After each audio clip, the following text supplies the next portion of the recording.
There we go. Good evening, ladies and gentlemen. How are you doing? For those of you who watched Hello Dave yesterday, you will know that today's live stream is going to be something something a little different, as we are not really playing computer games today. We are actually gonna be trying something a little different. We're gonna be trying to design some merchandise. I'm gonna do an overhaul of the merch store, and I thought, you know what? And see if we can't use you guys as feedback to see if we can get some cool ideas to design something fun. I have a few ideas to work out of, but for now we're just basically gonna come up with ideas and see what we can make, and then begin to design some stuff.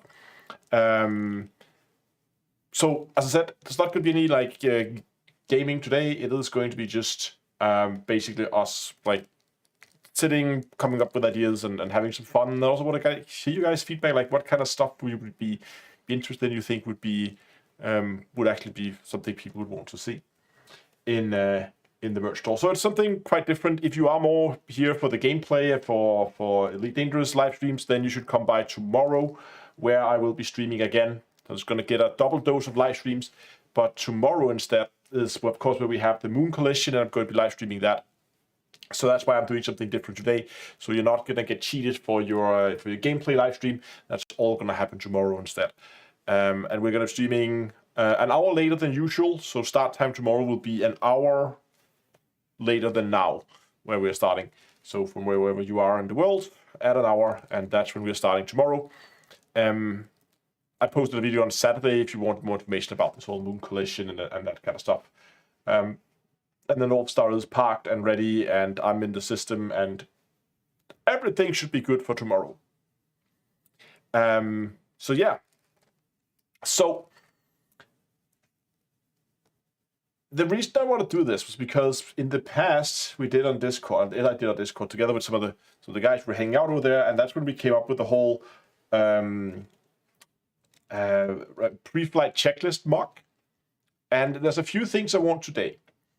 I want to see if we can come up with some designs that maybe focuses towards Star Citizen, but also I'm moving some stuff around, and that means I'm now going to get access to actually do desk mats. So like desk pads, basically you can put on your desk, in varying sizes. But I had the idea to make like a series of these desk mats and kind of make them into like what are they called, cheat sheets, where like if you had a test and you were allowed to bring like one piece of paper into a test, and then you just write all the like important things down in neat little tables here and there.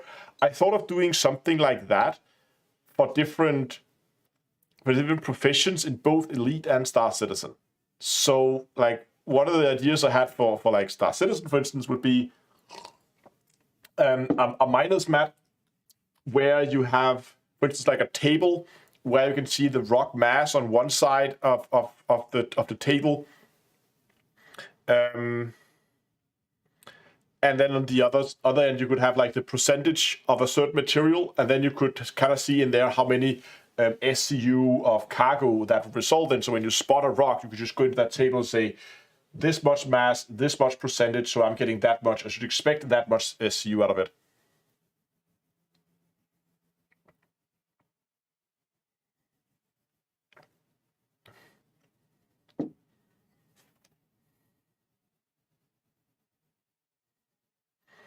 A cheat sheet with everything on it.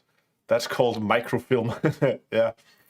Checklists. I have some from my learning Elite days. Can provide if you like. We have an Elite Dangerous pre-flight checklist. But I kind of want to do one for Star Citizen 2. But I mean, there would be like, we could also be like some jokey kind of things, like the you always forget your helmet in Star Citizen for some reason. So something like helmet check, whatever.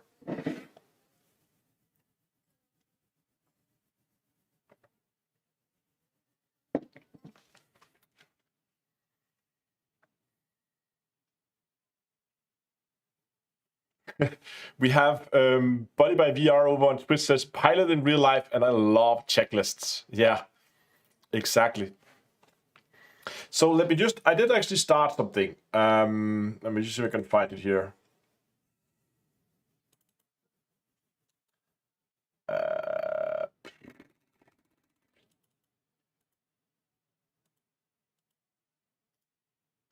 Let me just find it here, Cal. Let's just actually just make this the table so we have the values. Let's jump over here.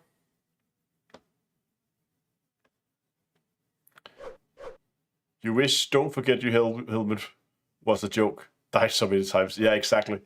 So the idea I had for like, we're just going to do like a rough one would be basically we have the rock mass, and then some of the lowest mass rocks would be like 3,000, and then go up in like, I don't know, increments of 500 maybe, up to, I don't know, 8,000 mass, something like that. And then out here just have like percentage, rock percentage, so like 5, 10, 15, and then will they keep going up to, I don't know what, 50% maybe? Something like that.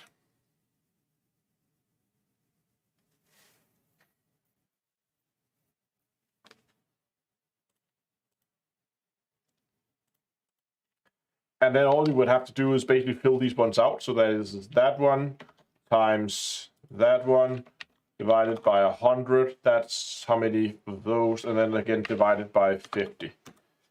So that would be 3 SCU you get out of that rock. And then you can just... That's not right. Hold on. So the A2 should always be A, and B1 should always be 1. Yeah, that looks more about right. There you go.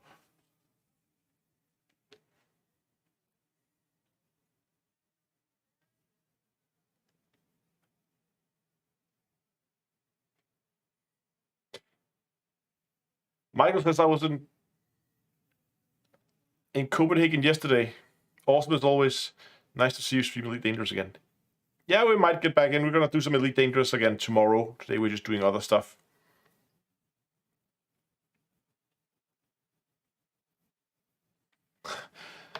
Would be funny to have like a commander's checklist in D&D style, like rope and flint, etc. Yeah, I want it to be something that's actually like useful in game.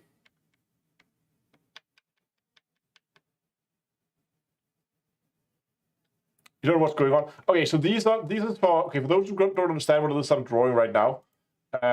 This is for Star Citizen. When you're out mining in Star Citizen, you have rocks with different mass. So these are the rock masses out here, and then each rock has a certain percentage of a material up to 50%. So that's what I have up here. So you have certain mass down here, you have a certain percentage up here, and then you get a certain amount of cargo out of it. And that's what's been calculated in here because it's mass divided by 50. So 50 mass gives 1 SCU of cargo, which is a cargo unit in Star Citizen.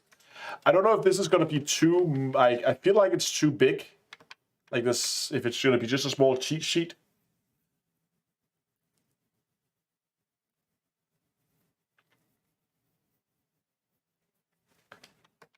So maybe it should just be increments of 1,000.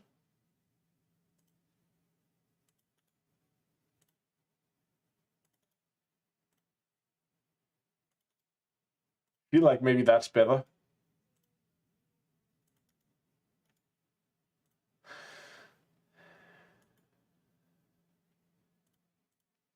And then maybe just do 10, 20, 30, 40, 50.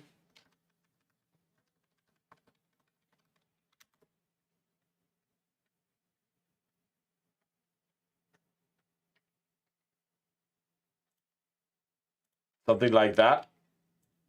It's still kind of useful. You can see, okay, so it's in between there if you have something.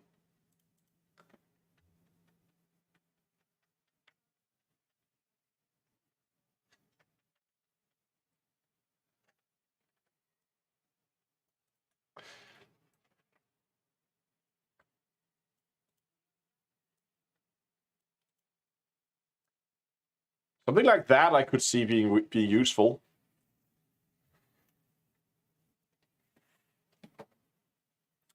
But we can also work with the yeah. There's also like the proficiencies in Elite. What? Okay, if we just make some ideas here, let's just begin. Well, I'm just gonna save this one actually because that might actually be useful at some point. The mining mat.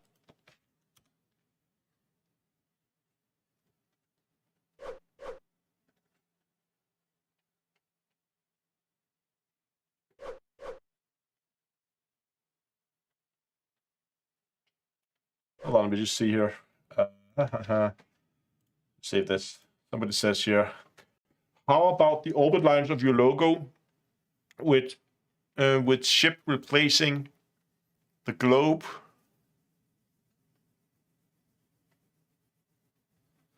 You could do a beginner laser miner and a globe would be a Cobra and the list of internals.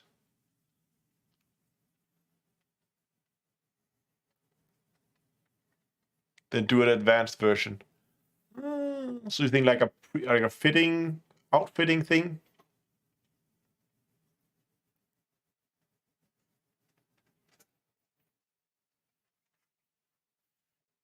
Okay, so if we're just gonna make, let's try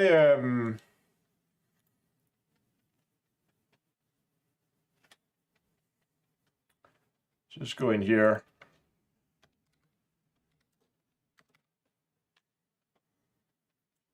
So if we're making like a mining checklist thing for, so imagine you have like a desk mat covering your desk and you're sitting and you're mining. What are the things when you're mining that you want to look up? So what would be fun to have as a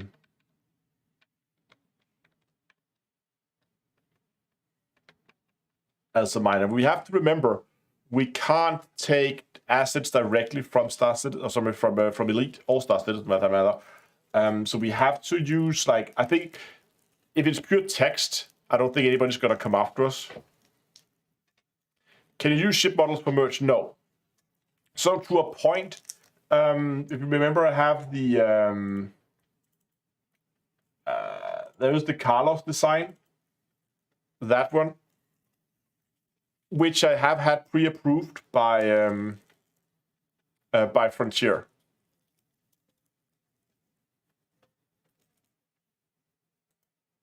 Star Citizen / good to look up the mined material prices.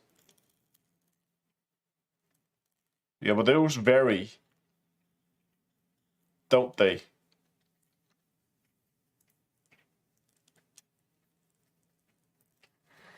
Yeah, then we would have to talk about Frontier about licensing.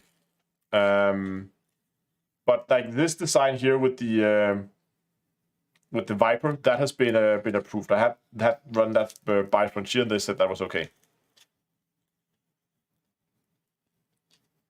Sturgis said, oh, okay, so like a list of, okay, yeah. So this is like the lead mine. That's a really good idea. Like, what can you mine where? So basically like a list of all the materials, and then like basically are these in ice rings, like ice, rocky,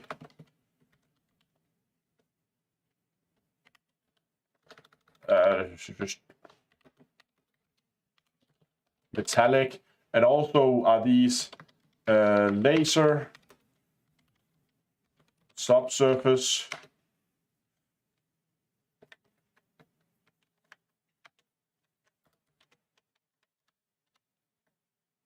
also surface, or are they core mineable? My other vehicle is an Orca.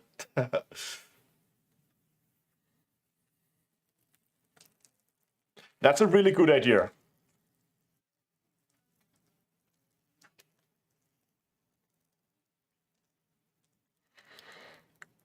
Or map the list's URL for third-party tools like Commander's Toolbox, Inara, EDDB, etc. Yeah. We would have to get a hold of the people who actually have the sites and get permission, but that's doable. So you're thinking like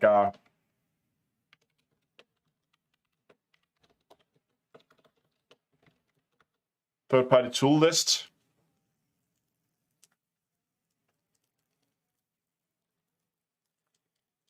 I like that idea.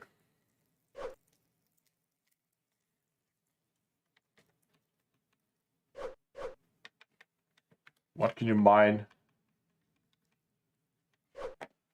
Where? Yeah.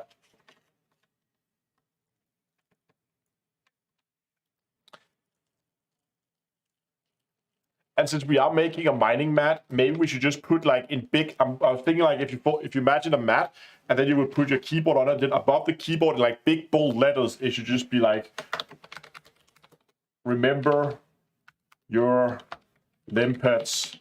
So that is just in big bold letters right in front of you, just above where the keyboard is. And maybe do like outlines of like a keyboard. There's mouse outlines, like a place, so there's like boxes where it's like, here you put your keyboard, here you put your mouse, something like that.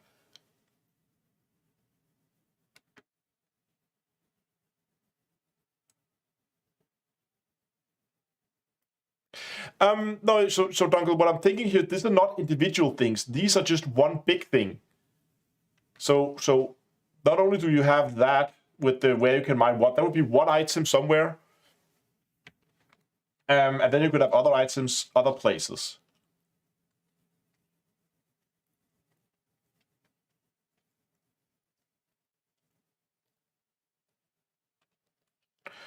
Do you do mouse mats? I'm about to. When I get them designed, then yes. So there are basically two designs that I can, either there's these, you know, like they have these tiny ones that's like, I actually try to measure it out on paper. They have one design at the new provider I'm going with, that this big. So just to compare that to a mouse, that's a very small. I just folded a piece of paper so it fit in size. That's it. That's a very small mat. That's like so small that I would almost consider it unusable. The other ones are like full-on desk mats. That's like, I think one of them. Where did they go? Here it is. One of them was. I know this looks stupid because you can't see it on camera, but you can kind of like get a feeling for how big it is. One of them was around that much in length. So compare that to me. Relatively long mat. So that would have enough room for both a mouse and a mouse and a keyboard, I would say. 91 centimeters, I think. There, which is that much.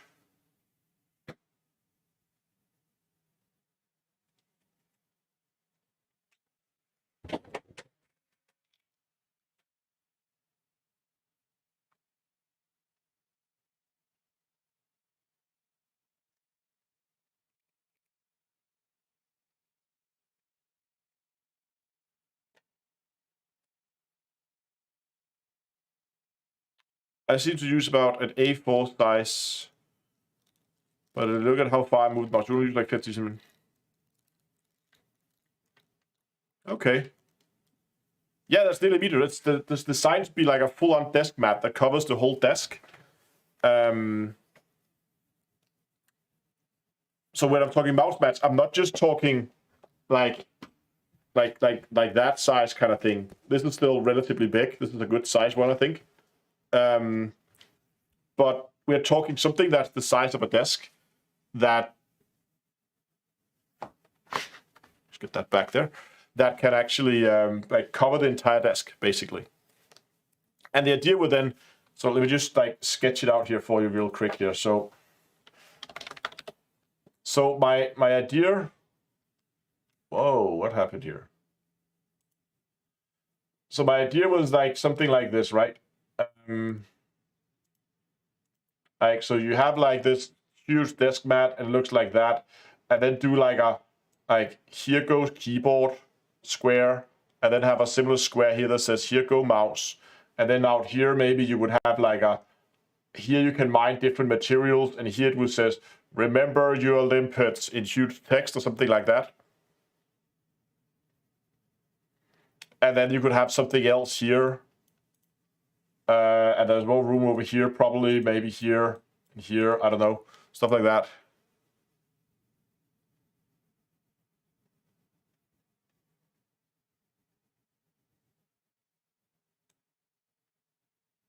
Something like that. Oh, I need to show screen. Ah, okay, let me just delete that again. So, sorry. So basically you have a desk mat, right? And it's like this elongated thing that covers the whole desk, basically. And then what my idea was to have like an area marked out like this, so here goes keyboard, and then have an area marked out here that says here goes mouse. And then maybe you have a box up here with like where you mine stuff, and then you have remember your limpets in like huge letters here, and you have room for stuff here, here, and here. You can put more stuff like that. Trust me, I'm a professional YouTuber, exactly. Forgets to move. Something like that, and then just like make it not so paint, but maybe like make it look a little bit more pretty.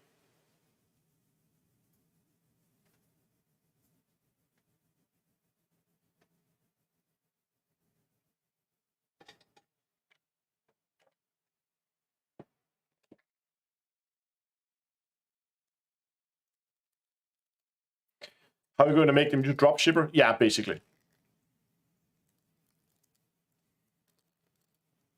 Put blinking LEDs next to the text. See, then it becomes a lot more difficult because again, it is just drop shipping. So yeah. I am limited by the fact that I have to, hold on. From your Swedish neighbor. Hey, Michael, thanks a lot for the donation. Awesome. Can I get them with LED strips built in? No, unfortunately not.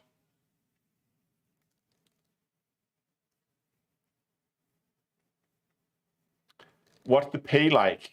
So like how much they're gonna cost? I can't remember the exact production cost of them, but should be able to get them at a reasonable price, I think.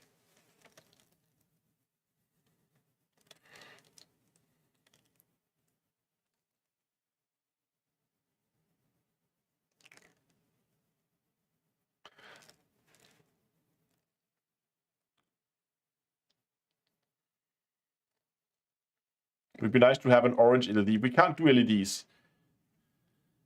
Oh yeah, it's like some default key bindings maybe.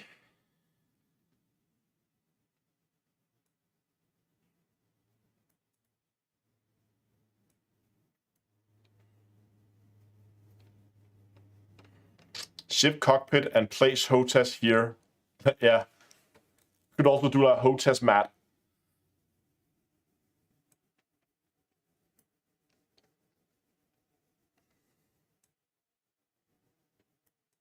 No. What am I paying? What am I paying people to help develop stuff? Nothing right now. It's just me.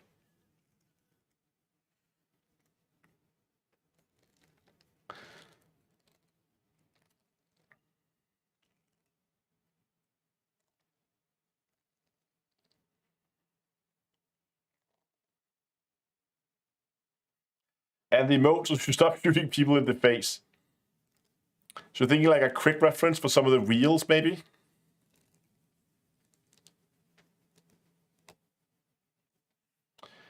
The limpet bug came from Latvia. Yeah, so the thing is with these drop shipping things is they have basically places in the EU, some places in the US where the stuff is manufactured, and then it's shipped from there.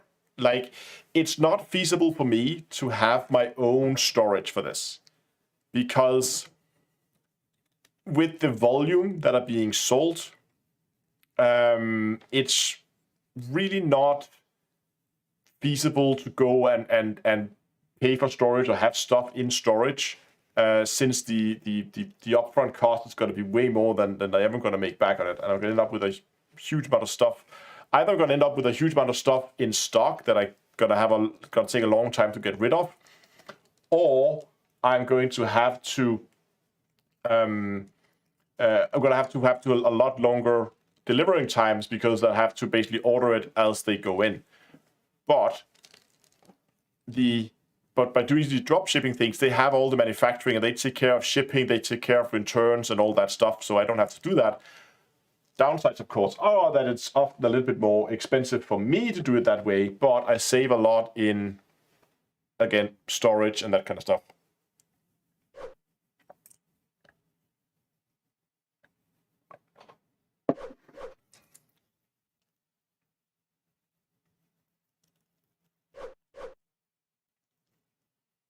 Wear bunny merch.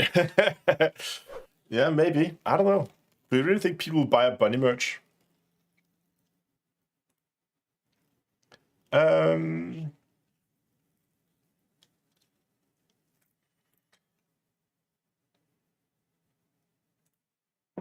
used to do drop ship, and I agree, it's the best way for low volume, unless you're selling hundreds a week.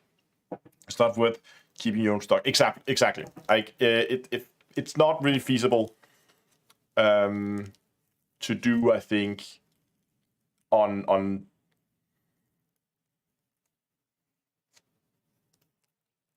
yeah, for those low volumes. I'm just thinking like bunny merch. What would you do with bunny merch? Would it be something like get someone to like make a drawing of a bunny, and then something like bunnies are the best co-pilots?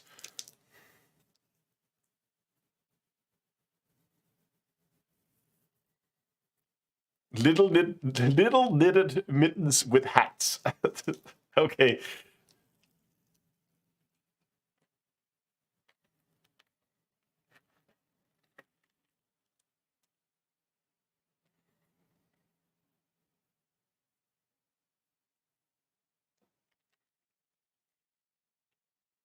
But again, would people really buy stuff like that?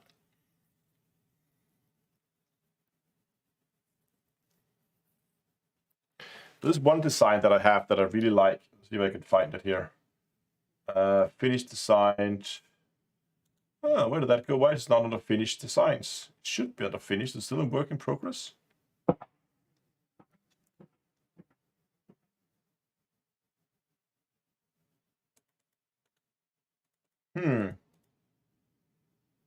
Oh, it's in here.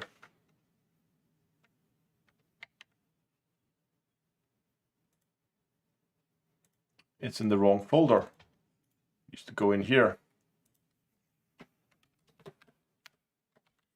These two here I really like. It's kind of like worn out kind of feel to it. And it just says Commander. Often put that on like a t-shirt. Those have been pretty popular.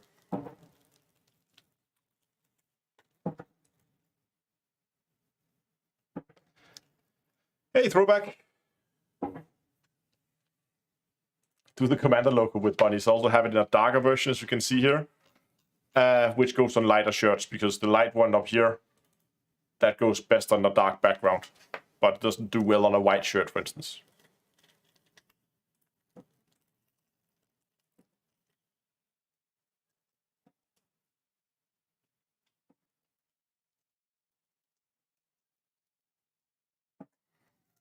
Daddy says, really hope the Frontier/Elite gets earns your love back again. Elite is how I discovered you, and they really dropped the ball recently. I think they're beginning to come back a little. It depends how much they can keep the Steam going with their lore events, and how much there's going to be between things develop, but we'll see.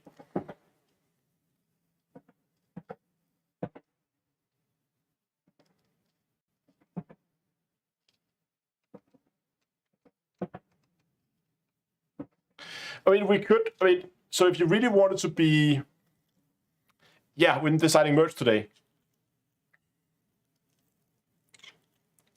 Commander shirt should have an 07 on the sleeve. Yeah, we could do an 07 on the sleeve. again, the more areas we print, the more expensive the shirts are going to be. So if you just do like a front print, that's the cheapest.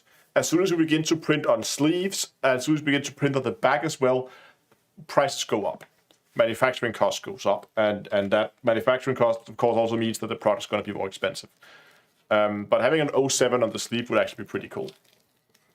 Liam over on Twitch has a suggestion where we could do some more like again, more like with current events, we have to be a lot more quick with getting those out as they happen. Is the pricing for prints public? Yeah, so I'm moving over to a company called Fourth Wall, and they have a catalog, so we can go and check out the design, the manufacturing cost for it if people want to do that. But if you have to do like what Liam says, maybe merge the centers around the current narrative would be cool. You have to be careful not to begin to like step on Frontier's toes, but something like HIP 22460 Survivor or something like that would be fun.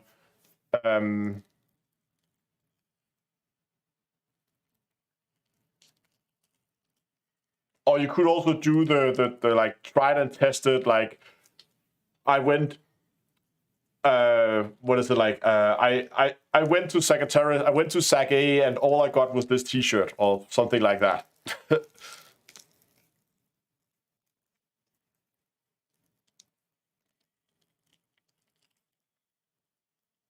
And they'll do the same thing for a mock, maybe like I went to Sag A and all I got was this mock, and then maybe like a drawing of a galaxy with a little, I don't know, crosshair or something in the middle or something like that.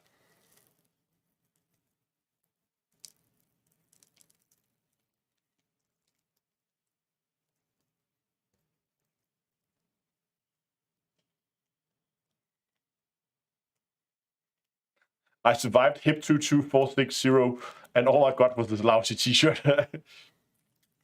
What size of shirts do they do? Well, let me check. I think up to XXX, but let me check.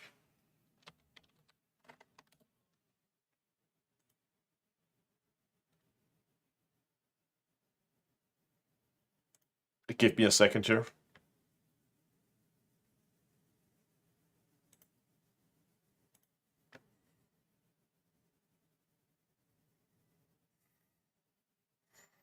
Or we could do like I went to Hot and Orbital, and all I got was a free Anaconda or something like that. Matt says 5X.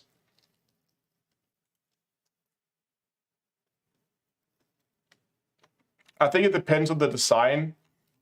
The design that I'm using right now, this is not set in stone. But the design that I'm using right now, this is the template for the new store. It's work in progress, by the way. They go from small up to XXX. But you can also see there's a size chart here, so we can see the sizes of them.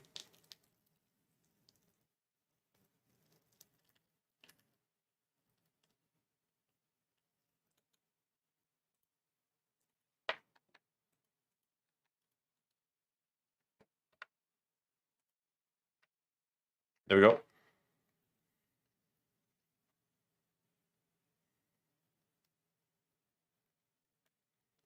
Good night, Michael. Thanks a lot for the donation.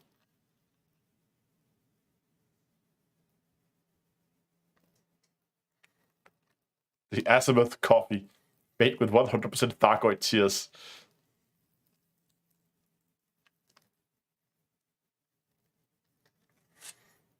But yeah, so far I've only transferred over some of the basic designs, as we're still the thing being developed, and this is still work in progress. As you can see, it's very blank, and there's not any menus, it's not in place yet, stuff like that.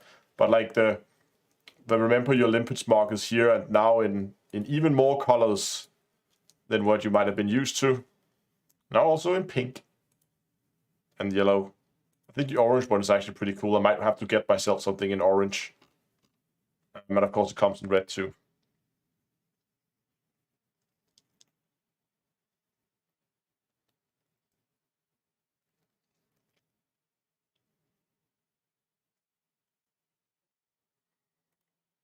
Like that one's pretty cool, I think.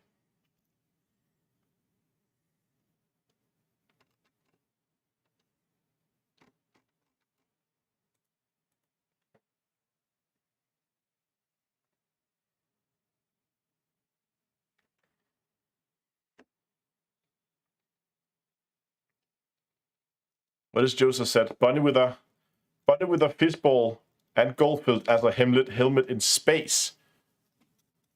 I could probably. That's actually, you know what? I'm gonna write. That's actually a good idea, Joseph. So you're thinking something like, where's my notes? My notes be gone. No, there they are. So you're thinking like, I mean, we could get someone to design that. I'm not a very good for like drawing and stuff. So when I have stuff like that, I usually have an artist on Fiverr that I've been working with before. Yeah, the black and red one is pretty cool too. I like that combo too. I think black, like, yeah, red, everything goes well with black, right? And so far I've just made the basic like Terra X AstroCorp t-shirts. And again, they come in a variety of colors, depending on what you like. And there's the symbol, you know, a logo on a t-shirt. Nothing more than that. Here's another idea. This was maybe something that you guys would find cool. I had this idea. Do you guys know these crew t-shirts that people have, right? Let's jump over here. Where, you know, when it's just like a black t-shirt, and then on the back it says crew on top, and then like a title underneath.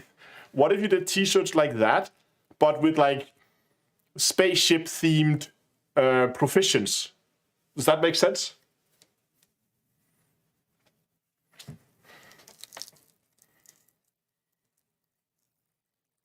So it could be something like crew, and then it could say like warp drive engineer or something like that. Commander slave trader. Maybe that will be.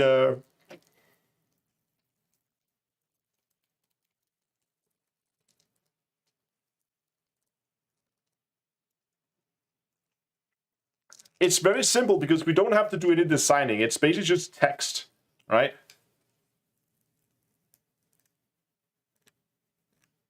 Yeah. Oh, do bio waste. Oh, let's just write down. I just write down some ideas here. So for like crew t-shirts, so you could have like should it be like, what do you guys think? Should it be warp drive?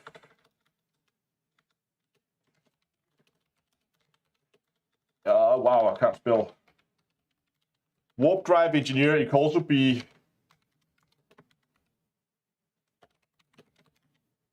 frame shift drive engineer. What was the idea? Bio waste disposal or bio waste cleanup?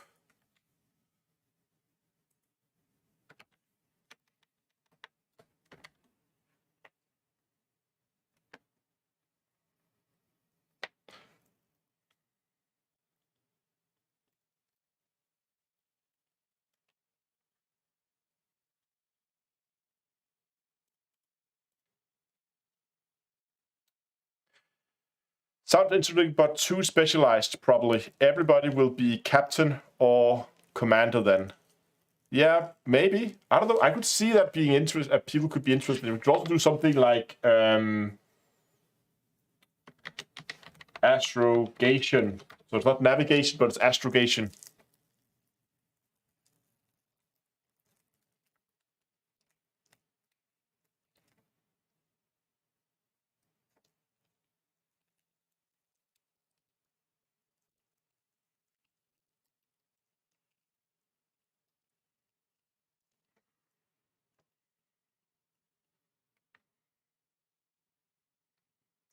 Frameshift drive technician.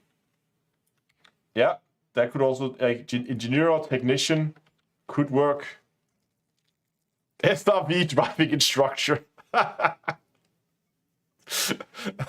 That's funny. I like that one. Oh. SRV driving.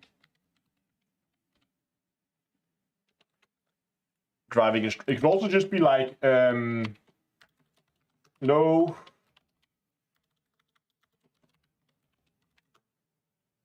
gravity driving instructor.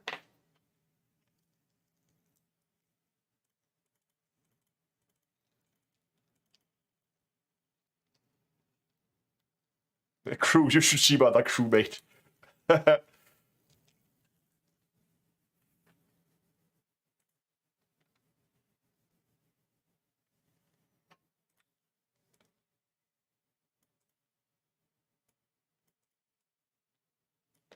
Low gravity driving instructor. My other ship is an Anaconda.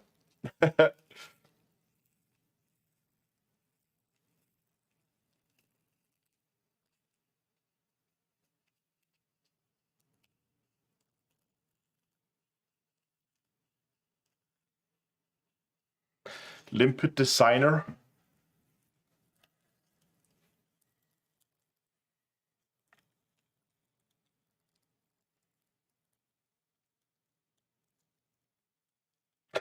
I'm lost too.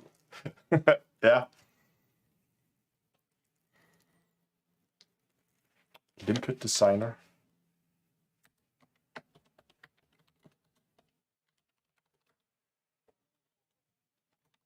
If I could spell, it would also probably be a better shirt. Limpet designer. Oh, you can't see my screen. Jesus Christ. There we go.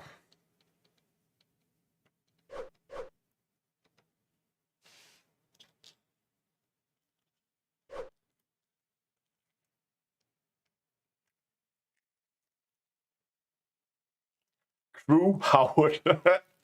Just, yeah. Just be Howard, basically. But she had that rather nice looking SRV shirt in their store. It's actually beginning to actually sell. Because their physical merchandise has been really lacking for like the longest time. Games Elite Dangerous. They have like original OG Elite. Oh, that's the SRV shirt.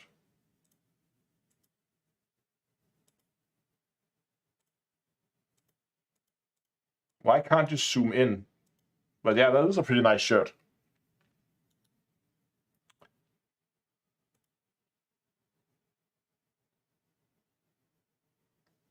It's all the original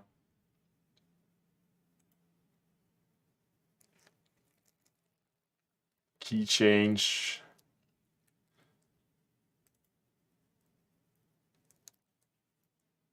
Original soundtrack.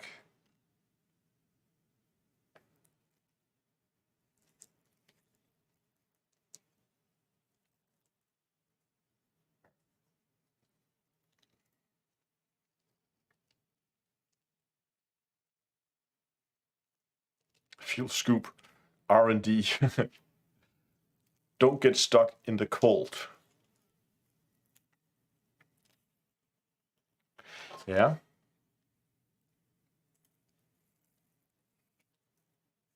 No, there's not really much in FDev Store. It's always been very lacking. Like, I've always felt like this is what they got, right? It's always felt like they could do a lot more with it.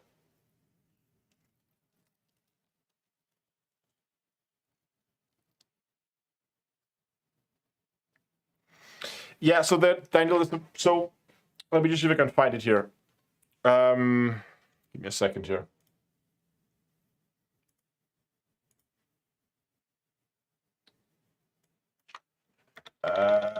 Where's the catalog? I need to find the catalog. Product catalog. Okay.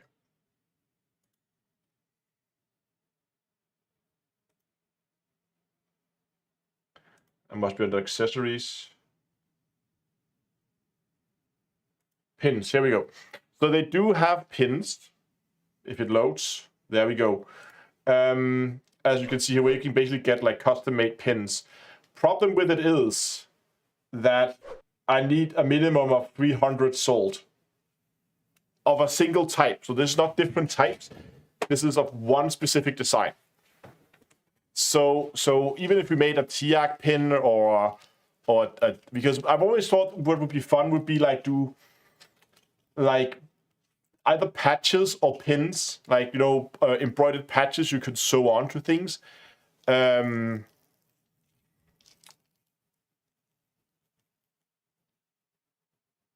the problem is, again, with 300 sold, and then just do them for like events, like the Colonia trip. We get a patch, and you can then get that printed, but you would need at least 300 sold. Yeah, exactly. Before they will even start, because they're making them custom, they need to sell a certain volume before they will even consider this. So that's why it's like, yeah, with 300 minimum, that's gonna be difficult. And you can see here it even has to be requested, so it's not just a thing you can just order. You have to have it pre-approved by them before you can even begin selling. And the pin to price / freight ratio would be really bad, I imagine. So you can see they're not that expensive. When you buy 300, the manufacturing cost is just shy of $6 per pin. So it's not that they're gonna be crazy expensive, right? Obviously I would have to put a markup up on them, and there will be shipping on top, but I don't know what shipping would be on them, but still. But they don't have patches. But if it's something they get in the future, you know, we could sell like like that. They have all kinds of like, yeah, even shoes. But again, a lot of these are no minimum quantity of these. But most of these, you have to have certain minimum quantities. So the way that would work, I mean, when buying as end customer. Yeah, okay. So, yeah, okay. Now, so you say that the pins would be relatively cheap, so you would have to pay a lot in freight for a very cheap product. So you would have to. So the product would, or the freight would pretty much be almost the same as the freight itself. Yeah, that's a good point. Elite lipstick. Yeah.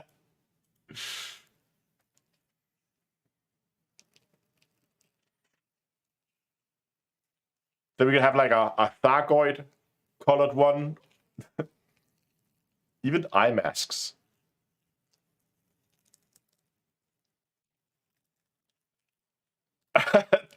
And Matt is like, body pillow slippers. Yeah. So we have one sold now because Matt would buy it. That means we just need 499 other people interested in buying bunny pillow slippers. A Thargoid pin would be pretty slick. It would, if we could get away with it from Frontier. It would have to be something that just vaguely resembles a Thargoid, but it's not actually a Thargoid, but just looks like one. Before we could sell that. But again, with the pins, even though it would be super cool just to have a bunch of different pins, the only way this would be feasible was to do like a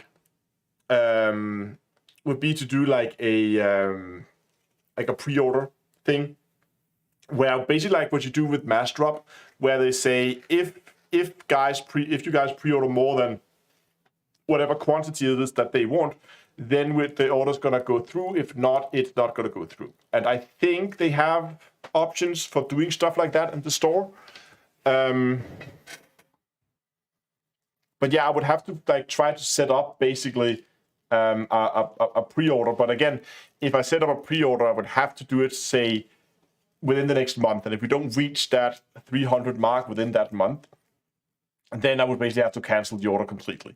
Because I'm not going to let people sit and wait for their pin for like half a year or something like that before maybe we then get it off. And then all of a sudden people forgot all about it and maybe they don't want it anymore. And then there's going to be lots of returns and it's just going to be a pain.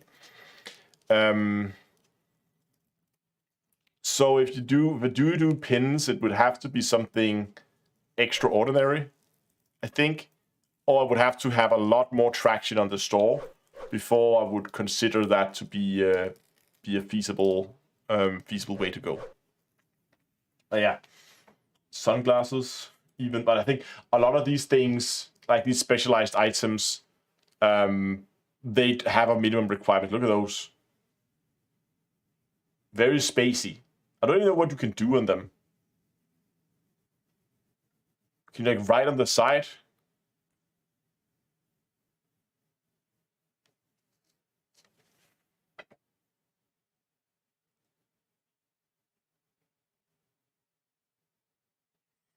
Liam, if you want to get involved, like get a hold of me and see what we can do.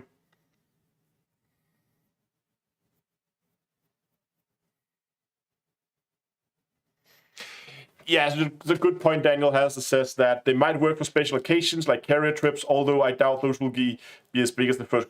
So the first Colonia trip, we had about 1,000, I think 1,100 people or something on board the North Star. And that means that roughly a third of everybody on board should be willing to drop, like, I don't know how much they would end up selling for, but I'll probably end up selling them, I think they were $6, so I'll probably end up selling them for, I don't know, 8, maybe 8, 9, something like that. They would have to be willing to drop that much for a pin to plus shipping to get it to get the order even to go through. So I think everybody that basically a mining pick.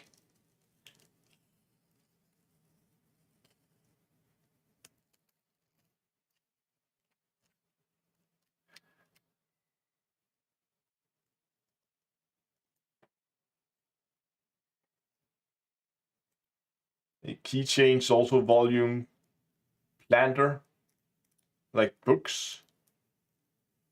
Oh, planners. Oh, wait, the books, but again, relatively high minimum quantity.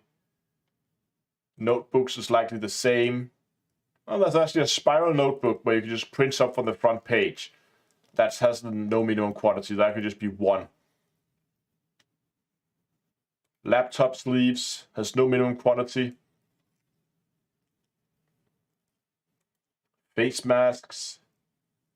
Wall art. A flag. They have socks.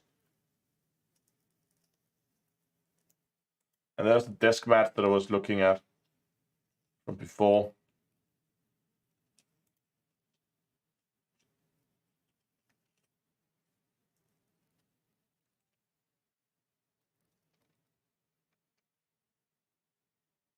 Oh, actually, a lot of these bags are no minimum quantity. That's actually quite amazing.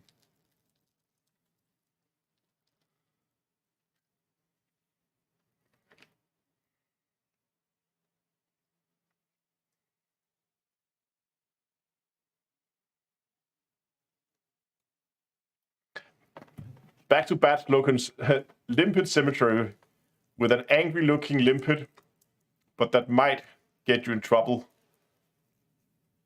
with Stephen King. Okay, I might not be too familiar with that Stephen King, but I assume he made something very similar to that.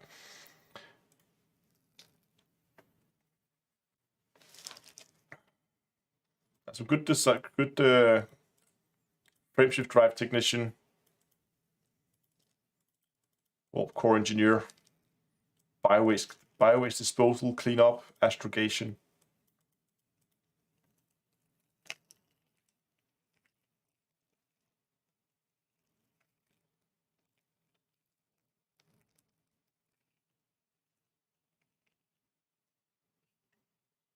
Friendship drive. Yeah.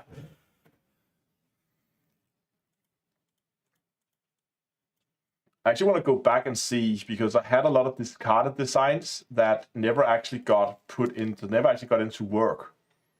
If I still have them.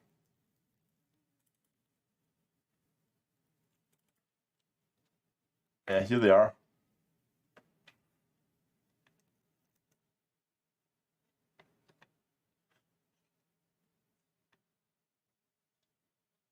I mean, we can.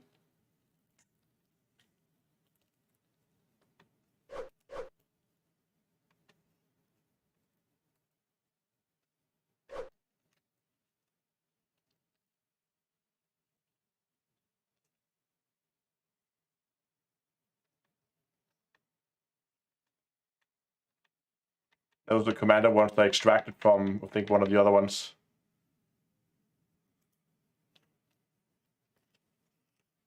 Let's see what else we got.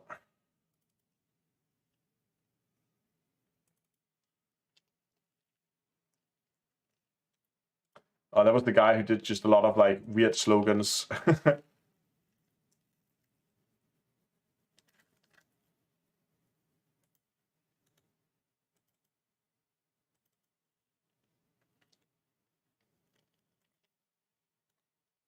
What about the last one?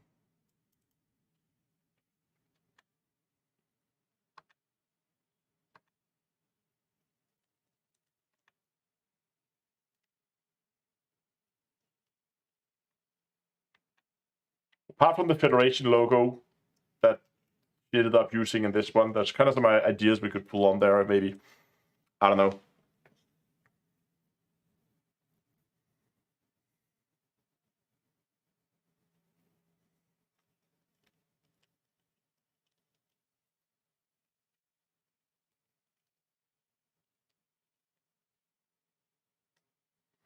There are lots of space bunnies on Google. Yeah, but the thing with Google is, give me a second here, because I'll show you a little trick here. Okay, here we go. Images.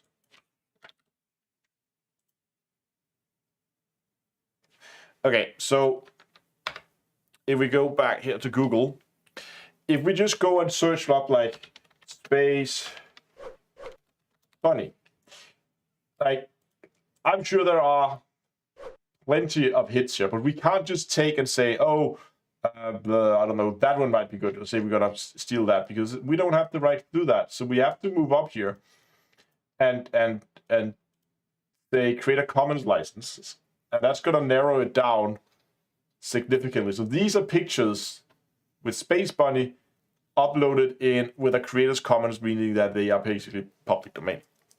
But yeah, just for inspiration, I think I would probably have to get someone to design them, because, but just for inspiration, you're right, we can look at everything here. Space Bunny, fish, ball,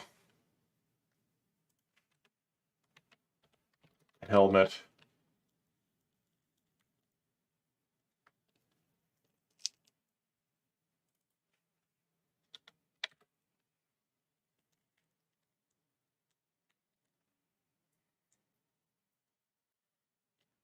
I kind of like that idea with like a bunny floating in space with like a fishbowl on as a helmet.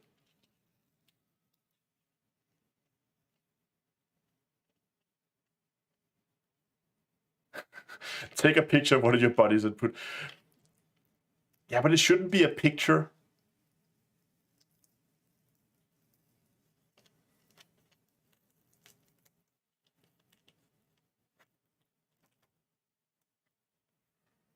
Where are the bunnies? Do I have a picture of one? Okay, he's sleeping. He's a little.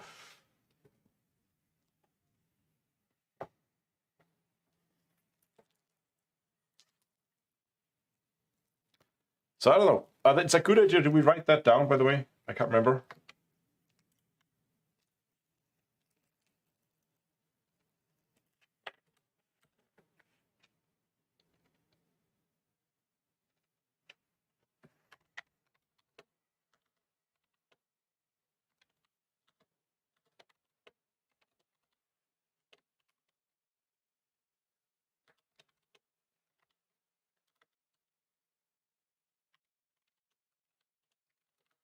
There we go.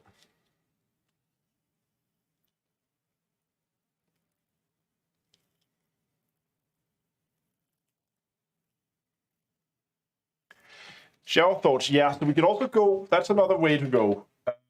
That is the more, not necessarily like game related, but just generally fun designs. One that I've really liked, that I haven't really been that popular, but I really liked it though.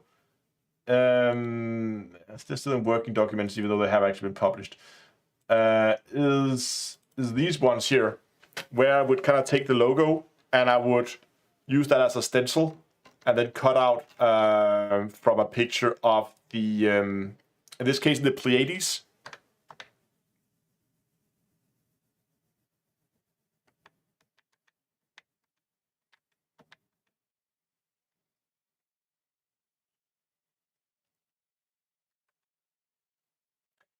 How about this? How about this? Do I still have the original?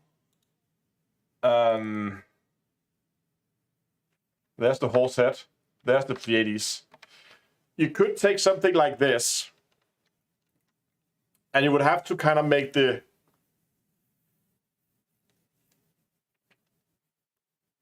You would have to kind of find a way so the edge wouldn't be so sharp, so that it was a little bit like, so it blended in a little bit somehow. Because just a square image on a t-shirt, it looks a little cheap and not very well designed, I think. So I need to do something with the edge to make it, maybe just feather the edge or something like that. I don't know. But I was thinking something like that, because this is the Pleiades, and then just write something like, here be Thargoids. Just like they do in these old maps. Like, here be dragons. So they would have these old maps, and then they would write somewhere like, here be dragons or something like that.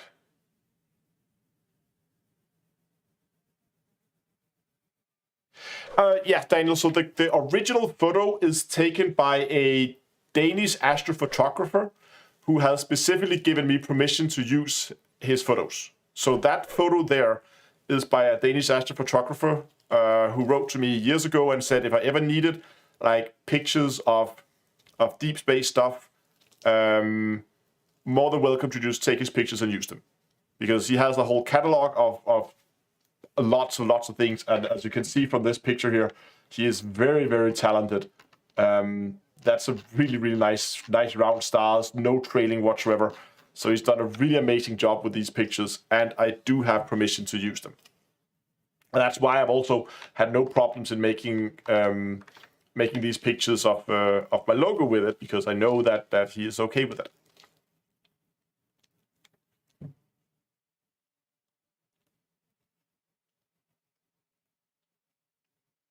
Could we just try something here? Just a quick design here. So hold on. What are my usual shirts? Working documents. Let's just make a here be Goids. Right. Let's go in and then take the Nebula logo and find that one there. And then where's the here be Goids? That is there. And then I need to find the usual.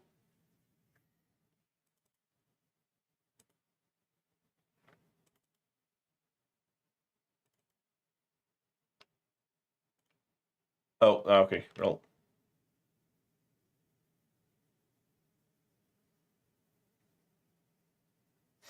Ooh, cockpit like outline around it.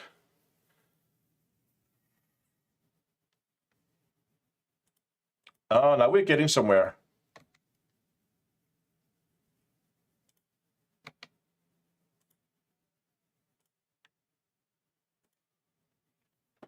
Hold on, let me just. I think GIMP decided to open up. Yeah, it did. There was an alternative Carlos design that I did at some point. You see where I did the kind of vignetting again to. But I think I ended up with the one that's called Carlos was this one, which I think is a little bit more fun.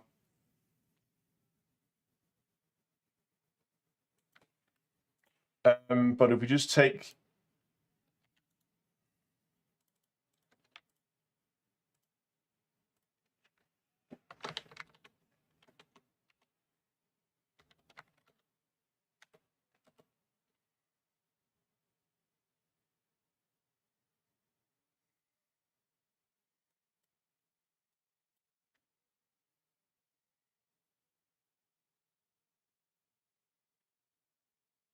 Come on.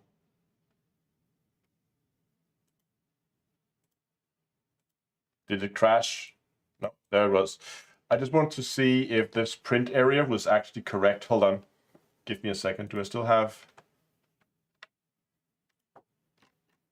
Hold on. Give me a second. I need to find the print area for the t-shirt so we get the right aspect ratio and the right DPI settings and all that stuff in before we begin designing.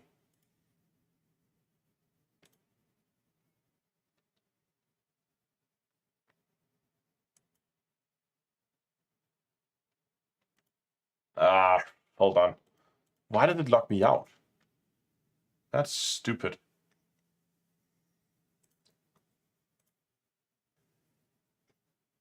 Let me just... That one. That one.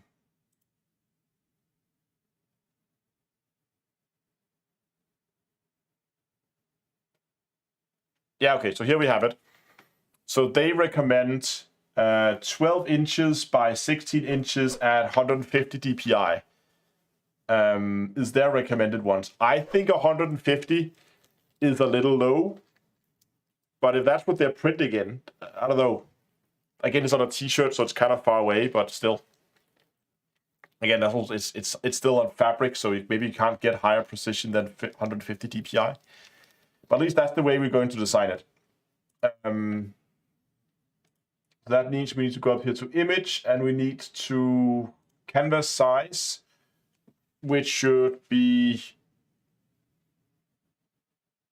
Let me just get a calculator here. What was the size? 12 by 16. So the width is 12 times 150. That's 1800. And was it 16 on the other side? Yeah.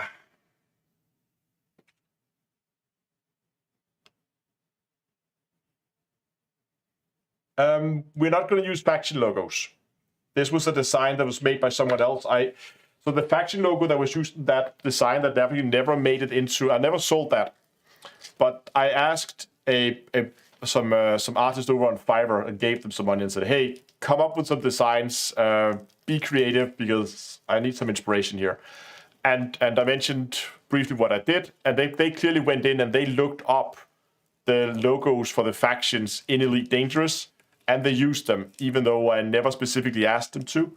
So I would never go and use like a faction logo like that in a product I actually sell.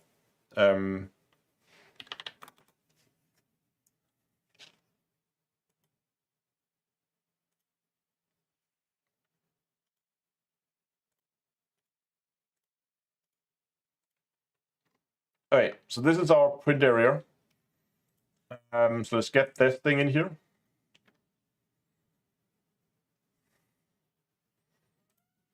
And let's scale it down to size to start with.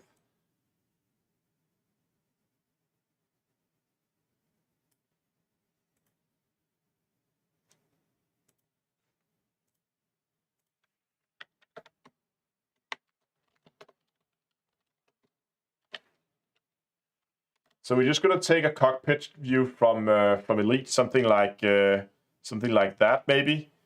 And we're just going to use it for inspiration for now. Just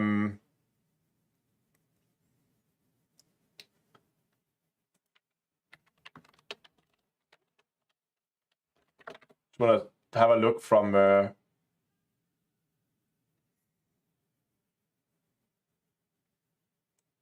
what if you just search like spaceship cockpit.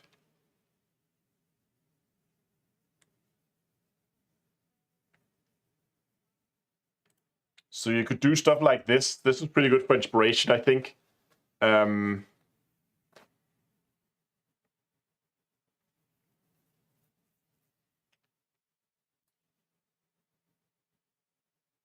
problem with this one is that it goes all the way up to the edge. We kind of need it to be enclosed.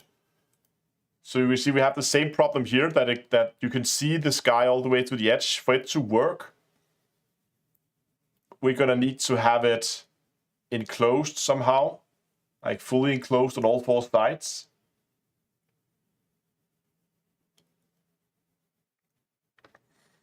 Or we could just like try to freehand it or something. So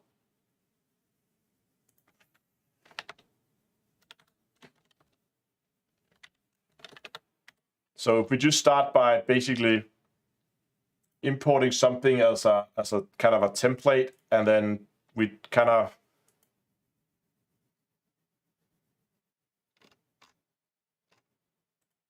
we're just going to use this as inspiration. Okay, download.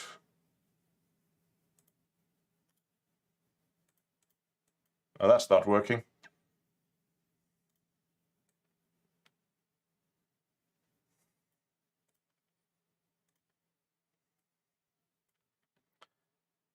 We're not just going to use it, of course, one-to-one. We are going to use this as basic inspiration. Okay, so we're going to need something that like...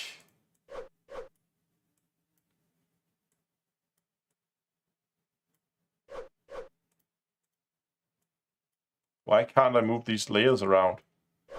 You can't see it from my camera.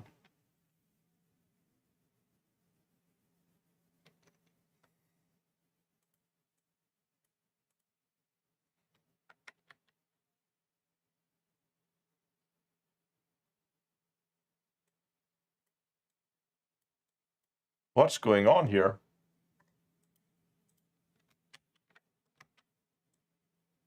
I can move that around, but...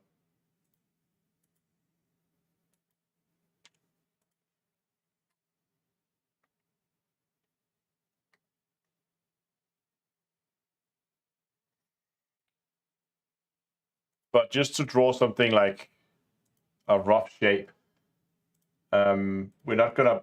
It's just gonna be to get some rough things down. We're basically gonna need like something that goes in like that, goes across, and then comes back.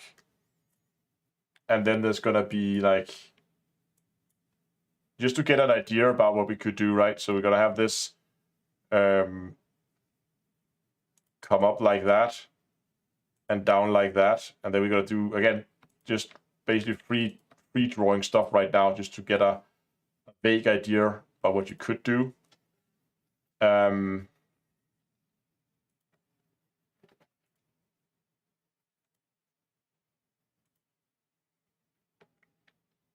you go. And then from here, I would basically just go and just start by coloring that in.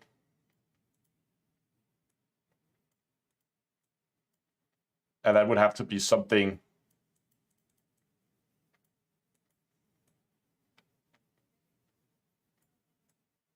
you can kind of see where I'm going with it, right?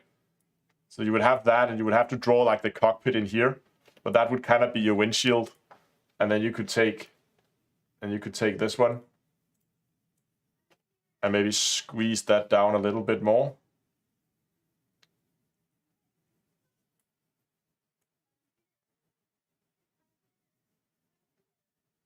Something like that.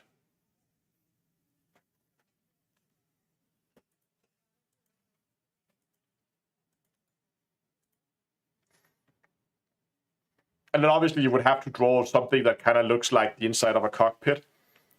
So that it's not just black. I would just draw the outline of it to kind of use it as a mask. And then I would put like...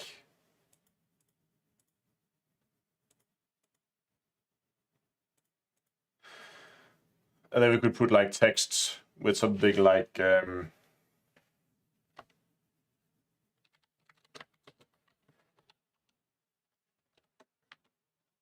I don't know about darkoids. That is kind of an elite thing. So that I think that's on the border of what we can be allowed to do.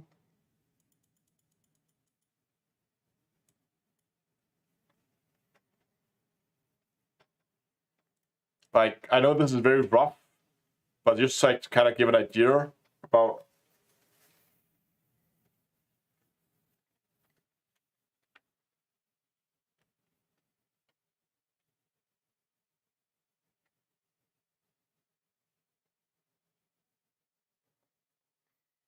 So maybe it would have to be something along the lines of like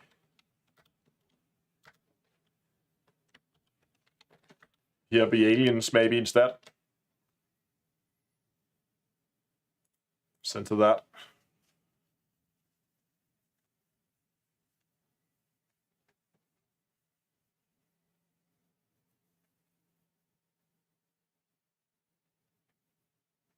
Yeah, it could just be here be goits.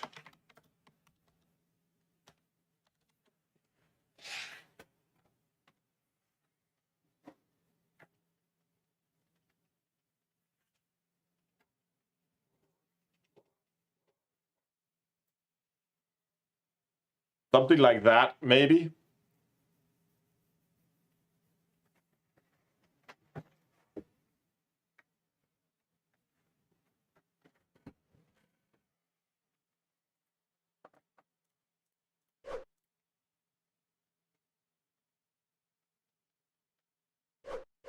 I don't know. It was just, let's just might as well just save this as a template kind of idea.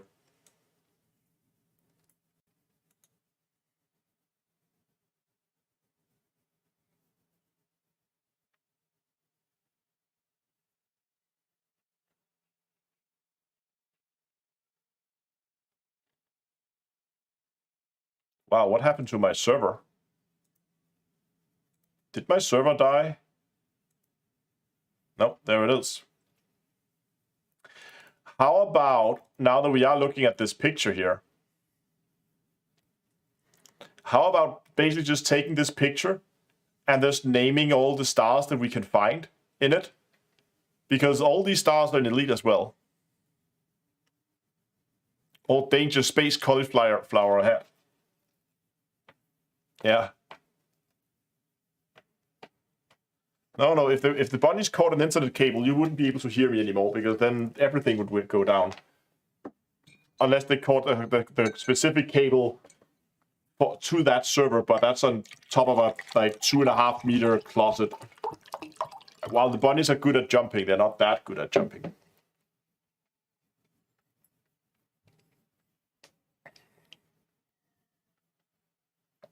Good night, Daniel. Thanks for dropping by. What do you guys think about that? Like, take this and then basically just...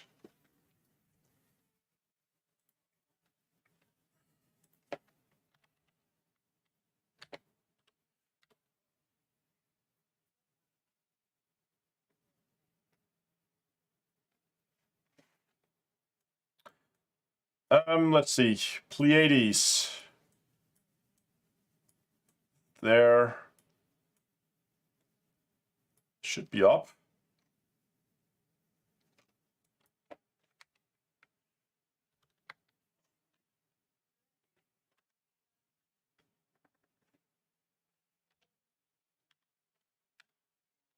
Ah, it's down there.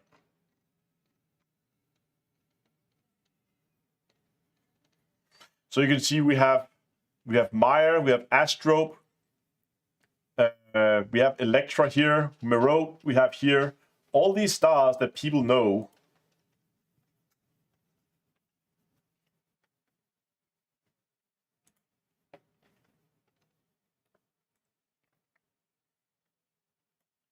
Leon, Atlas.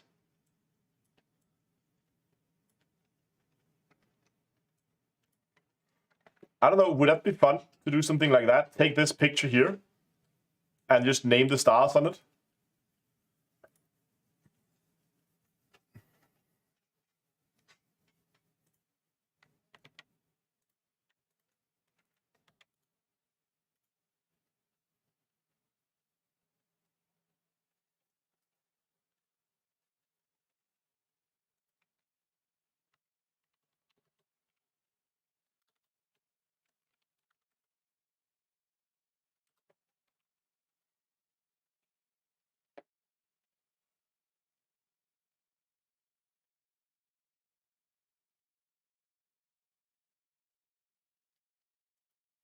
Why don't we go into the, what we just did, here Goit thing and steal that. Oh, no, not that. I just copy it, should be fine. And then the star names. Let's go with star names.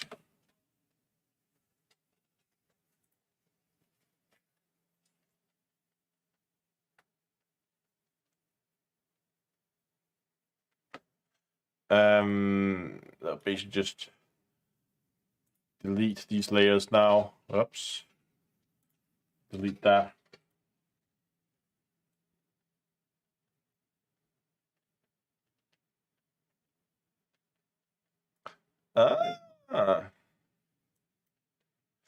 I kind of like that idea. I think we could get away with that without, like, Frontier's lawyers completely suing my ass. So what you're suggesting here is if I go into here and I search for Thargoid, and I go here and I go transparent. So there's a transparent image of a Thargoid. If I take that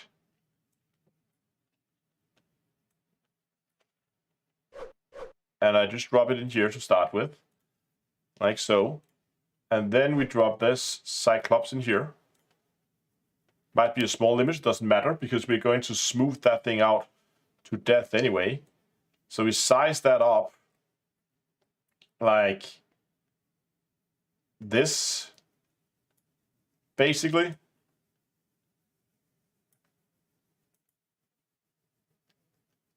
That's about as big as we can, oops. And then use this as a mask here in a second. So just size this up like this. Now we have to go and, hold on, I keep messing this up. Scale. So now that's scaled up. We need to make sure we get as many of the stars in as we can. So where are the important stars here? So we have Astrobe up here, where we have these 4 here, and we have Maya in the middle. Luckily, this is oriented the same, so we have that. We need these 3, and we have Maya there in the middle.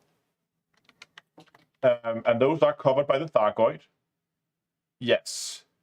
Otherwise, we can take this back picture and maybe just move those in a little bit. Move it into like there. Now they're definitely covered by the Thargoid. What are the other stars that we want in? We have Aligwan there. We have Merope. We need Merope here as well. Is that in? So we have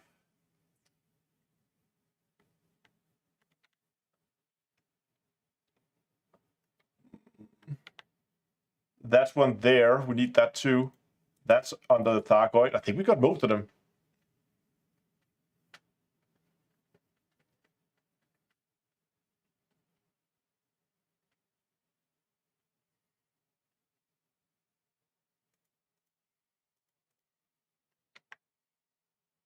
Then Merope is out there.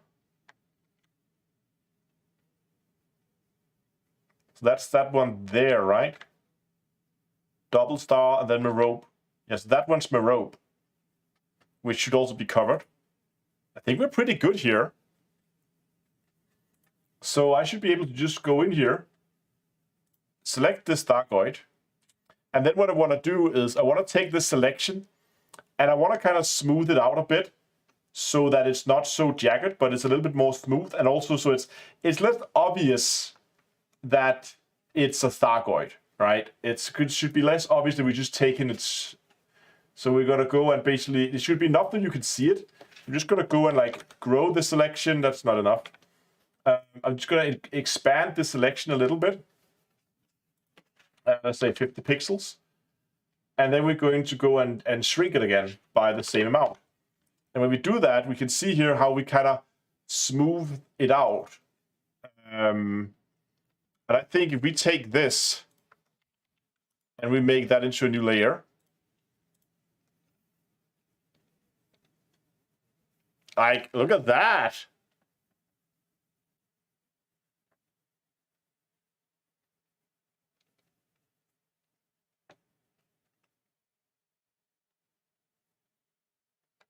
Dunkel is like meh. there's a bit of a cutoff there at the end. We need to fix that. Well,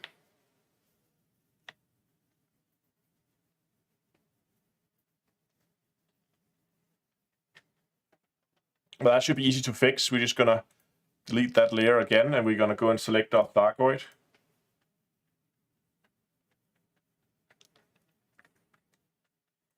Make a cool coaster. I don't think they make coasters, but that would actually be a cool coaster. I agree. So we're just gonna go and do it the other way around, so we don't get it cut off, and we're gonna go and shrink our selection first. That goes in, and then we're gonna grow our selection back out again. Like so. Oh, it's not so. I'll be damned. Give me a second. Then we're just gonna do it in another way then. Select, grow first. See, it gets cut off there.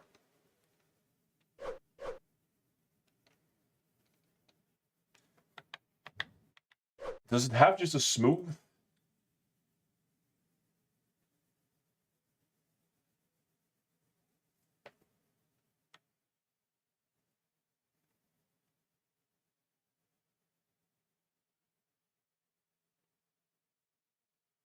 Yeah, we're gonna refine. Hold on, I'm just gonna. It can be sharpened, but it's not feathering I want. Selection editor.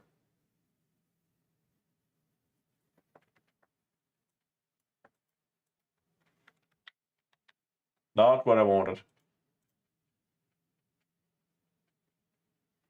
Where did my layers go? There they are.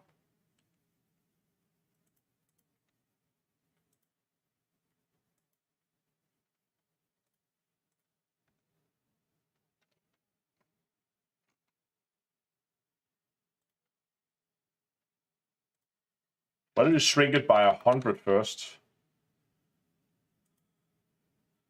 And then grow it back by 100. It's like it smoothed the those out there, but not the creases in there.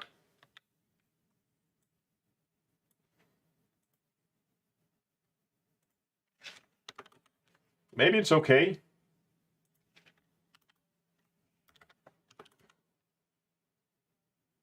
Let's try it.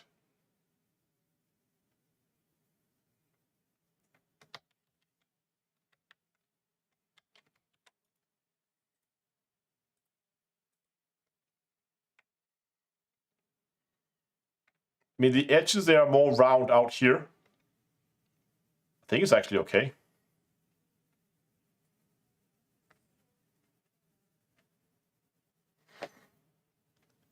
The pebbled meat is too rounded. It looks more like a flower than a gourd.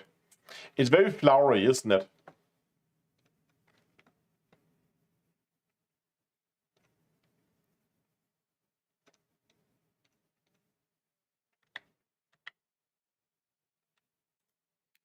How bad would it be if we just straight up just said, I just don't know if we're gonna get in trouble for that.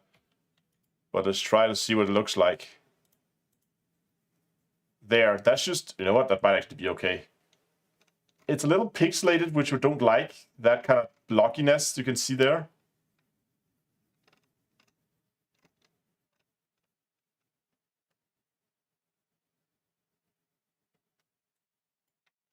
So that's why I like this one a little bit more, because the blockiness you can see there is very, very pronounced when you just do the straight up thing.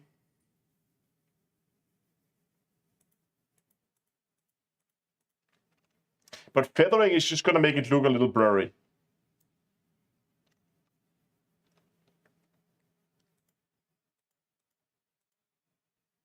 But maybe we can find like a golden point in between these two here. We just get rid of these two layers here again. We go back with those two, and then we select the gourd, and then we shrink it, but we maybe shrink it just by like 10, and then grow it again by 10. Is that enough to get, see, that gets like a lot of that blockiness out of it.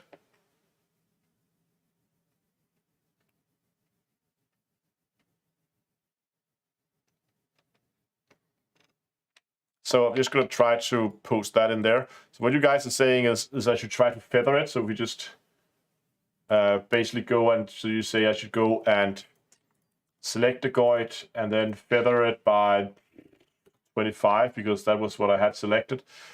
And then just make a feathered version of it. So basically, this was the slightly smoothened one.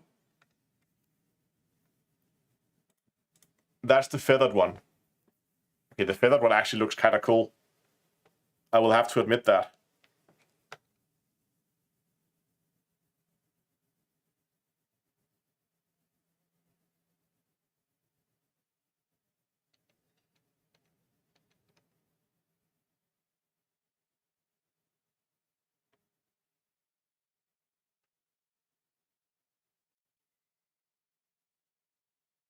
Use an interceptor which is more pointed. Oops. So you're saying like a Hydra?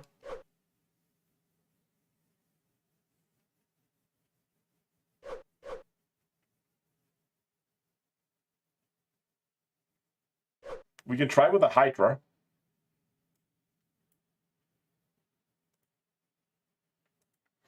What do you guys like? Feathered, or non-feathered, or feathered? Zoom in so you can see it a little closer. Non-feathered with a sharp edge, or feathered?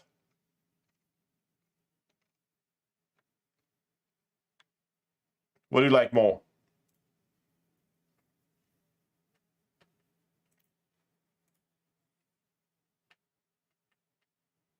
Feathered. Okay, everybody seems to like the feathered more. I kind of agree. Okay, let's keep, let's call this one 1F, because that's Darkoid number 1 with a feather on it. So the next one,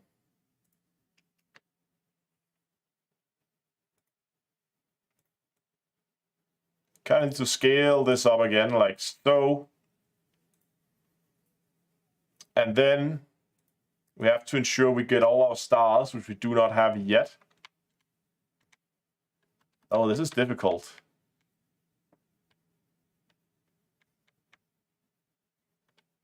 I'm gonna have to rotate it a bit.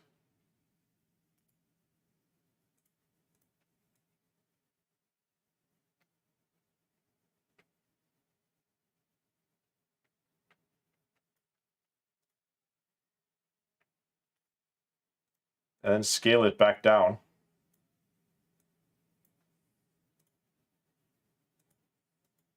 Nope, we're still missing like those stars there.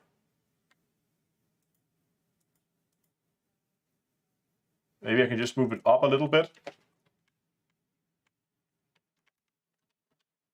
To there, maybe. Need to rotate it more, I think.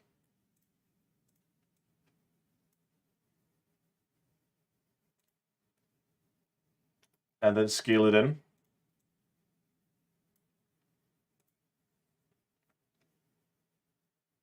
Yeah, we're gonna text it a bit, Jeff. We haven't planned for this. But now I think we're pretty good on most of the stars that we were looking for. So we're gonna try to do something similar here, where we just select it, we feather it, and then we build that layer.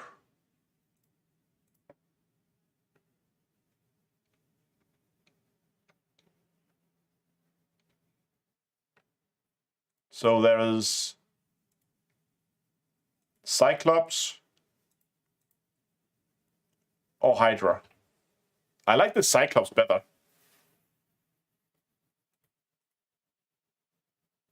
It's more symmetrical. This one looks a little bit chaotic to me. Yeah, Cyclops, absolutely right.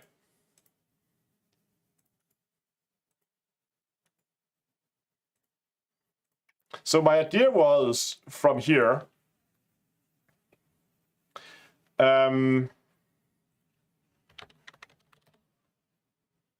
was basically this, right?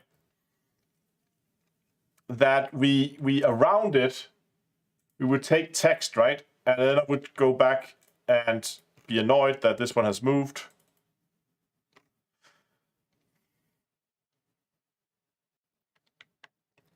And then you would write stuff like, what is it?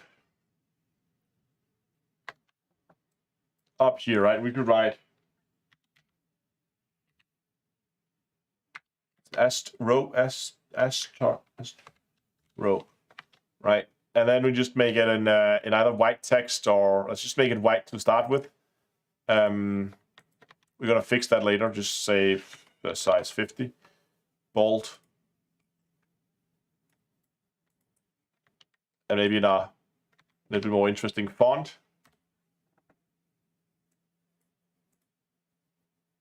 And just for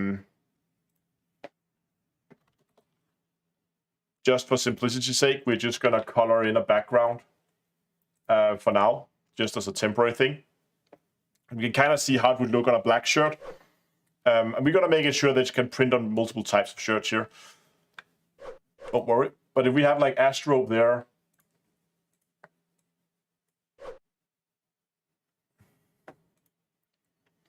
and then I have a layer here. Let's call this one for lines. And then basically just have, see which one was Astro. That was that one up there.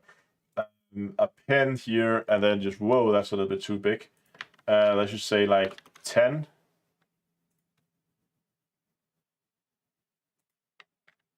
And then line shouldn't be black. Should it be white?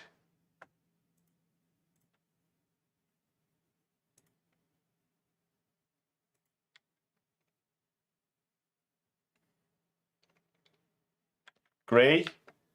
Yeah, you're probably right. Like some nuance of gray, like a light gray maybe.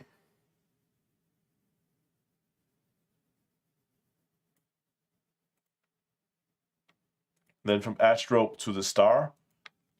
Now we need to make sure this prints on all grayscale colors, so we probably actually should use a color. So we could maybe use like an elite orange color to point that in there. And then we probably want to take this and give that the same color as well.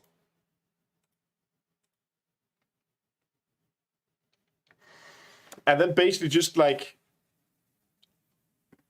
do that, but for all the major visible stars. Take these 3 down here, that one in there, the big one out there, maybe some of these down here if we have names for them. And just fit in as many as we can.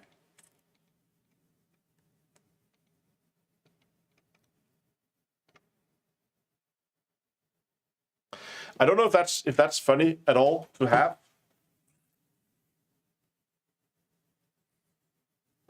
Yeah, orange. I think orange is a good color, but I don't know. Like, printed that on a T-shirt, would that be fun, or would it be more fun to just put like something in big bold letters above it and below?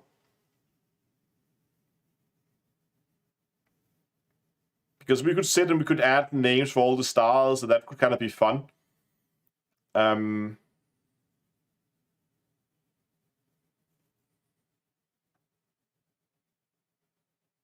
I would do the name only for the 7 sisters. Yeah, that's probably a good idea. So what is it, like 1, 2, 3, 4, 5, 6? Now hold on, which one of the 7? Is it Astro, the named one, right? 1, 2, 3, 4, 5, 6. I can't remember which one of the 7 sisters. It's at least Miro. That one, I think it's these 2 down here too.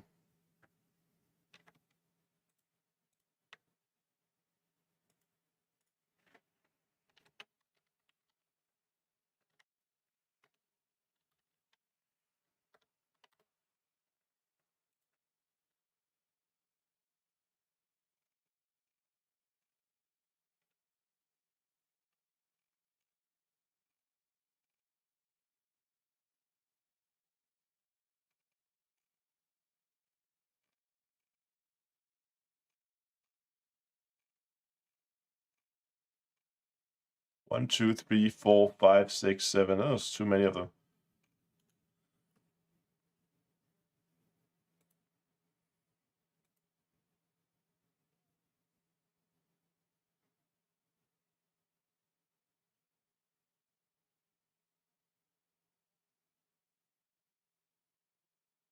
Which one of the original 7? Yeah, well, there's more than 7 named ones. If we only want to do so, at least we need Meyer, we need Merope, we need Aculon. I would assume these 3 here counts, and those 3 there counts.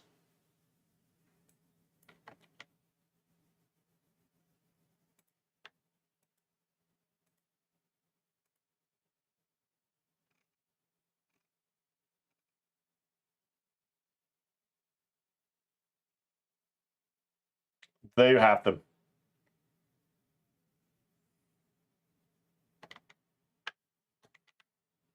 But actually means that Astro is not even one of them.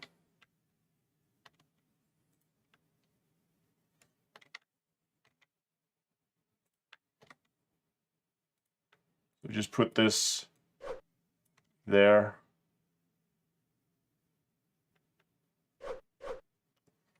So it's Meyer, it's Electron.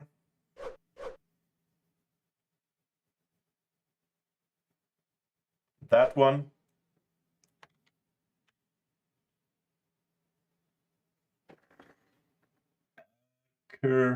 That one, of course. Then we have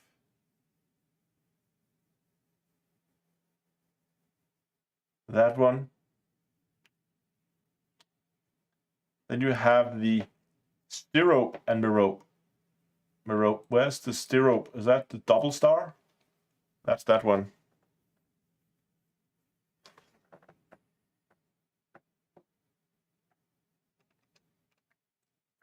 What do you guys think? Should we just name the 7 sisters and then Astrope? Because we need Astrope, I think.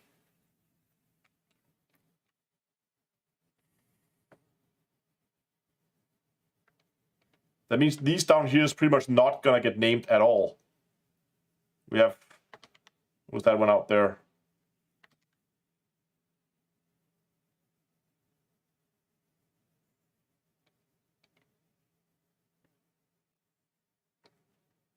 So that one there, that was Merope. Okay, we're just not gonna need those, that's fine.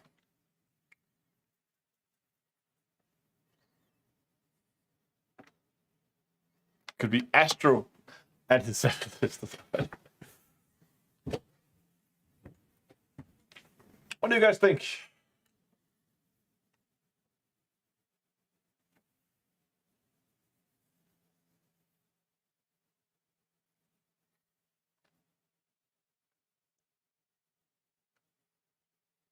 I think Astro Ope.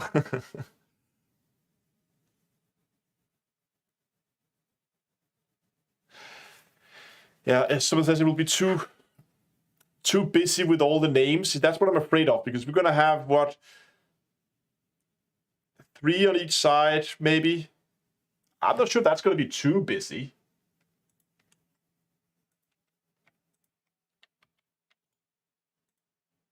Okay, that didn't work. We're gonna have to do it the manual way. So, what's the next one?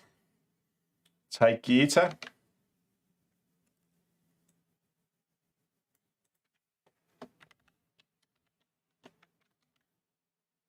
T-A-U. Yeah. Hold on, what size did I make Astrope? Should probably check that, size 50. Okay, I'm gonna make this size 52. T-A-Y. Taigeta, there we go. And make it bold. And then change the font. There we go.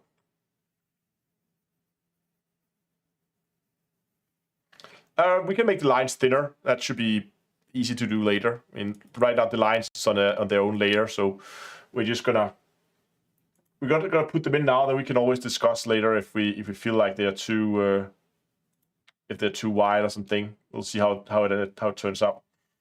Now we're kind of in a problem, right? I need that one out there, so I can kind of put a name here, I guess, because that is Alcyon.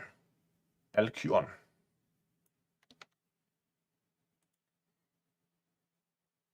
So I could kind of here put in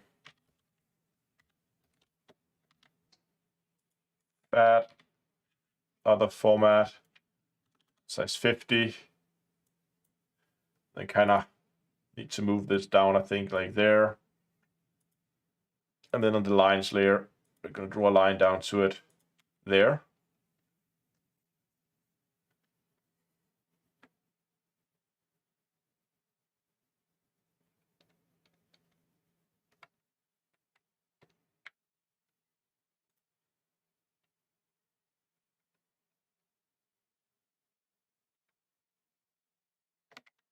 What else do we need here? We need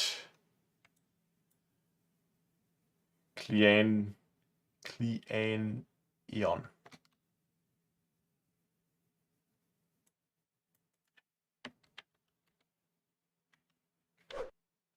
Oh, that's spelled again. CELAE. CELAE.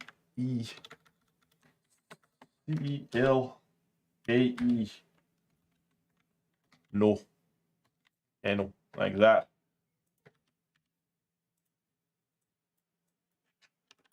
$50. And then move that down a little bit so it gets the distance. And then the lines layer. I'm going to draw up to that star. That was not one of the sisters. Yeah, it is. Right there.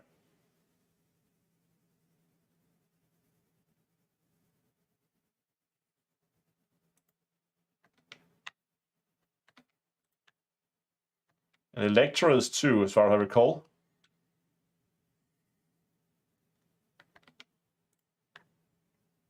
Which is that one.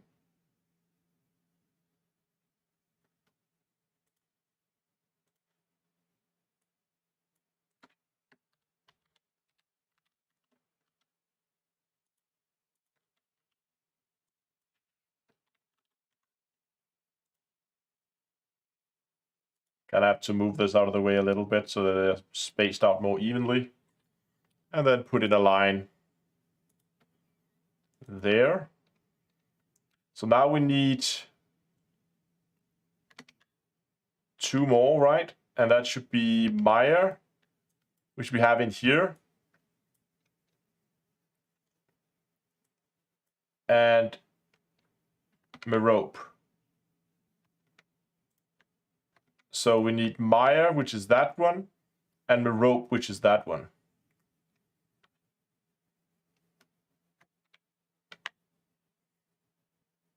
And these are those there and there.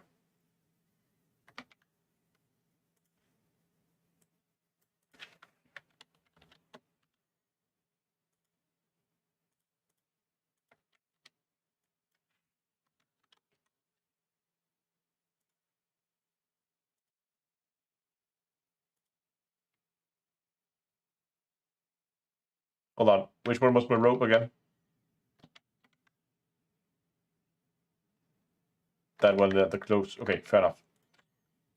So it was that one.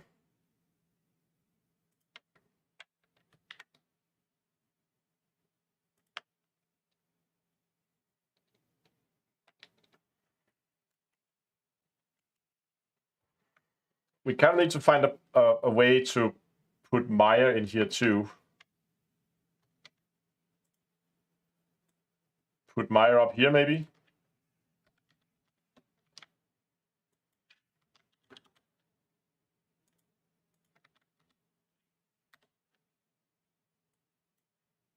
Maybe not so far out of the way. I put Maya there. And then draw a line to Maya.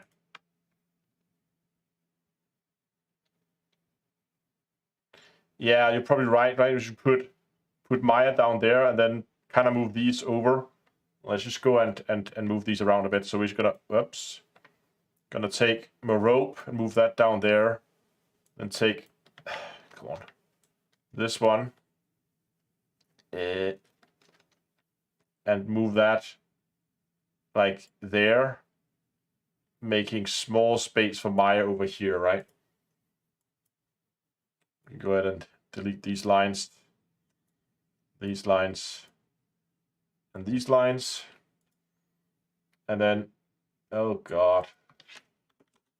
And then draw a line from there to Maya, there to there, from there to there.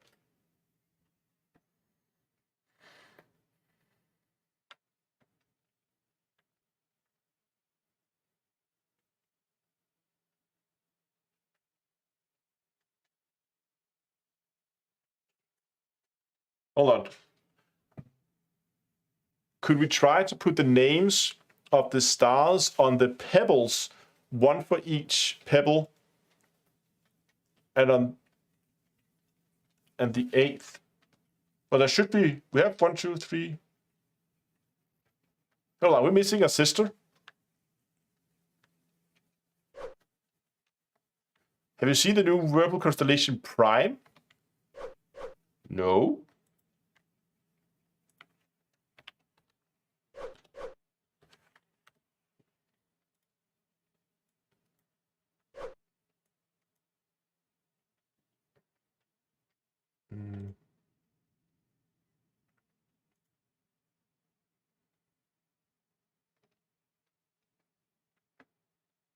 Have they put that on the shop?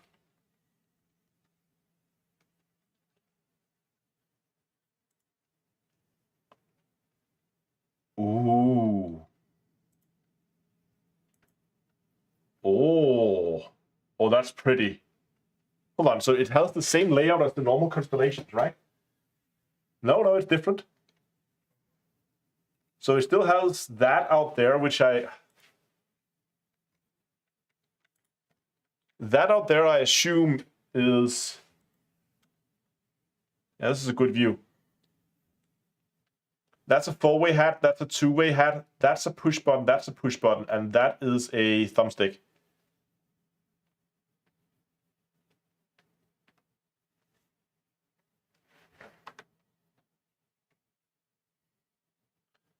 And the light down the side, I know you're not going to be able to see it when you're not using it, but scroll wheel. Oh, that's a pretty stick. Oh my god. Left-handed variant. Trigger and brake lever. Here we go. Dual position flip trigger is the same. Combination trigger stage. Analog stick. One analog stick plus push. That's the one out there on the side. 3 4-way hatch with push. So 1, 2, and 3 on there on the thumb. 1 2-way hat. That's that one out there. So that one is a 4-way switch. 3 momentary buttons, one there, and one on the back. Where can we see the back? You can just see it there. It's very out of focus. Maybe it's better here. No, can't see it there. They don't really show the back of the stick very well, but there is a button down there on the other side that we can't see. You can just see it there. Kind of out of focus. And there's also a left-handed version, a right-handed version, of course, yeah. Lockable twists, so yeah, it still has twist axis. We can probably see the screw on this picture. You can see that screw hole right there. We zoom in on it here. That screw hole right here. That one there, that's what's locked the twist. Yes, and Astro got distracted by a shiny stick. Yes, I did. Metal flip trigger, programmable LEDs.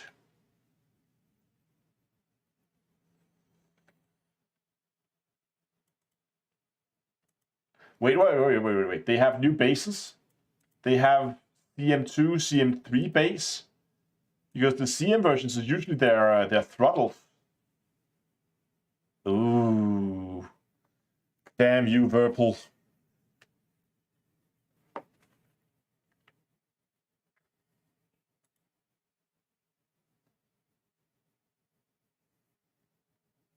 Yeah, so the Warbird is the one that I'm used to, right? That's the one I usually have. Because that's the one that kind of works with the desk one too, but now that I mean, you could get this one. That's the CM2. Okay, I didn't know they called that the CM2. That's confusing. What's with the CM1? How would you even... Oh, I see. Hold on. Hold on.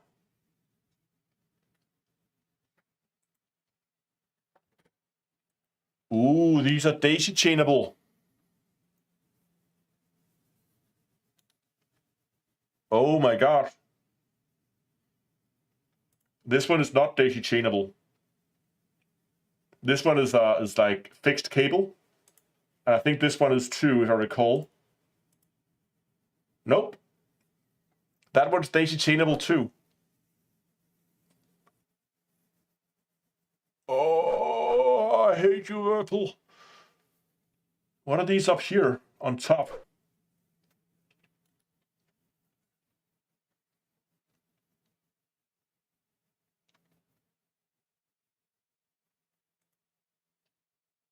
Okay, still just the CM3 throttle, that's fine.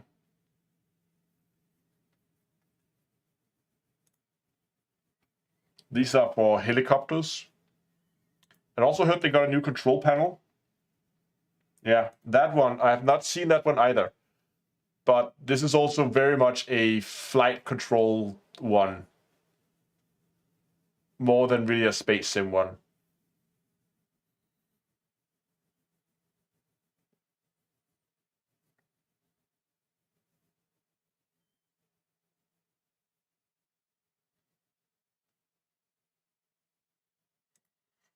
And the desk mount stuff is probably still the same.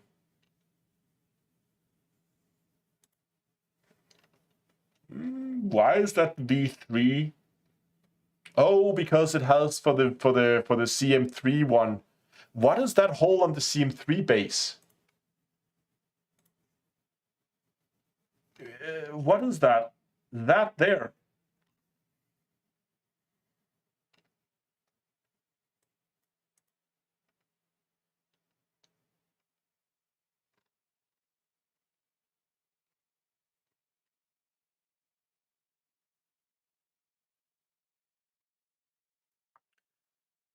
Perfect for mounted setup with extensions, adjustable axis clutch dampening, adjustable axis pretension, swallowable springs and cam, aircraft grade durable.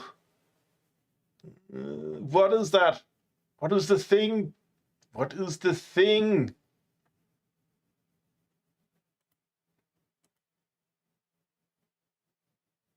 It can twist. There's an arrow and there's another one there.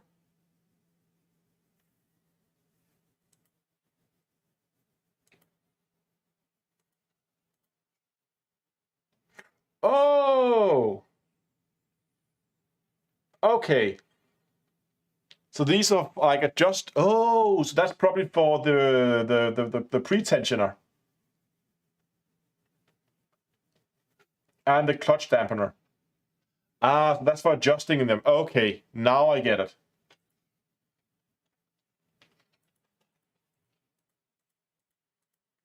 I probably wouldn't daisy chain them because I moved my setup around, but having the option to daisy chain your joystick too means you can basically now run your entire Virtual setup with a single USB cable, assuming that your game can actually like detect that many buttons, so not elite, and that you can actually power it. Because I don't know how much power they draw, but I have a feeling if you're gonna light up all the LEDs on the control panels and you run a throttle and you run a couple of joysticks maybe, you're gonna need a lot of power to keep that thing happy. But I'm not daisy chaining mine because if I daisy chain them, Elite goes no and doesn't like it. Damn you, Virtual.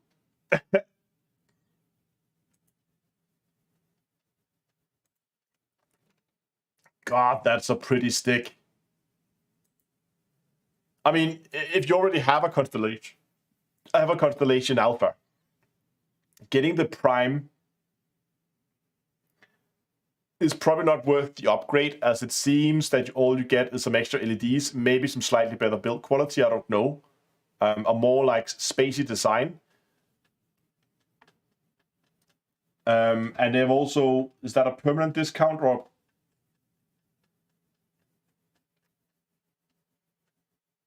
So you can see now the normal constellations have also been dropped in price, I think.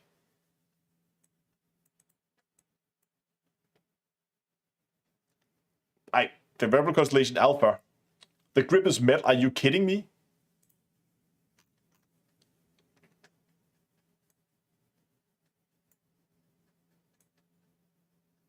Metal grip body. Oh my god.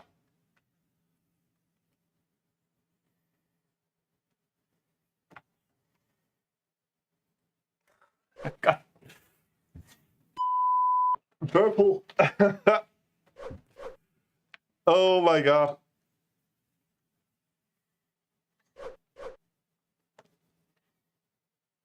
Nope. Nope.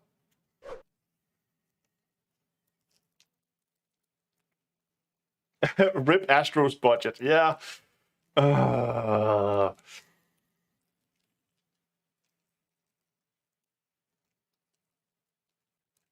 need to send a very, very, very, very pretty email to Virpal. Virpal, I am absolutely sure you want that to be reviewed.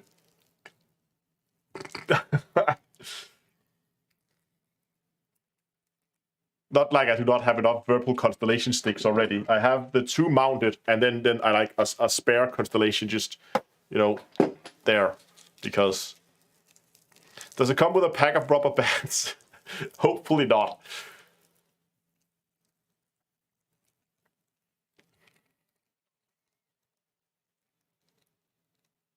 But yeah, I have 3 constellation alphas. I have, what is this one? This was the right-handed. So I have 2 right-handed and a left-handed stick.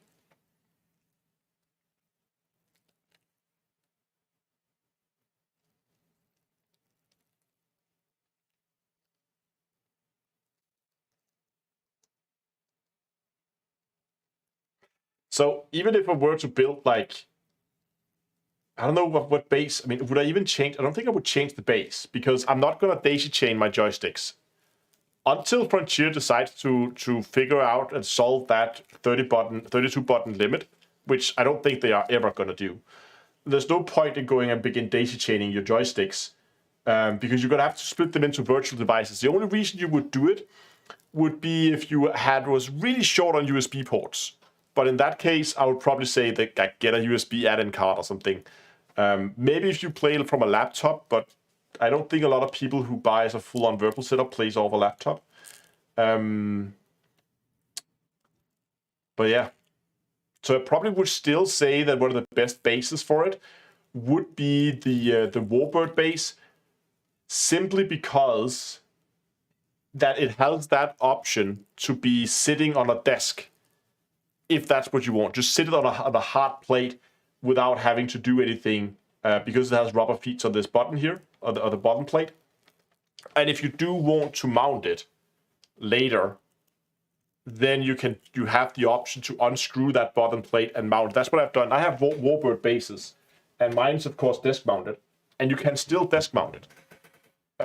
So just because of the flexibility, I still think the Warbird base is one of the best for the constellation. And it's the cheapest. Like, I can see if you're really getting hardcore into space simming and you really want to be able to adjust it, I can see the attractiveness of having those adjustable, like having these 2 springs you could adjust for the pretension and for the dampeners. I can see that. I can see the point in it. You obviously don't get that on the Warbird. But the flexibility you get from having to be able to like desk mount it or just having sitting on a desk is kind of a nice addition. How much do they charge for the throttle these days? Still 400? Yeah. Still expensive AF.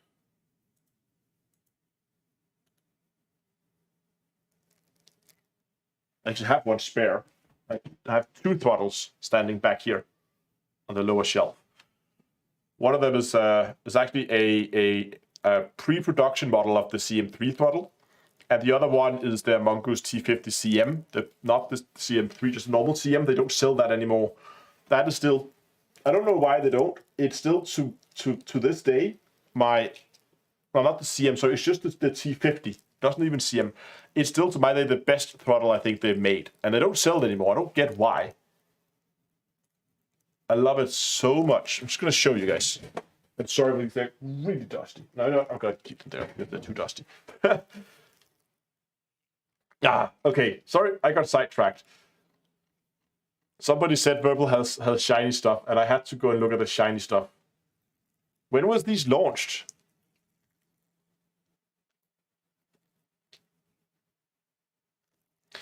I actually got, in the beginning when I swapped over to flying HOSAS instead of HOTAS, it was annoying in the beginning, but I don't really miss it now. It's just become a habit now. Nah, let's go back to this stuff. What do you guys think? Is that a design? We could make the text bigger. Like, we have the room to make bigger text if we wanted to. Remember, this has got to be on a t-shirt, right? So you're going to see it from a distance. The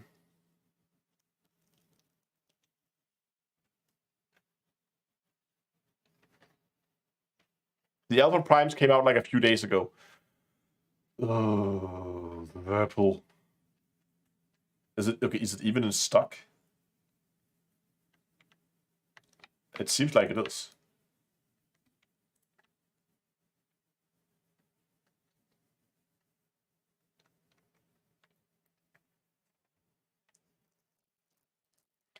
Yeah, these refining. Like, one of the first things I would probably do was just go in and say, like, the text needs to be bigger. Like, actually, just a lot bigger, right?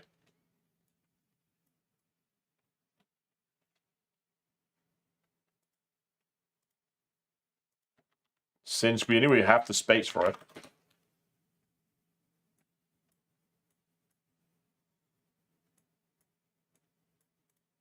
Jesus.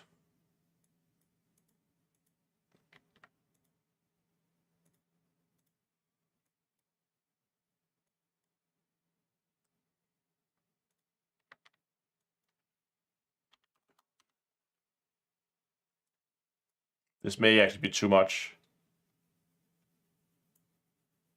Yeah, I think maybe we overdid it a little bit. 75, maybe.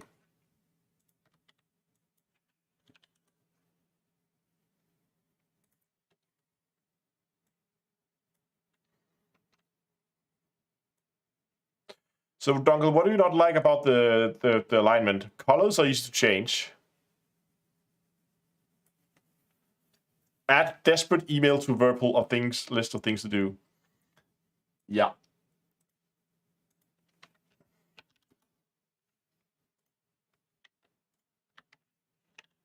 Come on. What am I doing?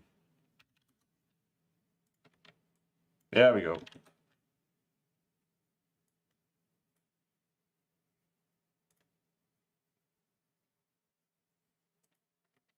Hard to say in chat. Fair enough.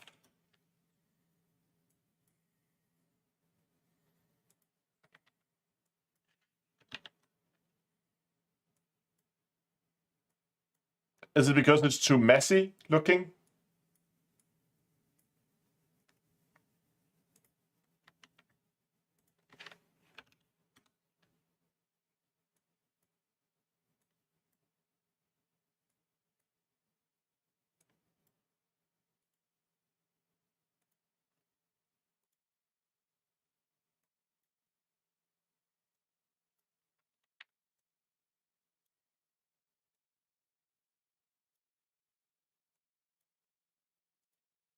Now we're looking at something like that.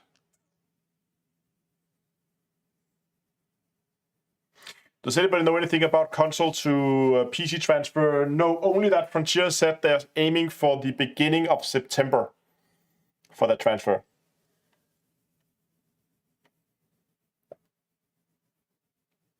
Have I seen the massive object moving towards the bubble? No. Is there a massive object?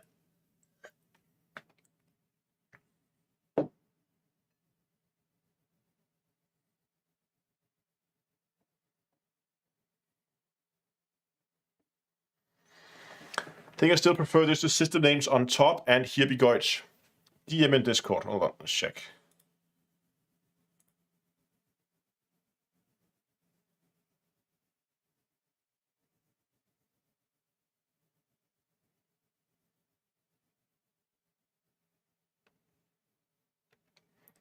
Okay, so Dunkel won't pink lines, and what Dunkel is suggesting is that we do, it's actually an interesting design.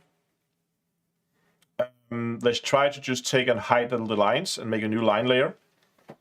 Lines 2. So I'm just going to we're just going to keep the orange color for now, then we can always change it later. But just to show what Dunkel suggested. So Dunkel suggested, hold on, remember, that for the lines 2, we would do something like straight line and then to the star. And then for Astrope again, we'll do a straight line, and then I can't remember where Astrope was. Was that one? There.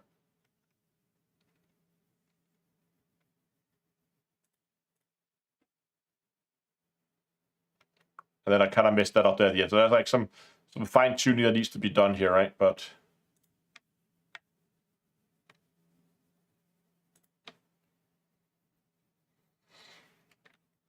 and then for these down here, it would be something like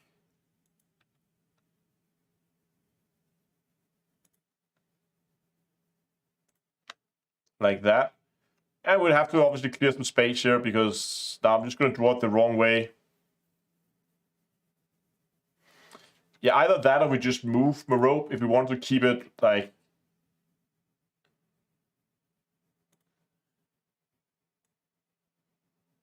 We could just move the rope here. Right? And then go back to a pen.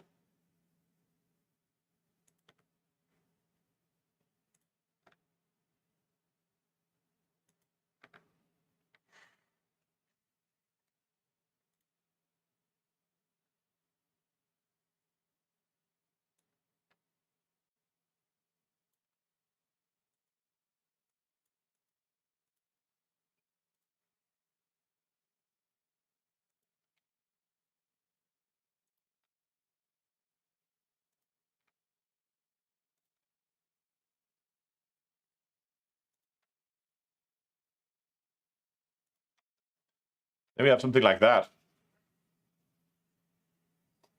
Ask a question about the Tobii icebreaker. Yes, you can.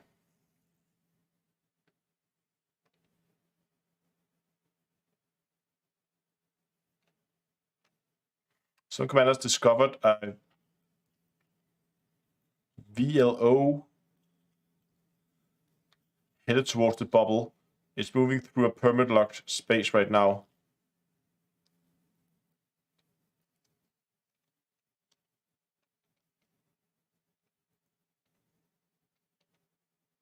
But can you see it in the galaxy map, or is it only in, you have to be in actual space?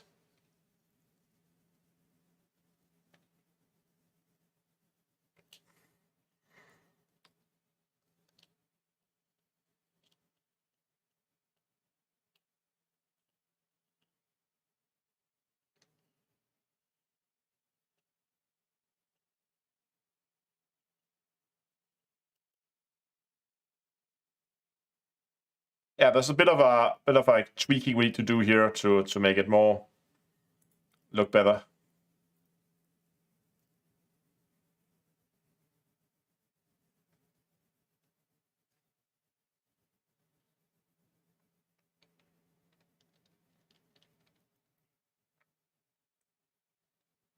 Will Crever, that's how to pronounce your name. I don't know. Can you get a hold of me? Like, I'm gonna try to get the system name here, because I don't know what it is. Might have to go in and check that out. Sounds interesting.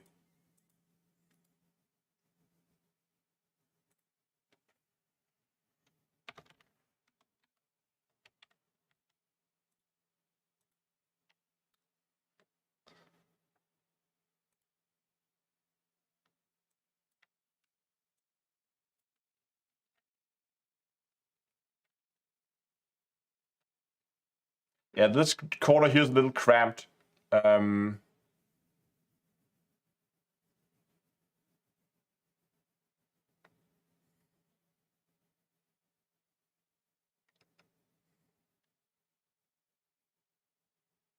We could just move Maya down, maybe try to make room for it up here on top.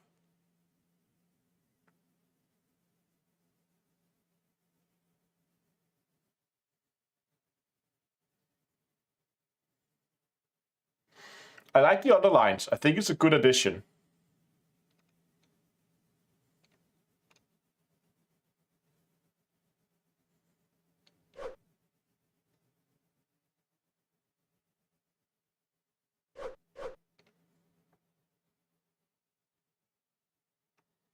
Move Maya down, up, and swap the arrow origin to right for top ones.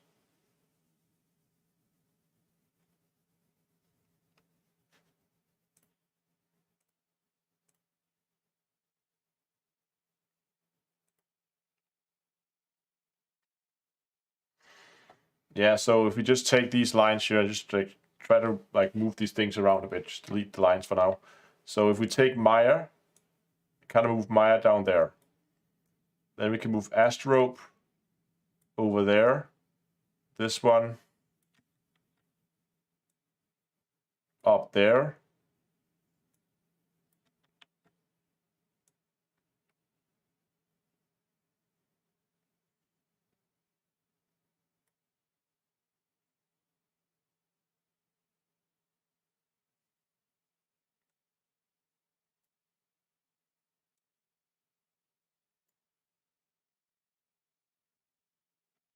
Something like that.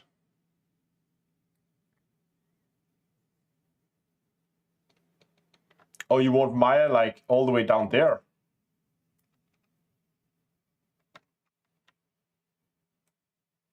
And then like Astrope. Something like that. That's very evenly spread out at least.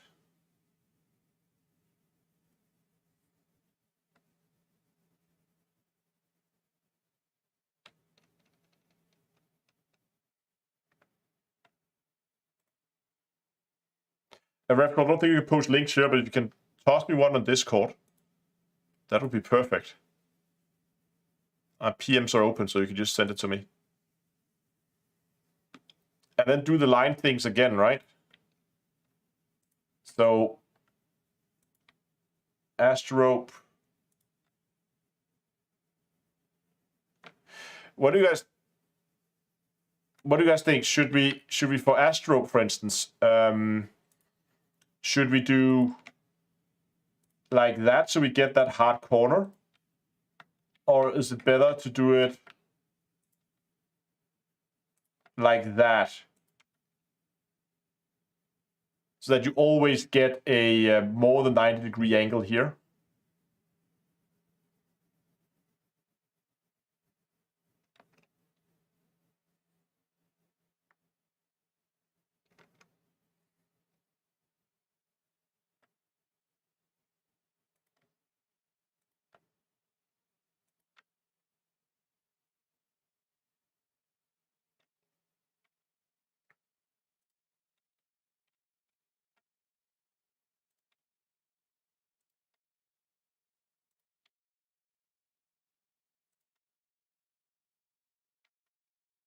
Oh, hold on.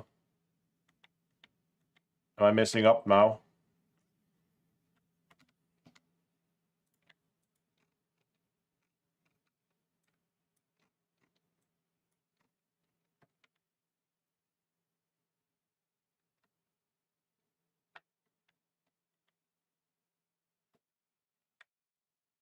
The Astrope one is wrong.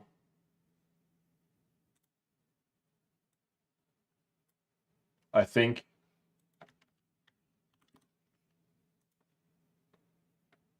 Maya's wrong too? Okay, great. I messed it all up. Yeah, Maya's wrong too. So that one over there is this one. But this one kind of needs it on this side too, doesn't it?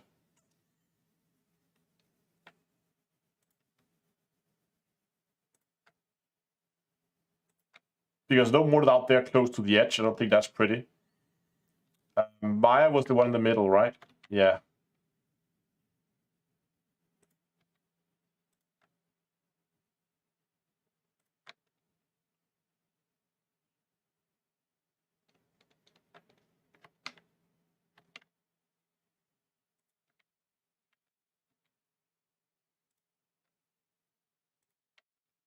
Like there, right?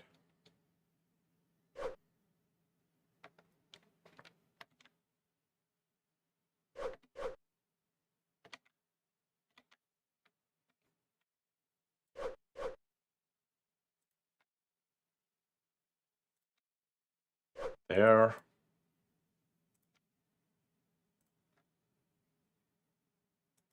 There.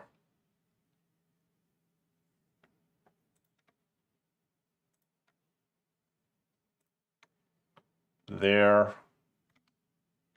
And my rope. Oh, that was my rope. No, that one's my rope.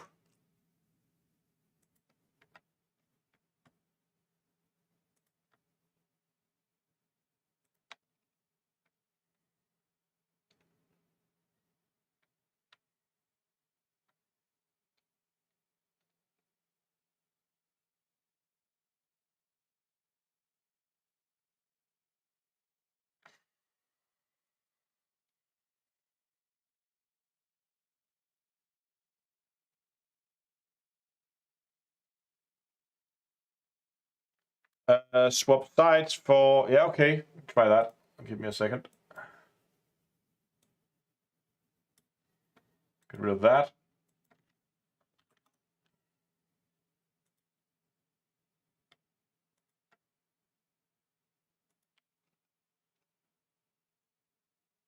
I liked it better before.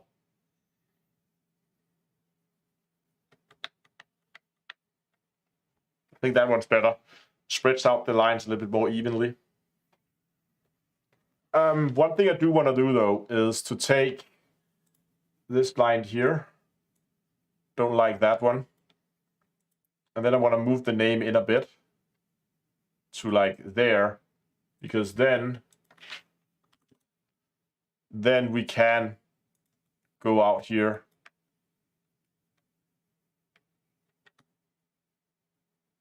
like so. I think that's better. It spreads it out more evenly.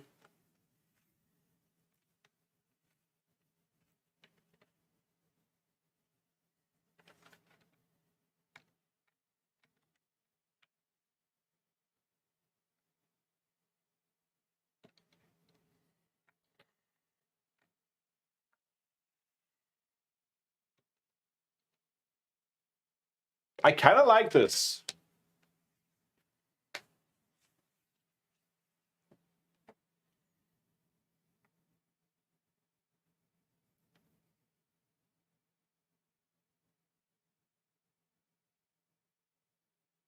Also, this make all lines consistently clockwise. Yeah, it kind of feels like more, like it's very evenly spread out now.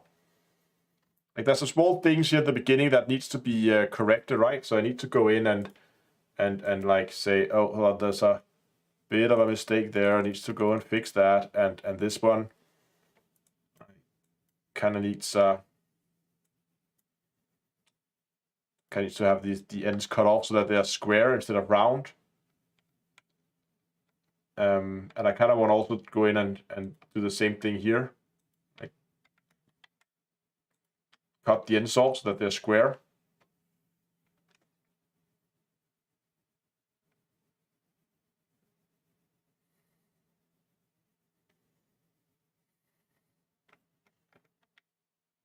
I don't know, do you like round endings?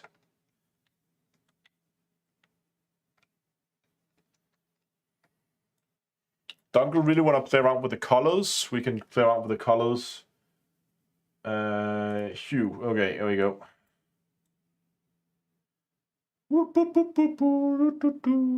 Zoom in a bit.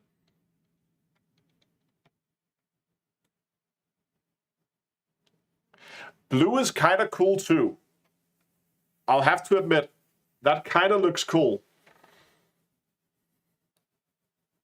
It's a 180 on a color wheel.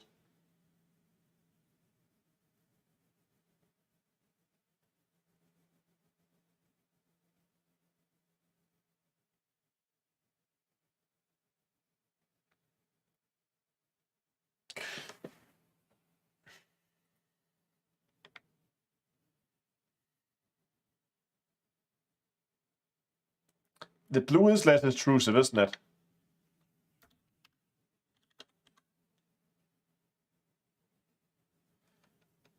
So the question is now, should it be blue? If we're gonna go with this orange and blue theme here, because it also kind of matches Elite, the themes that are the colors that are being used. I mean, everything in Odyssey seems to be a lot more blue. So should it be blue text and orange lines, or as it is now?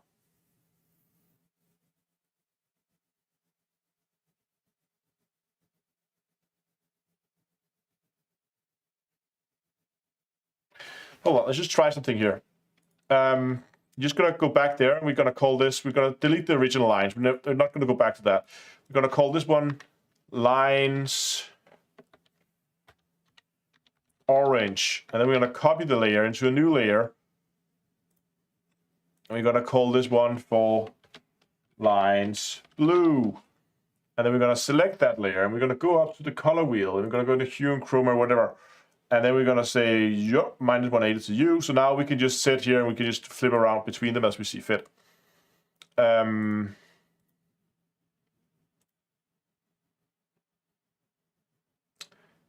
So just try to take one of these.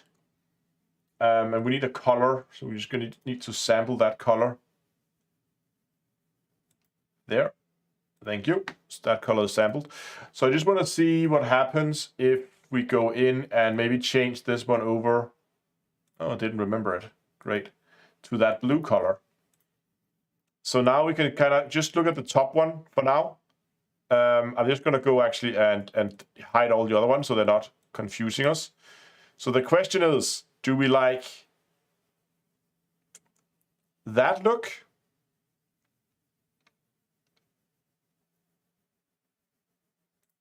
Or do we like the other one?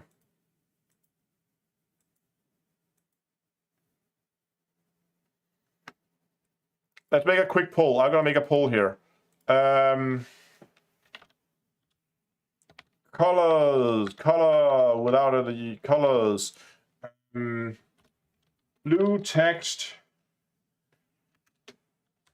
orange lines, or orange text.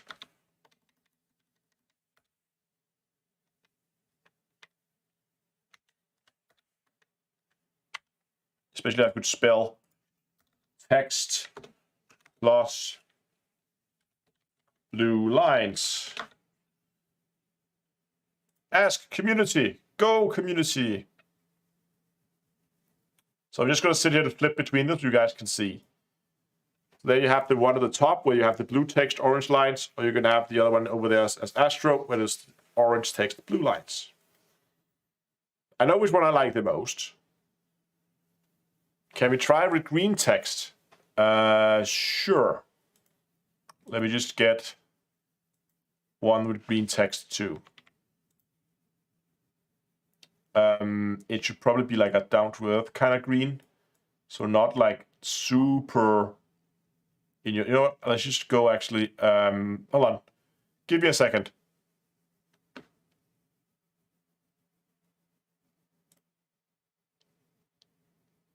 Okay. I'm just gonna call the poll here. I'll give you guys a few more minutes maybe. So I'm just gonna play around with the colors here for a second. Give me a second. Send me a DM on Discord. Let me check while you guys are voting.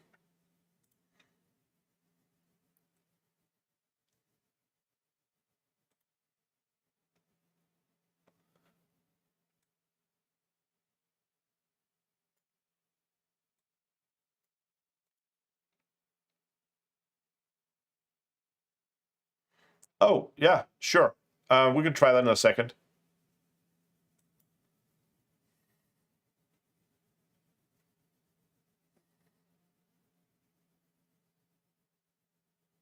So we're just going to end the poll. See, it seems to have been an overwhelming for orange text and blue lines. So let's just start by changing this one back. Let's actually, you know what? Let's try another color. Just because now that we are playing around with colors, I'm just going to take the ones here that have blue lines, and we're just going to play around with the colors on this one. See if we can find a green that kind of matches.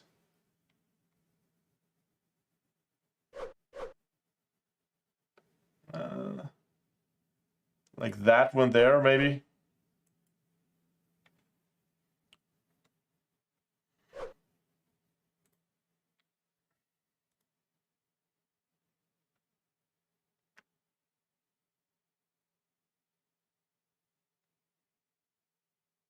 What was that idea? Hold on.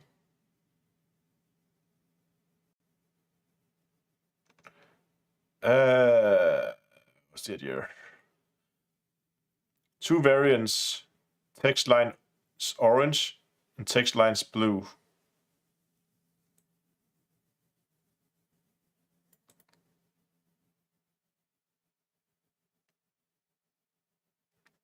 Just gonna play around with green as well.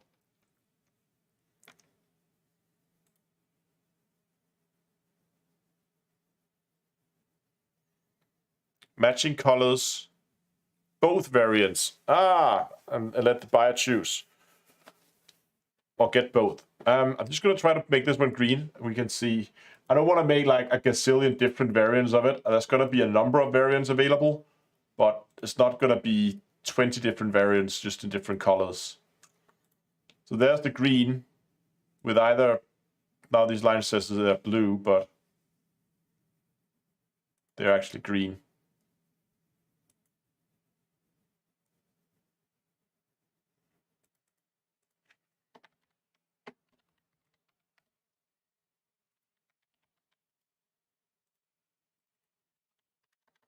Gonna make another set of blue lines.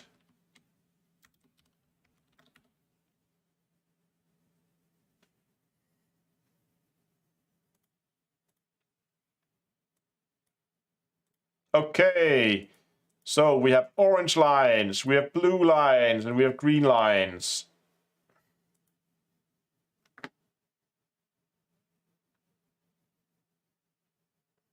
Yeah, you're right. I'm not a big fan of the green one either, to be honest. But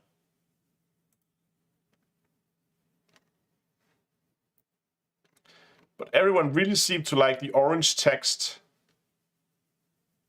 on blue lines.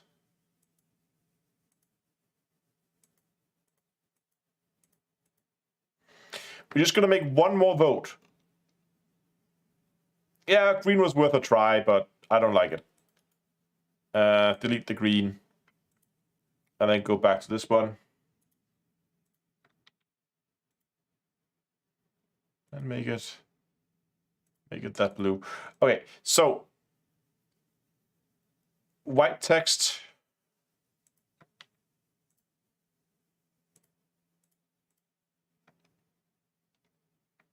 And then either those or those lines. If you go to white text, I don't like the orange lines. Or maybe I do like the, I don't know. White text and blue lines.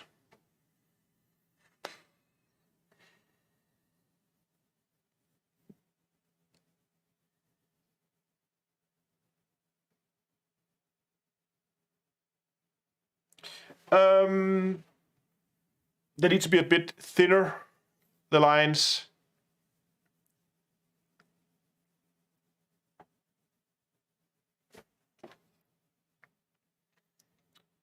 Okay, I think what we're gonna do is, for now, I'm gonna go and move forward with the orange on blue lines. And then we're gonna try some other variants here and play around with that for a bit. Just to get some options here. So make that into orange, because that seems to be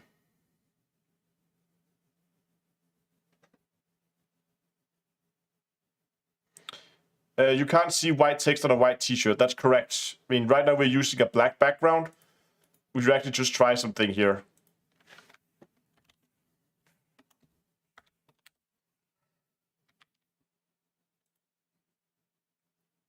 How does this look on an all white? See, that's not very pretty, is it? It works well on black. It doesn't work well on white. There, all orange is still...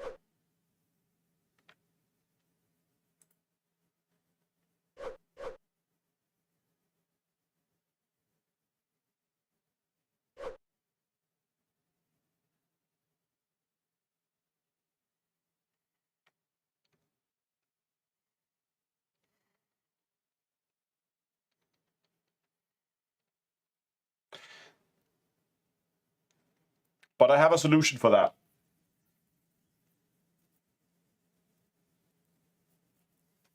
The blue text would look better on white. Yeah, blue looks better on the white, I think.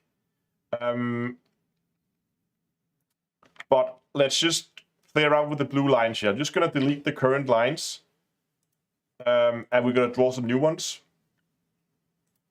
I'm just going to put the orange ones on so I can see where I need to draw. And then I'm going to put the black background back in. And then one of the suggestions were this, that we make the lines thinner. So basically they become like that, maybe. Just going to try one here.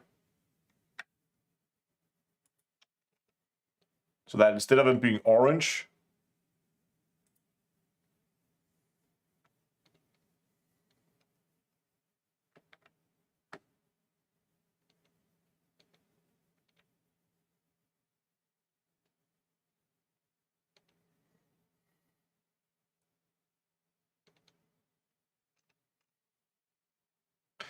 but the way I wanted to solve the white background was to do something like this. I'll show you.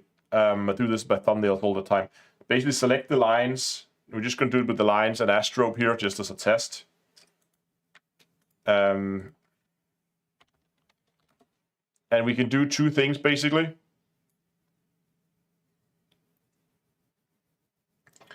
We can go ahead and we can just give it like a small amount of feather. And then just color that feathered area in black. That didn't work. I didn't get the bucket tool. There. So all it does is just add this like tiny amount of black around it. You can see here if I remove the border. You can see how it kind of stands out a little bit more. It doesn't look as sharp maybe. It's a little bit more fuzzy. Obviously you can't see it on the dark background, but here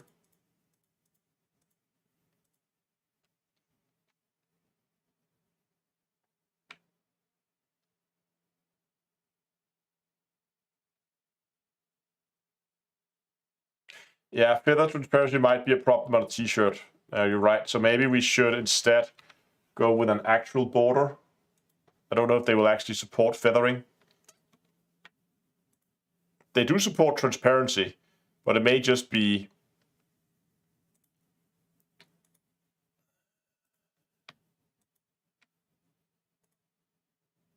So we could just grow it again, maybe just like 5, that's too much. Grow it by maybe just like really tiny amount. And then here on the border, fill that in.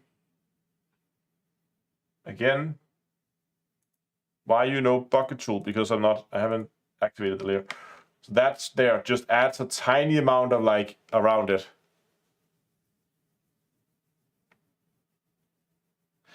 I think the Thargoid feathering is going to work. I think it's going to be fine.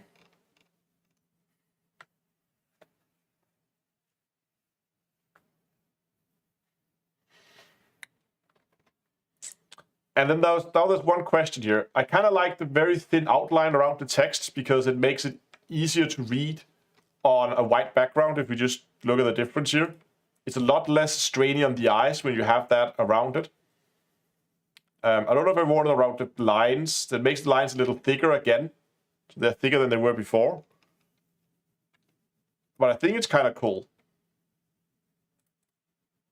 I think it looks better. I mean, obviously, when you're on a dark t-shirt, you're not going to see it.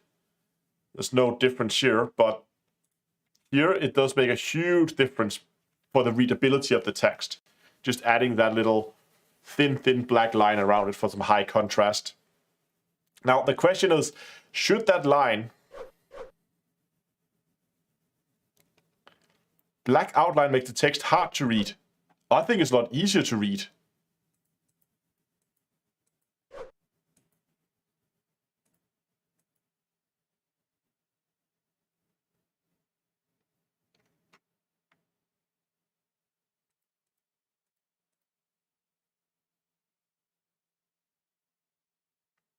Use the border only for the text. Yeah, that was one of the things I was considering as well.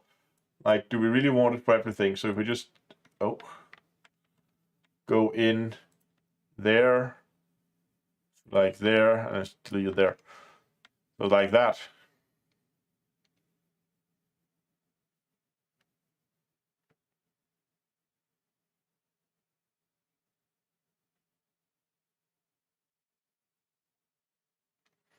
Yeah, we maybe have to just delete the border here. We go into the Astro thing here.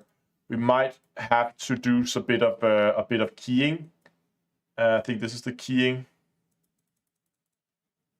Nope. Wrong way. This one, where we just space them out by like 3 pixels or 4 pixels or something like that. So we just add a little bit more space in between the letters, because now that we are going to be adding those borders, we want to have a more even, we can also try just 1 pixel, maybe 2 pixels might be okay.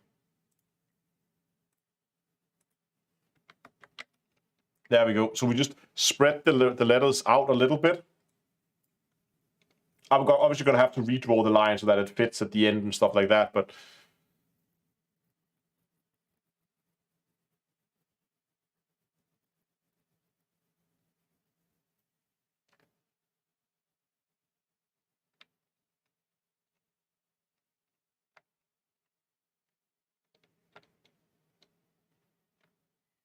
what do you think of that? So, too thick still?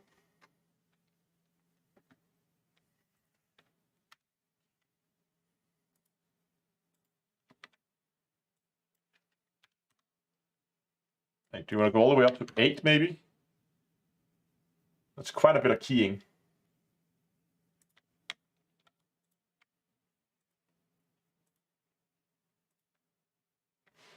Maybe, hold on, let me try something. If we just grow it by 1 pixel so that the line is thinner around the edge.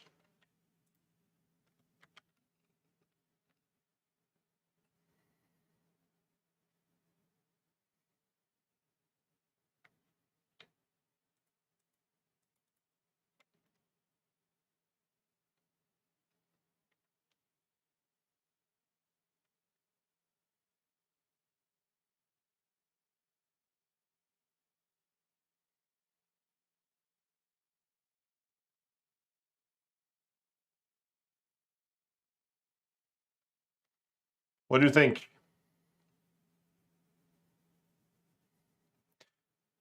No, but even on the black t-shirt, we still have a larger spacing between the letters. I think that spacing is actually okay. It might be right, that's too tight there, right?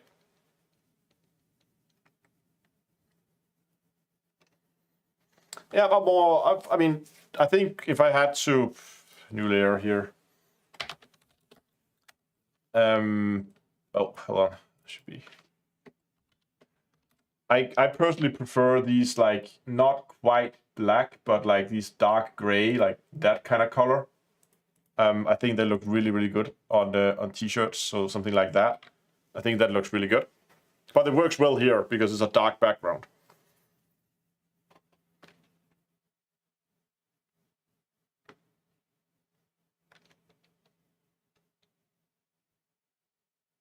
So is that kind of it? Like add, how much keying did we end up adding here? 8 pixels of keying to the text. Thinking like that. Little worried about Maya here. Oh, that's gonna be fine. Such a short word anyway.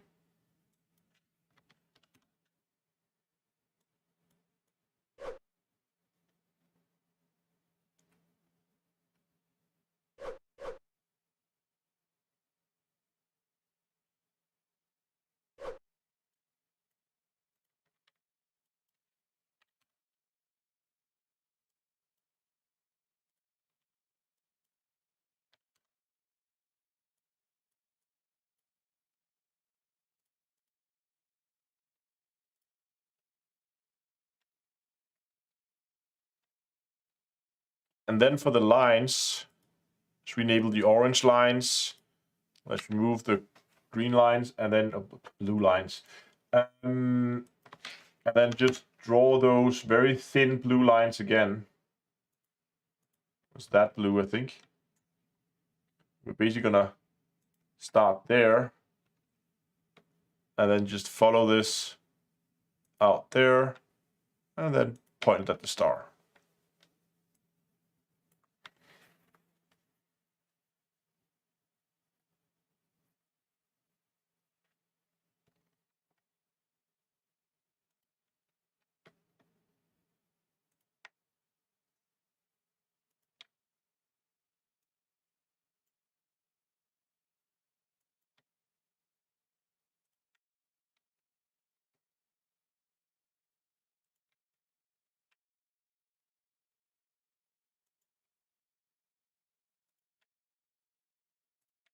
There.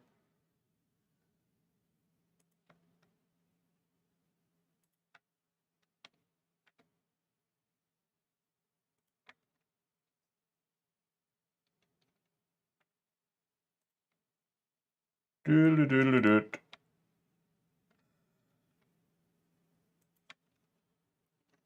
Last one.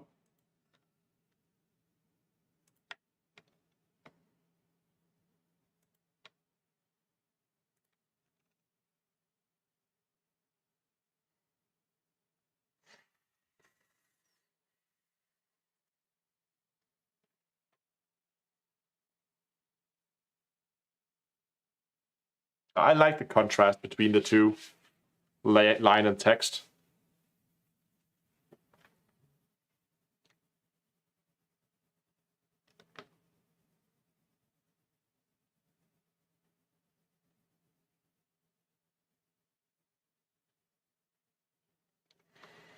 Now all I want to do is basically just go in and select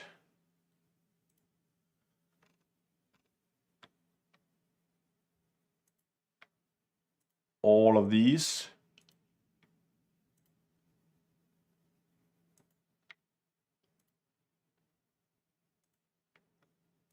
And Maya. And grow. Tiny amount. Black. Border. Oh, well, bam. All of these are done. So let's just see it on different colors again. So we have it on white. We'd have it on gray. And we have it on black.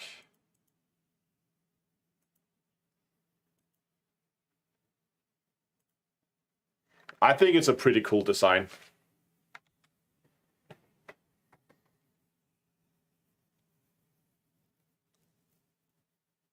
So many. Takes forever to save this now.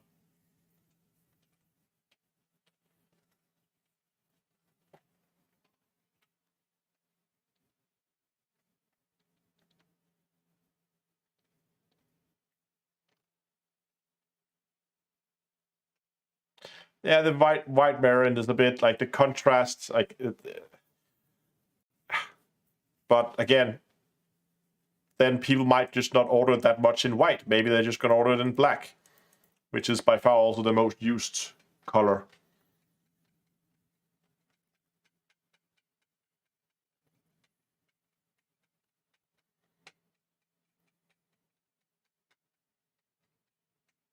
I still think they should make the ASTRO letters in Astro D2EA green. Yeah. I kind of like the clean design here. I think it's pretty cool.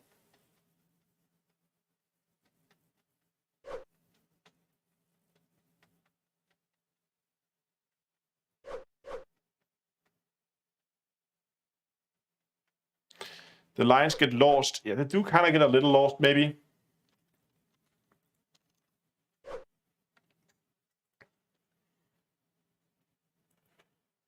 So you're suggesting, like, what would it look like with other colors? Let's just play around with it again.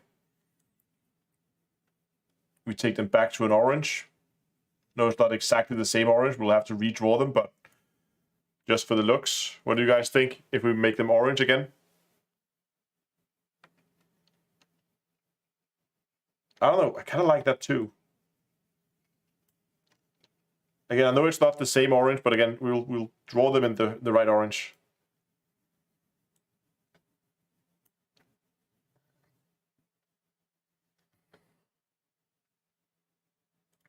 Quick poll here. Blue on orange, or do you like orange on orange? Okay, poll is up. Let me know.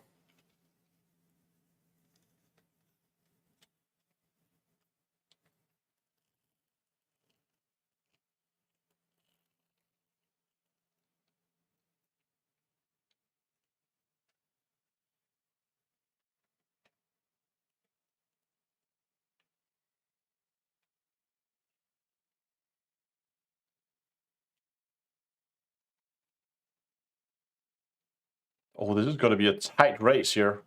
We got 9 votes in. We got 10 votes in. Let's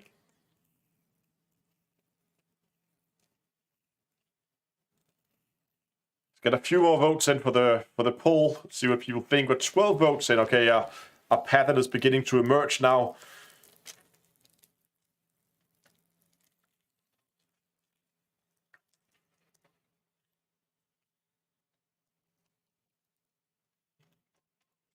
It's close. Gotta give it a few more minutes. You guys can go in and vote if you want to. It's very close.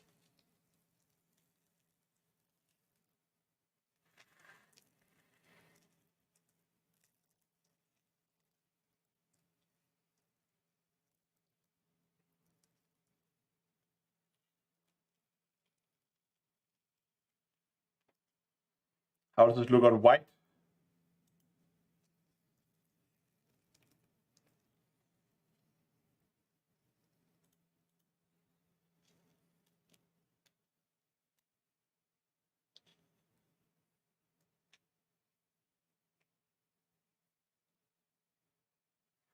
Orange works for black backgrounds, blue works for yeah. So what you're saying is that here on this background here, like blue is better, but for darker background, the orange is better.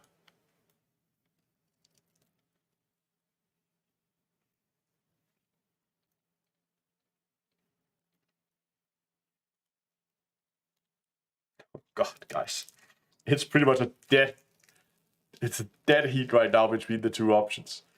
I think we got all the votes in that we gotta get right now, so I'm gonna end the poll here.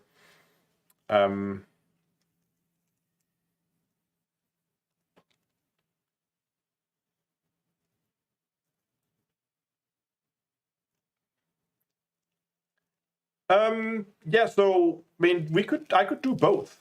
I think that's actually where I'm gonna end. 2 variants doesn't cost extra. So I think what we're gonna do is we're gonna keep the lines here in blue. Then we're gonna take this one that's currently called orange lines, gonna delete that. And just gonna clean up some layers here that we don't need anymore. There we go. And then we're just basically gonna go in here, pick our orange color, and we're gonna go to town. Oh, could I cheat here? Could I just go here and then just take bucket tool, go lines, and go yoink. Ah, Easy. GG. So now I can just basically pick which lines I want.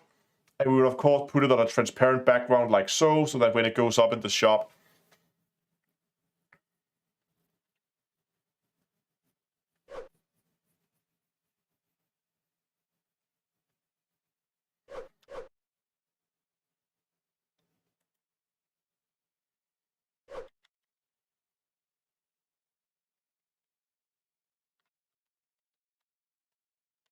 so let's just call this one star names orange.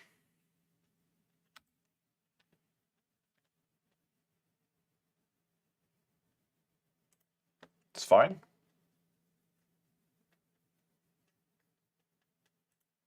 And export.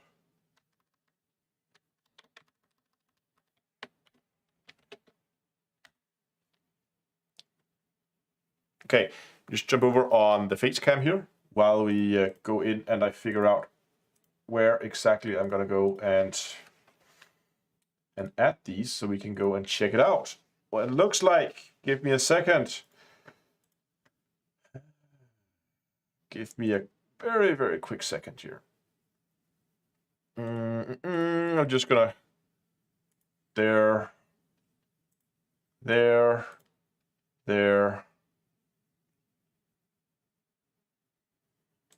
Upload artwork. No, hold on. I need to do something over here first. Before we upload artwork, need to take these and move them out of working documents and into finished designs. Make a new folder for them called star names. There we go. Let's start by getting that one uploaded. Wabam. Again, we could do things on all the sides if we want to.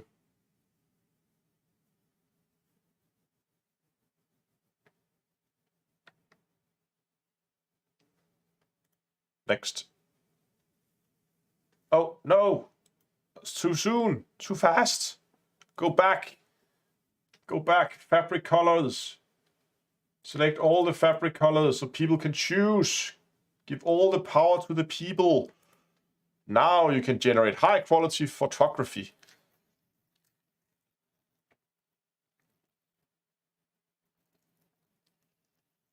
Arthur has tweeted a response to the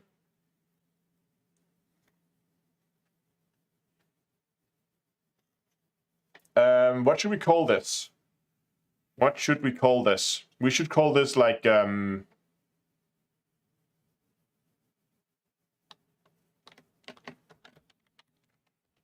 80s.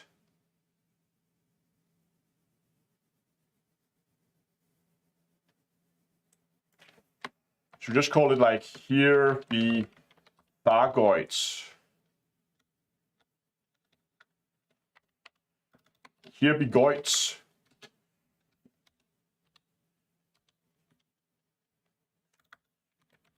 Orange.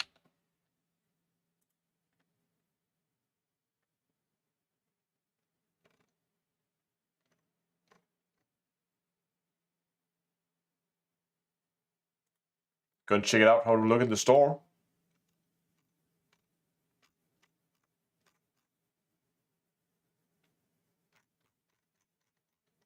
Okay, I will admit that is actually a pretty cool looking design. See it in some other colors. Oh, right, I forgot something. Hold on. We're gonna need to delete all the back images where they show the back because nobody's gonna look at the back of a blank t-shirt. We have to do, this is annoying. Like we have to go in and delete. No, and this delete thing is sometimes working.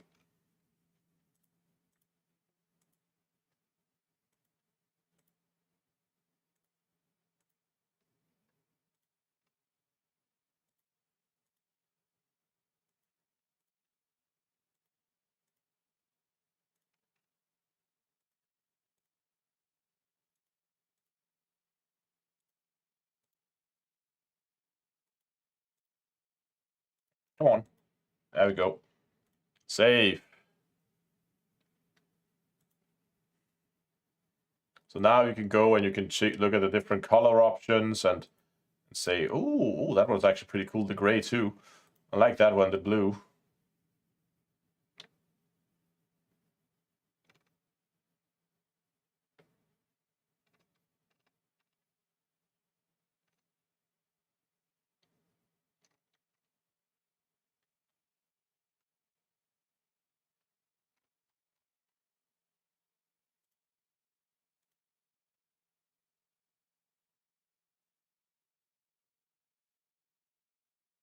What did Arthur reply to that object thing?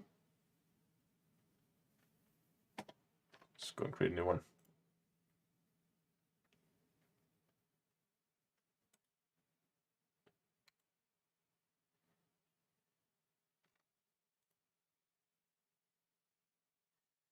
Did we get any?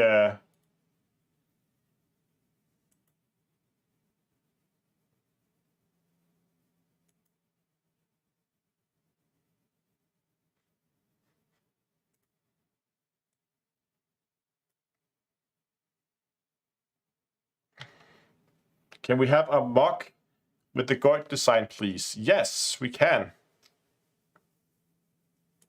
Yeah, we will. Oh, I did it again. I did it again.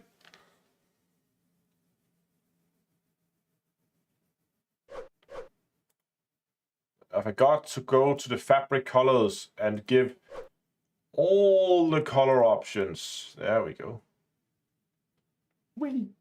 Next.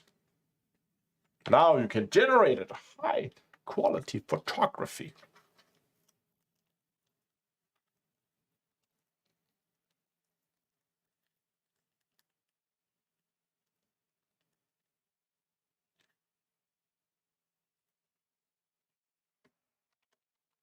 Here be Goits in blue.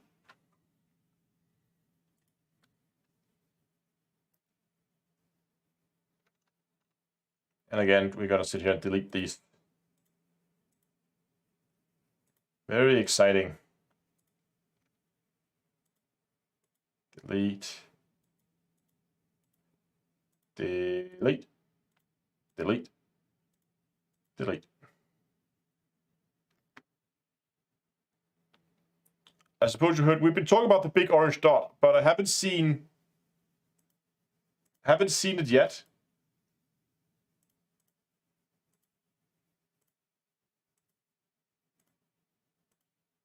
Come on.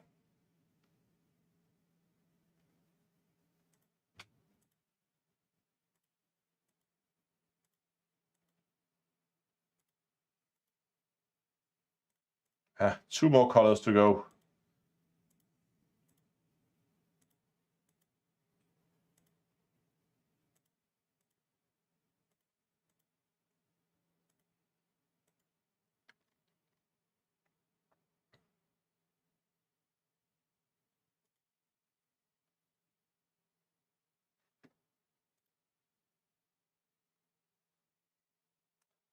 And now we have it in blue as well.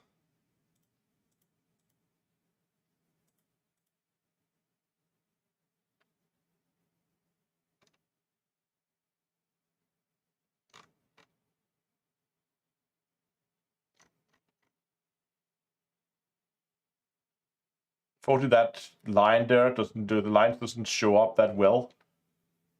I'm a little worried that these lines is going to be too narrow for the print. You can see how they kind of looks like they're disappearing here on the generated one.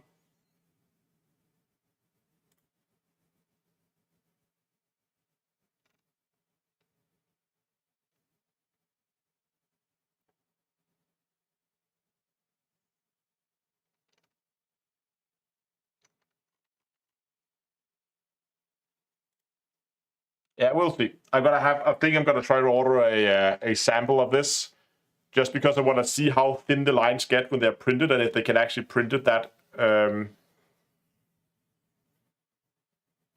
Yeah, it's likely just an artifact of the images being generated, but I still want to see that.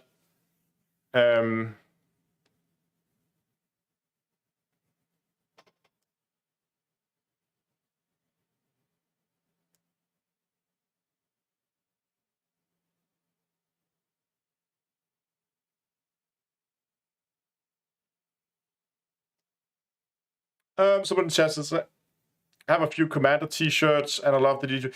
Yeah, no, this is what I think this is more catering towards the Thargoid hungry people who find that cool. I know this is not for everybody, but don't worry. All the other designs are still gonna be here. So far, I just have the logo and the TRX logo, but the Nebula design is probably gonna be back as well, and the Commander t-shirt is gonna be here as well. So don't worry, there's gonna be plenty of options for you to choose from. People ask for a mock. So the thing with mocks is, let me just go and find. Just go and find the print area on the mocks here.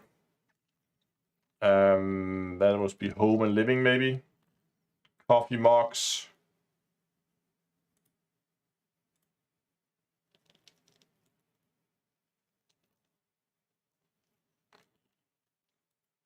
Okay, they don't really show the print area here. That's great. So for that, we're gonna have to do something else, because I have done designs for these in the past. So we're just gonna go into working documents here.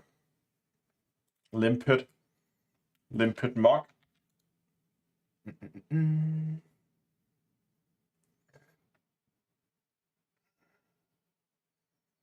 What is it? Star names.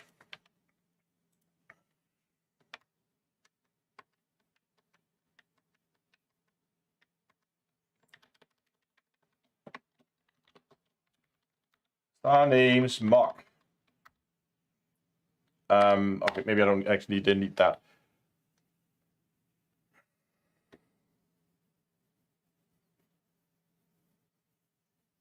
Just a plain one. We could do a plain one too. That should be easy. Let me just make a plain then.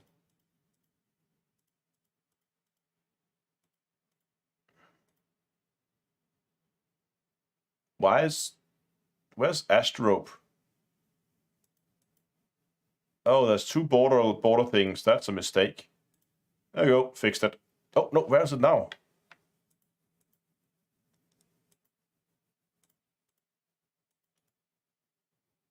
Merge down. There we go. So just want like a plain one, like this.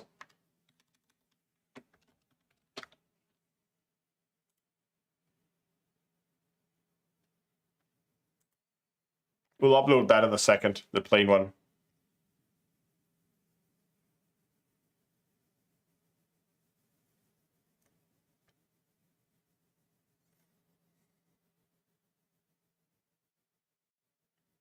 We can definitely make a plain one, so that it looks like that on black.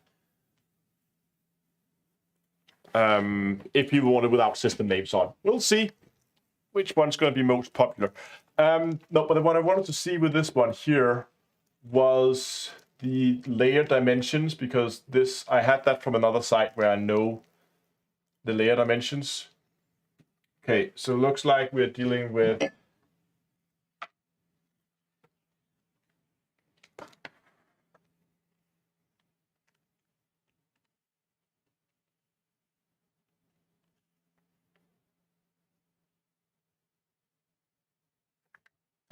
I don't have a pen. 1700 by 1050. 1700 by 1050. So what we're gonna do is we're just gonna, no, that's not what I wanted. Wanted that, you can go away. Doc 17, 2700 by 1050.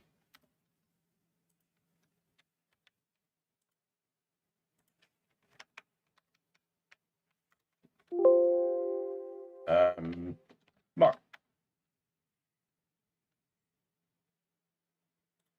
Gonna jump back in here. We're gonna go up to layer, canvas size.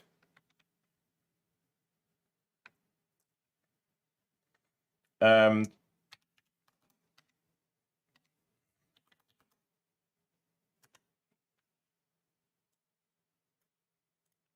So there we have the mock. So what do you guys think? Are we gonna go without the names on the mock? Just a plain one?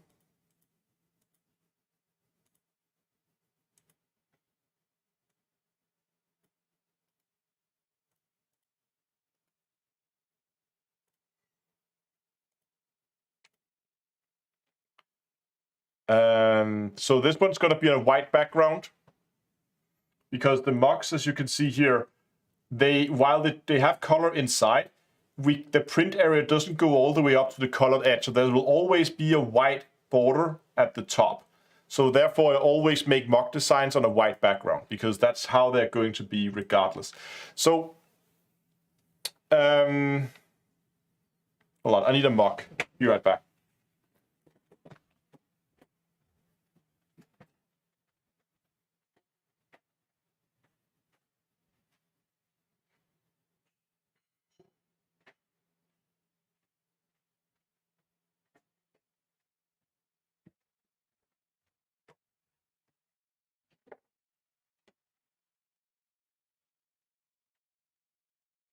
If people don't get the shape of a goit, then they...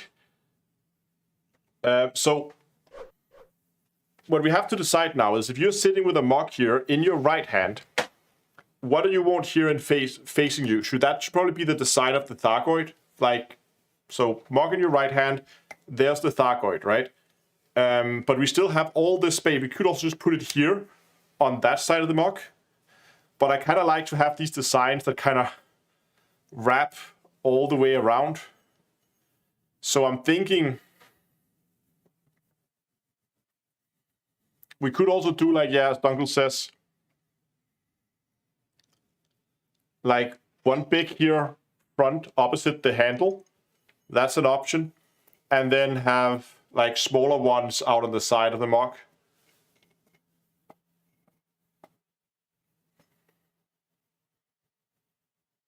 What do you guys think? Should we put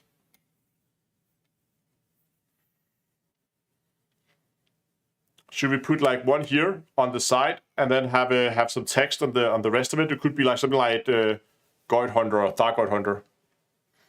You agree with Dunkel that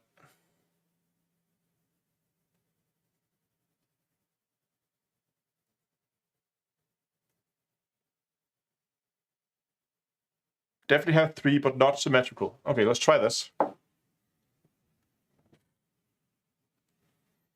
So basically what you guys are saying is like scale, like move, hold on, reset this. We're just gonna make a new background here. Basically just gonna go and delete that layer, and we're gonna delete that layer. I'm gonna take that layer and we're gonna just delete it, and then new layer, just call this one for background. There. Can you see? You can't see a thing, I'm on my face cam. There we go. And then just white background.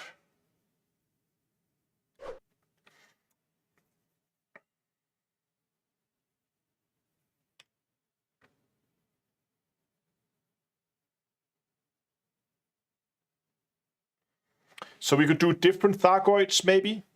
How many different ones are there? There's 4 of them, right?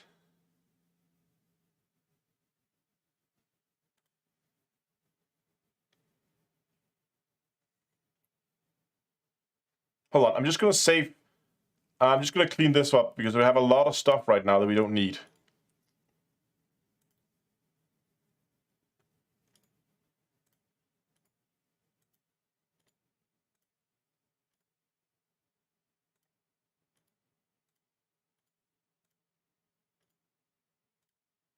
What if we did something like this here? I'm just throwing ideas around. So we take the Pleiades, we take that picture here of the Pleiades and we scale that down so that it kind of fits in the mock. Like without too much bleed there on the side. Like there, right? So there we have the Pleiades sector, right? But the author's variant we can't really fight. So that means for the fightable ones of the interceptors, we have 4.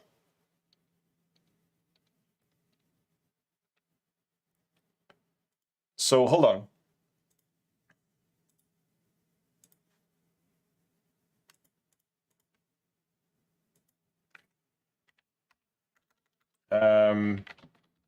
Thargoid Darkoid Basilisk. And we're gonna go tools, colors, transparent. There we go, right? So, God damn it, which one is which? That's the Hydra, that's the Cyclops.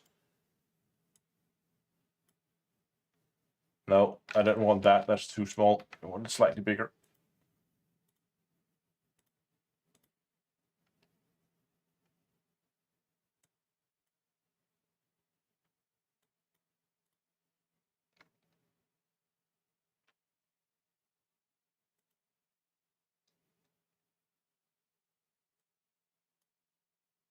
That's the Basilisk and Medusa. Got it.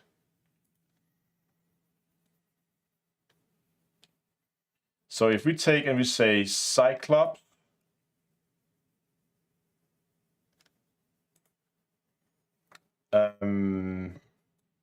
Basilisk,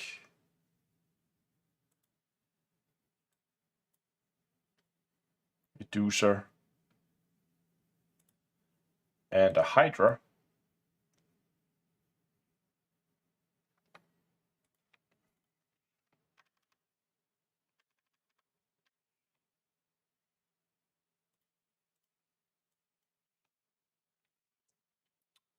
Which was the next one we needed?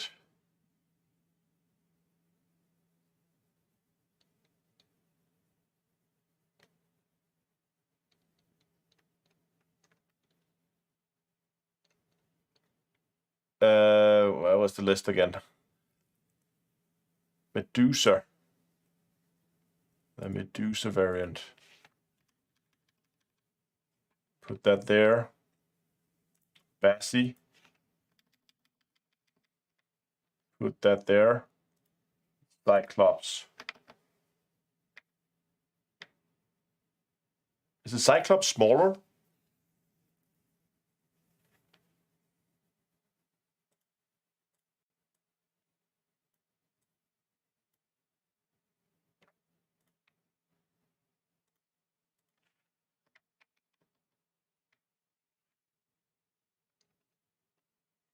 So what we did, now we're just going to try something similar to what we did last time, right? So we're going to select that, that,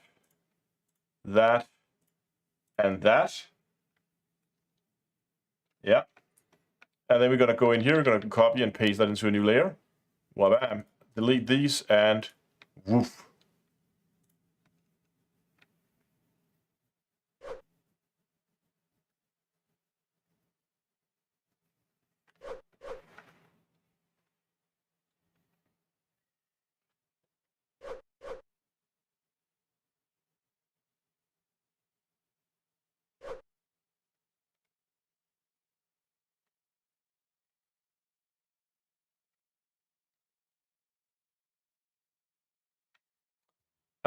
Smaller doesn't know. Make one full height and others scale a bit. So you want it different?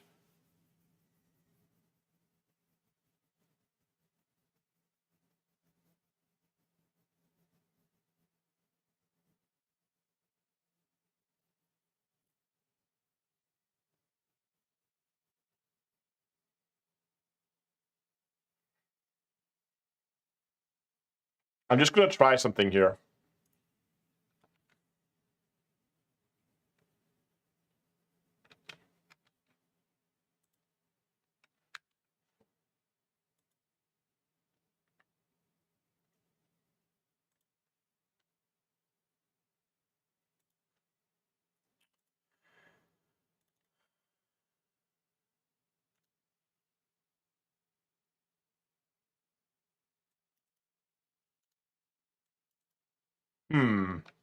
Where did I put?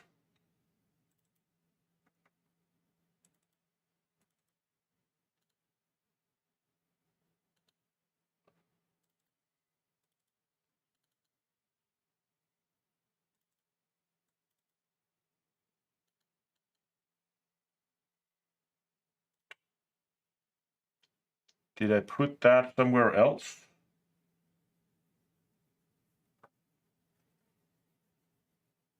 Guys, movies, scripts, streaming. I might actually have lost that folder. I used to have like a Blender file with my mock design in. Let's just see if I still have it. I'm not sure.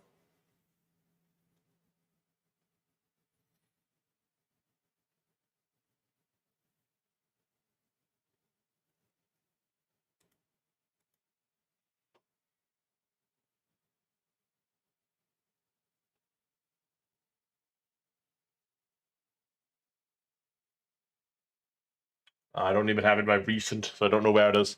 I think that's unfortunately gone.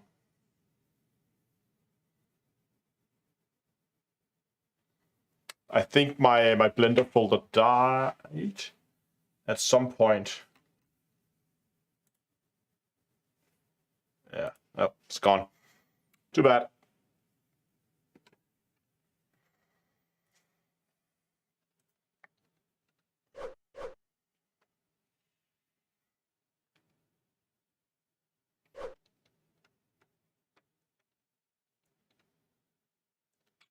There was someone who suggested that we just put like caustic content on the side of the mock. So this could be one option, right? But the other option that I kind of like would be to take this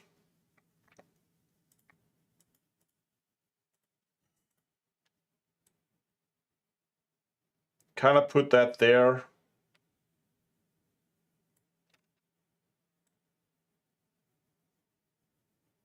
Maybe not full height, but like something like that. And then if we put here in the on there,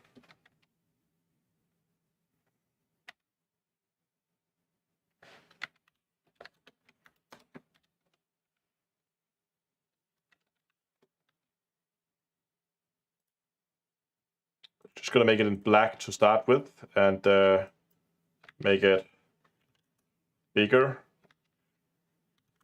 a lot bigger. Bold letters, always nice.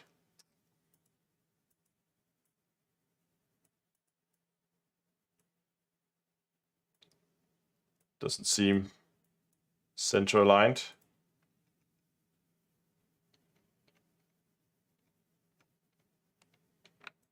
Is there like a specific warning sign for when stuff is caustic?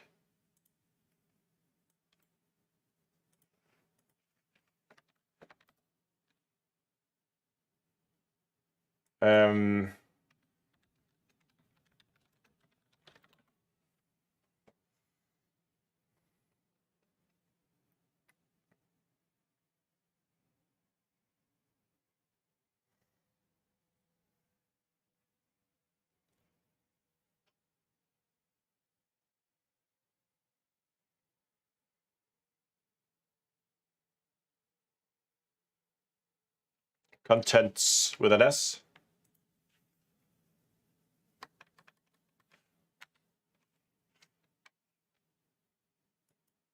So, like what I was thinking,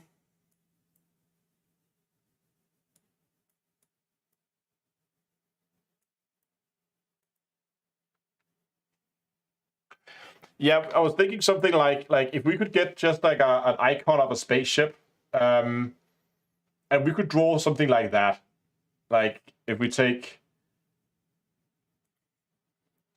this as an example, like we could draw a warning triangle like this.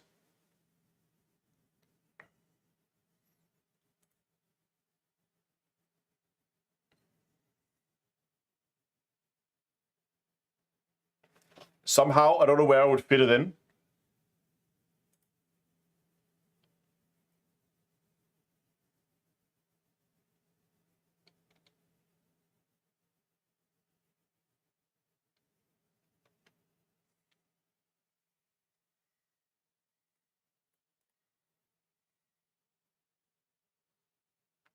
What do you guys think?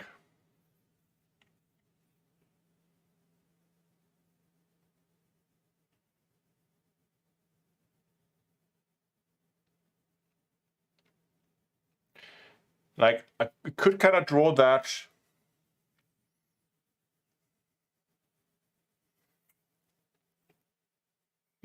Like, drawing a vial like that should be pretty straightforward, I think. We can do that in no time, I think. That should be easy.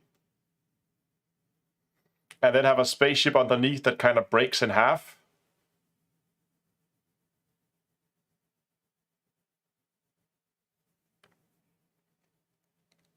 But where will we put the caustic content?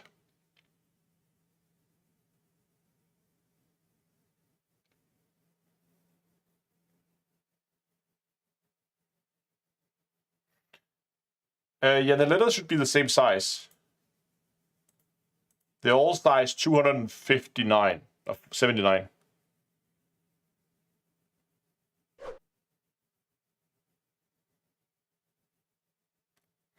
What if we did, like, we could take this, the Thargoid maybe, and then move that in a little bit. Oh. Like that, right? So that's kind of on one side of the mock now. I think for it to be centered, it should be like there, right? So that should be on one side of the mock. So you would, on one side, you would have the Thargoid with a nebula, and then on the other side,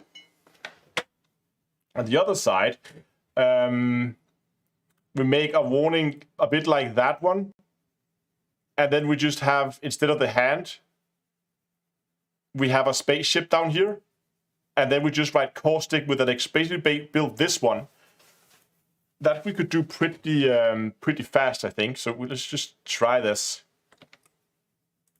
So I'm just gonna take that. We can recreate this text really soon. So if we just move that, let's make a new one. Let's just call this one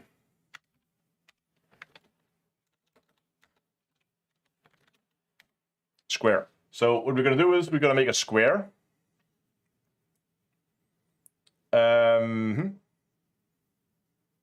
And I'm gonna make sure that it is in fact square. Let's make this 720 by 7. Whoops, that's too much. 720. Now that's an exact square. Then what we're gonna do is we're gonna go and we need to round the corners, right? So we can do that the same way as we rounded corners on this one by basically shrinking this. So we're gonna shrink it and we're gonna grow it. And now we have rounded corners. Do we need more rounded corners? I want it slightly more rounded. Let's shrink it again by a little bit more. And grow it again. There we go. Nice rounded corners. Now for that, we're gonna need like a aggressive yellow, right? Like a really aggressive yellow. Boom. Then the next thing we're gonna need is we're gonna need that black border there. So that should be easy too. What we're going to do is we're going to go up to selection. We're going to shrink it by 50. That's too much.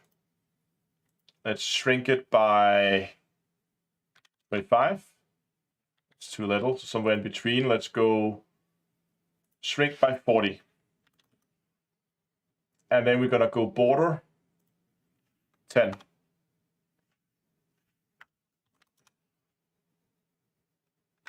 that too thick? Oh, maybe that's actually okay. Then we can take the black one here and we can just take the border here and we can color that in like so. Okay. And we can merge that down to the next layer. So next up, we can just go and rotate this. Gonna rotate this. Whoops. Nope, not that one.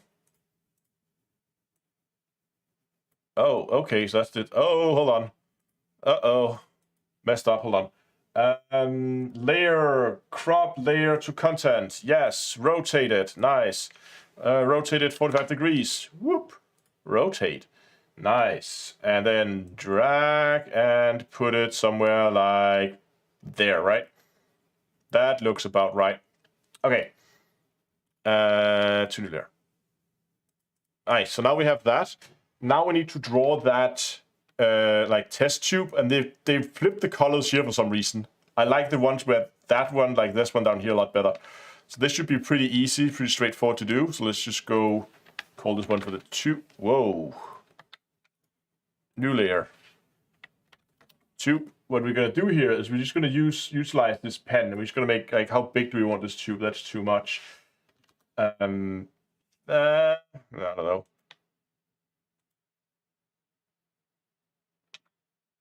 Is that big enough for a test tube? Is it positioned correctly? They kind of always position it in the center. I kind of want it a little bit off to the side.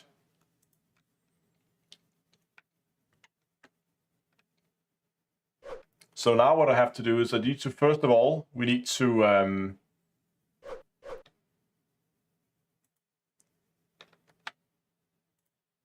cut that end off.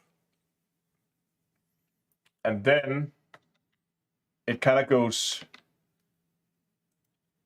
like this, but with a thinner one. Let's just go with like 10 pixels.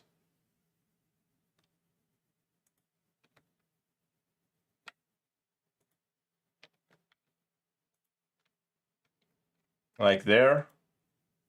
Make sure we fill in the gap. That kind of begins to look like a something.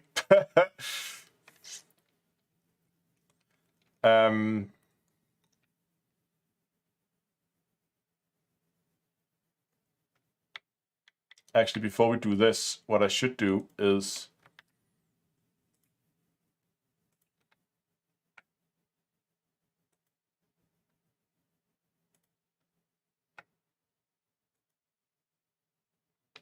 oh, that was not good at all. That's better.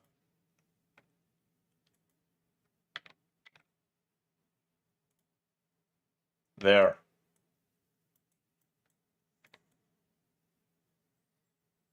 Get rid of this. Yeah, I know that the signs are public domain, but then I have to find one that's high enough resolution. And oh no, hold on. I messed that up. I cut into the edge.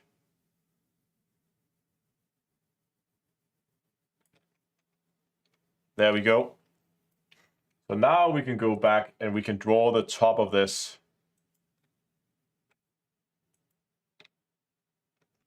Like so. What a beautiful test tube. So now we need a spaceship. And what I had in mind for the spaceship was actually just to steal it from Carlos. Business, merchandise, working documents, Carlos.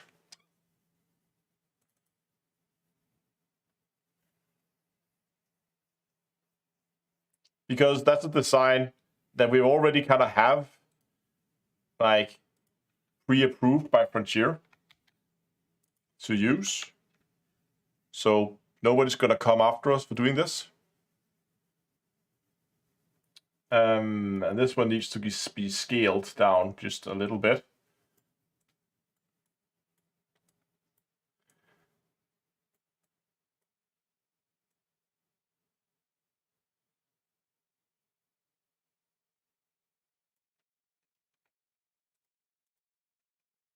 Should we try to color this all black?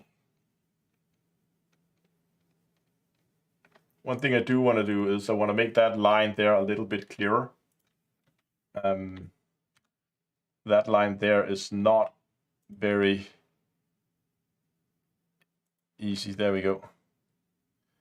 So basically we should just take this, select it all, take a pen, and then just go ham and color it black like that. Oh, that works. That works 100%. Now, what do they do here when they... So they just basically like cut a section of it out. So I need a droplet. I don't know how to draw a drop.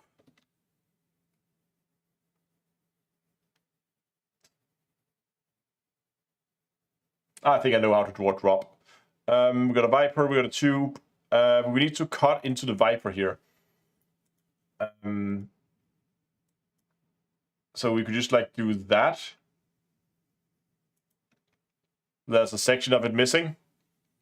And then maybe do, you know, just for fun, do like a very tiny one, like 2 pixels or something.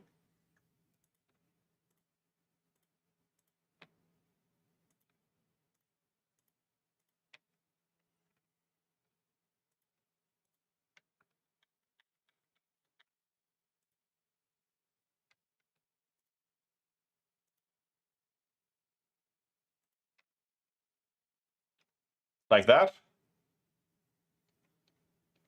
And then we just need a drop from, actually we need to move the Viper a little bit. Because the Viper needs to be right underneath there. And then we need to draw a droplet, which I think I figured out how to do now that I begin to think about it. What I'm going to do is I'm just going to take figure out how big I want the droplet.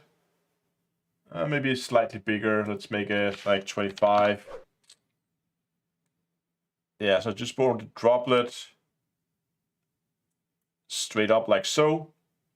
And I'm going to take an eraser. I'm just going to start the eraser there and move it up there. Start the eraser there and move it up there. Oh, is that a drop? Maybe that needs to be a slightly more rounded.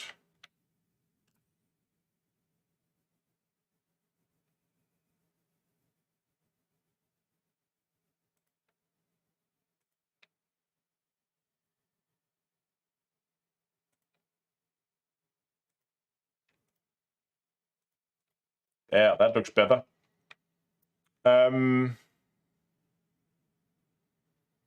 Hole should be more scratches, just like a circular hole. Ah, okay, you need to be more like, so you want it to be more like, so, oh, what's the Viper? That's the Viper. So there's like a little thing missing there, and a little thing missing there, and a thing missing there. So like that.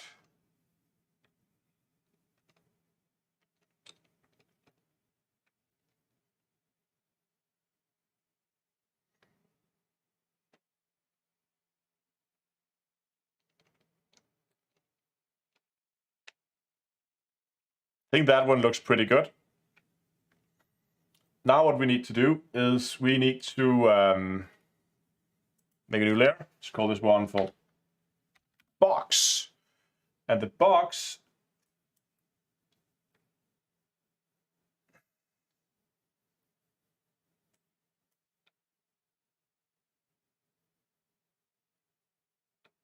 just going to see how high can we basically go here.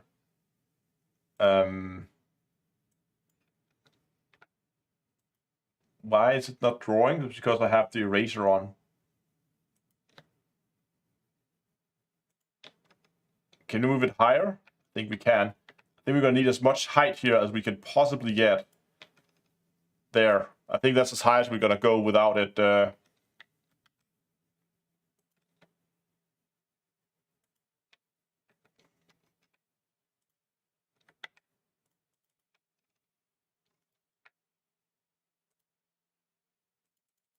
There.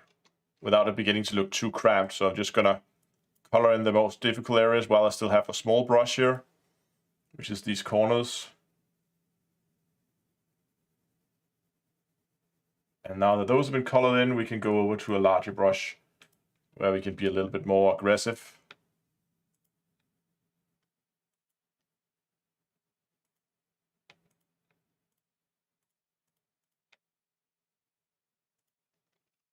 There.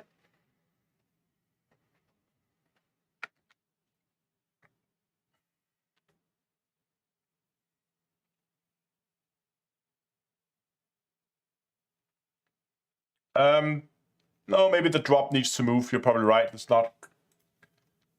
It also is not centered under there. So there is probably better. So should we just do like a caustic?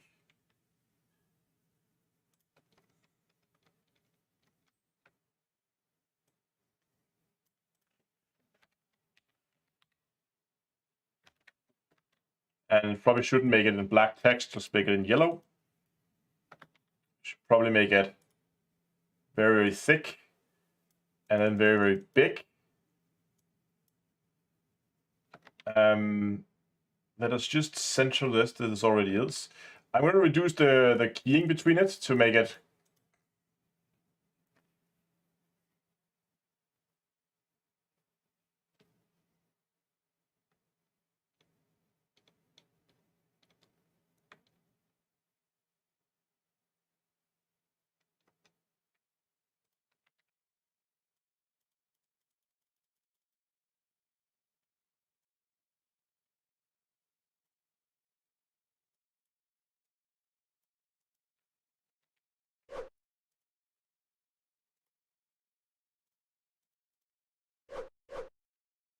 make this down here. Exclamation mark. Exclamation mark needs to be bigger.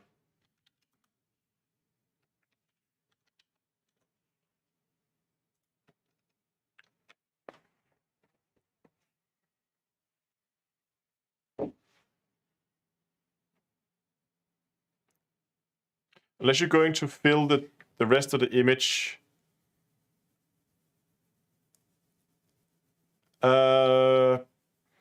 I would make the ship way larger and overlap the overlap the tube a little bit. It's far too small. We can try to move stuff around. We still have everything separated out, so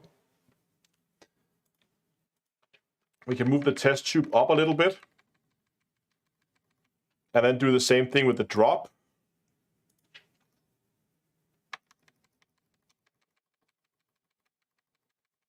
And then take the Viper, and we can scale that up so that it takes up more, so we get more Viper.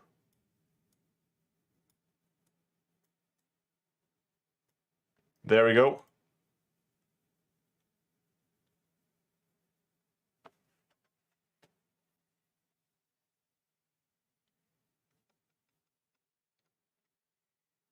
So, oh, that's a good idea. I like that. Hold on. Where's my, there it is. So what you're saying is what we should is, instead of using the exclamation mark, what we're going to do is we're going to take a, just going to save this.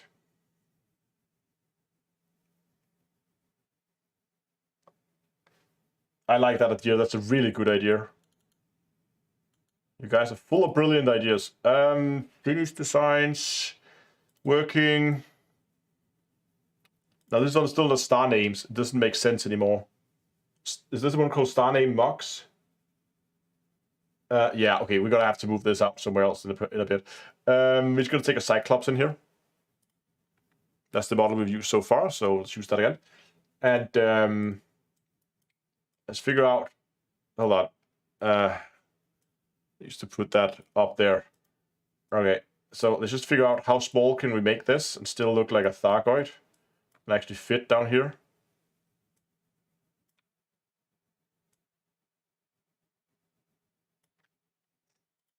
So something like that, and then what we're gonna do here is we're gonna go warning Goid. Warning Goid, okay, and then we're gonna go and select our Cyclops, and we're gonna go with a bucket tool, and we're gonna take and make a very yellow warning Goid. Oh, wham! And then delete the layer. We don't need that anymore.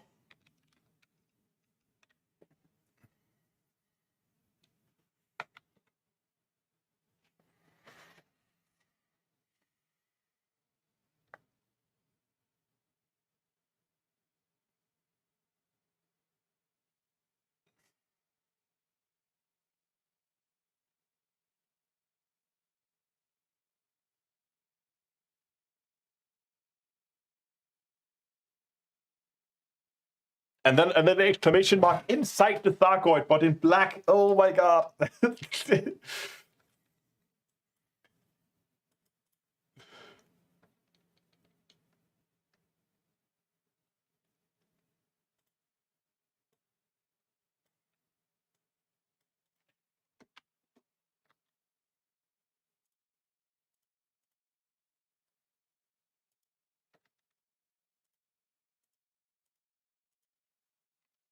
What did I write?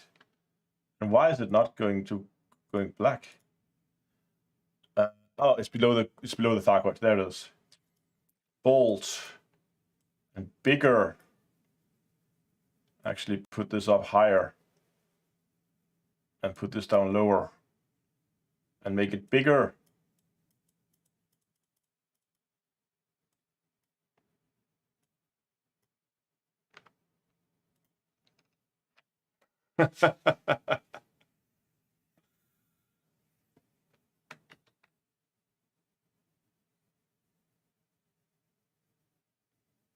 I really like that design.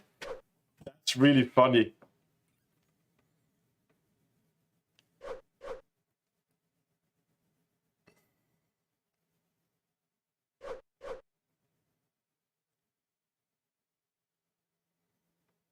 I kind of want to make that, just put it on a t-shirt.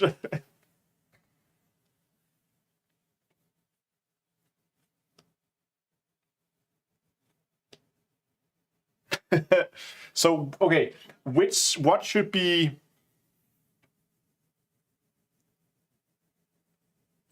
You don't like the exclamation mark shape. Try a different font.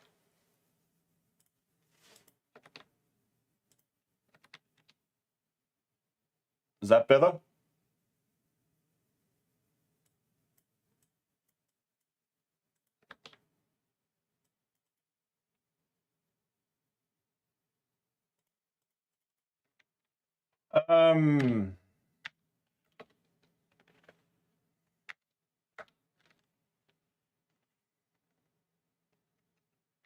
Now I wish we could. So you want like something like this? That's more rounded?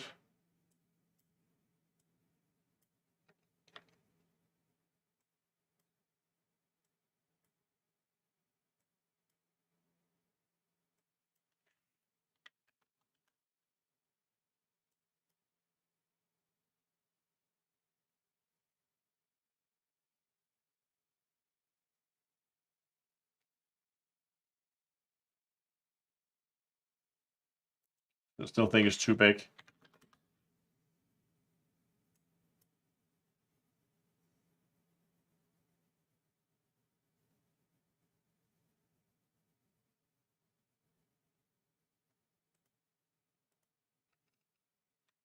Like that?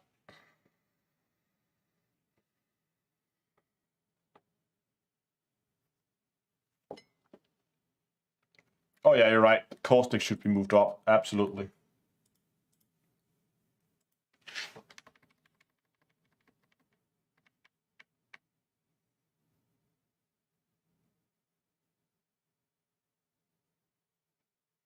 Go Goidception, the dot is another Thargoid with another exclamation mark with another Thargoid.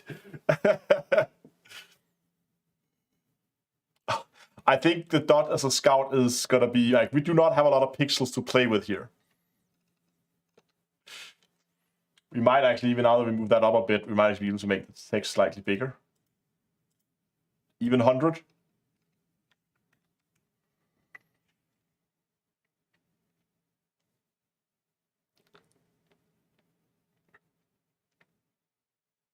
Anyway, it's gonna go split now. So right now, as it is right now, let me see. When you're looking at it, you're looking at the Goid exclamation mark towards you, and the Thargoid nebula thing is away from you.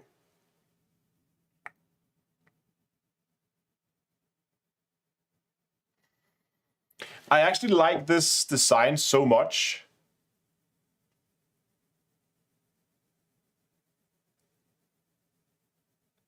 that I'm considering putting it on both sides of the box. So you just have like Thargoid warning on both sides. And that's just kind of your mark, like caustic content on both sides of it, instead of putting that on the mark and then make a separate design, because I don't know.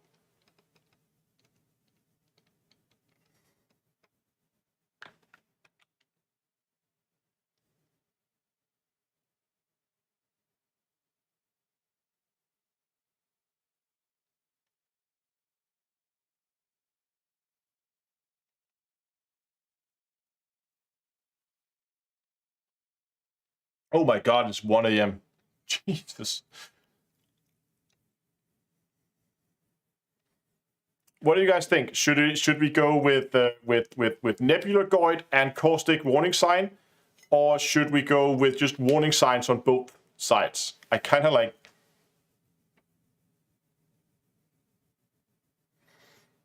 Yeah, we could make a left and a right-handed version, but I don't want to have like a gazillion different versions of the same thing.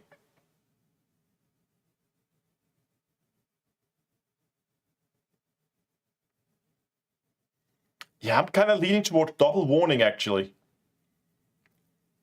and then figure out something else with that Thargoid thing on a mock.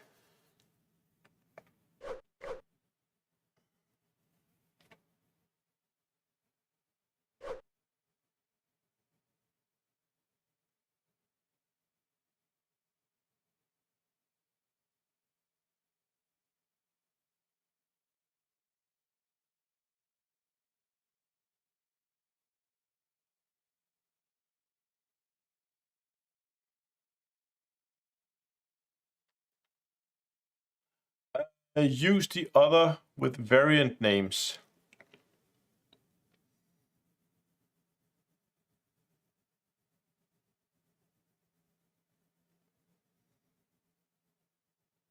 Can we see the double warnings? We can compare it. Yes, hold on. I am just going to clean stuff up here a little bit because we're going to save this.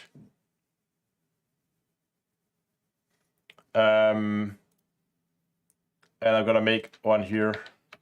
Let's just... Actually, you know what? Let's just delete that one there. Copy this. And then in working documents, let's make a new folder. Let's call this one for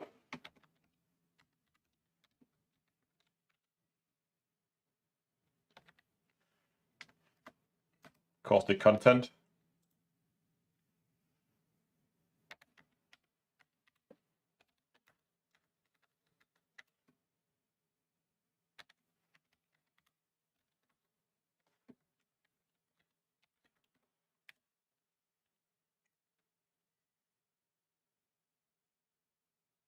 But I should do something. Hold on. Something else. Let's call this one layers. There we go. I still want to just have one copy where we still have all the layers in. So now I have one here where I can go and I can like take all these. Just gonna clean these layers up a bit.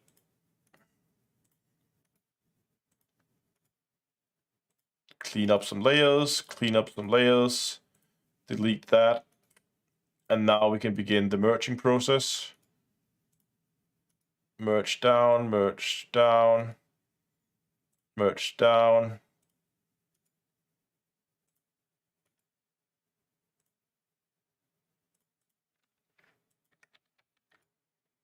To a new layer.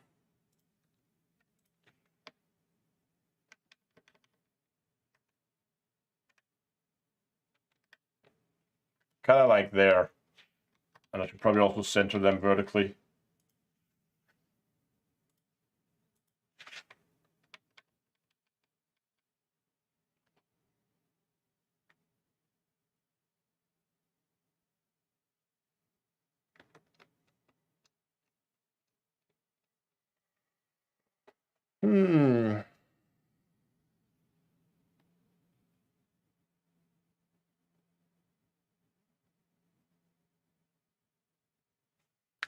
I don't think they do these thermal thing mocks that kind of have images that show up when. But that would be fun, so that when you pour in hot stuff into the mock, it kind of shows up.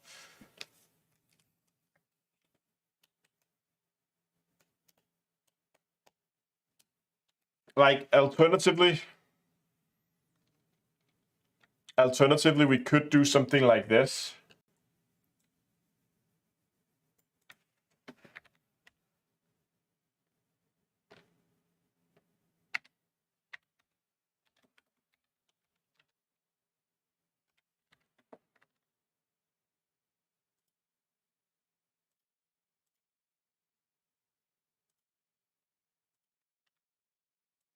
Just make this like really big text.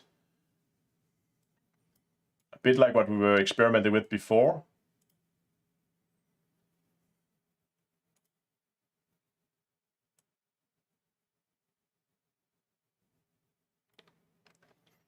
Let me just quickly check something.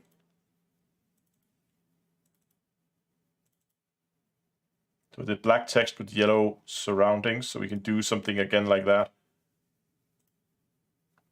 Should probably make the Costas text here a little smaller then.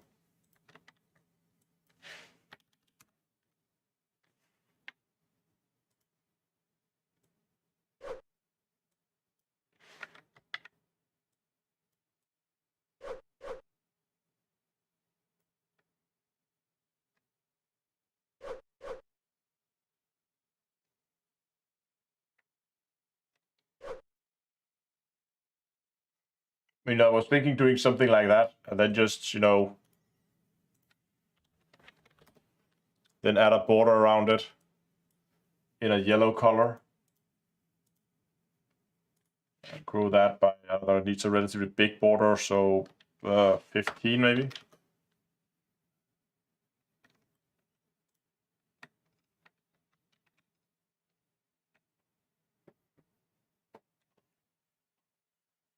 I don't know. I kind of like the double. Yeah, I kind of like the double thing.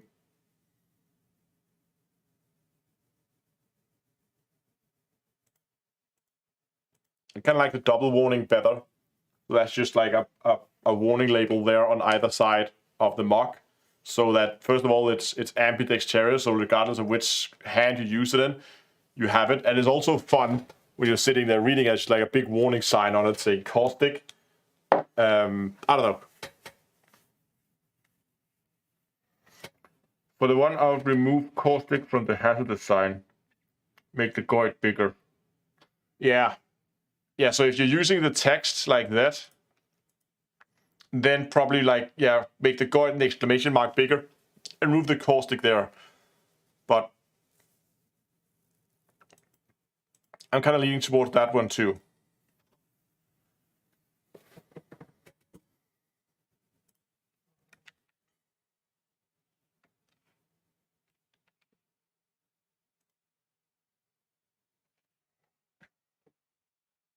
I just need to recreate this at a higher resolution now, because I want us to put this on a t-shirt too, but the resolution here is too low for t-shirts, so I'm gonna have to basically scale this image up to t-shirt size as well. I should have made a t-shirt size when we started, then scaled it down for this, but oh well, could have, should have, didn't. Oh, there's actually a few things I just want to do here. It's just a little bit of like touch-up work, which is to just quickly go over these edges here. Oh wow.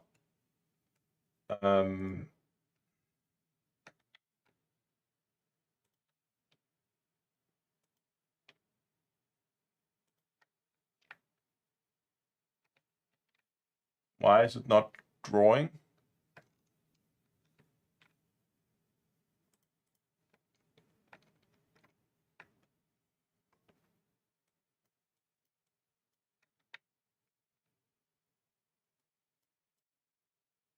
So it's drawing out there.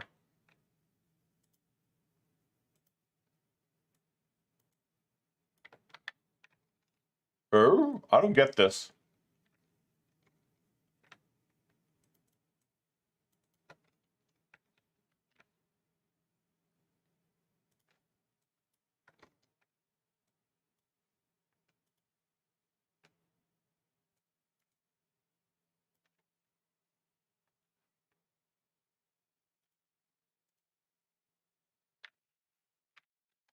Temp layer. Okay, I can draw the temp layer. I just noticed that these here could be a little bit sharper.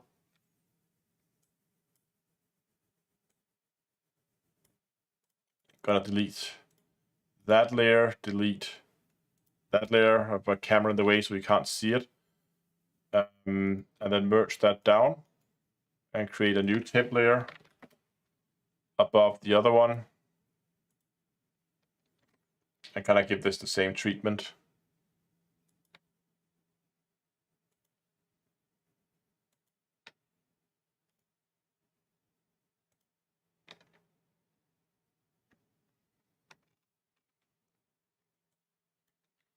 There we go. Just so that is a little bit more sharp. Okay.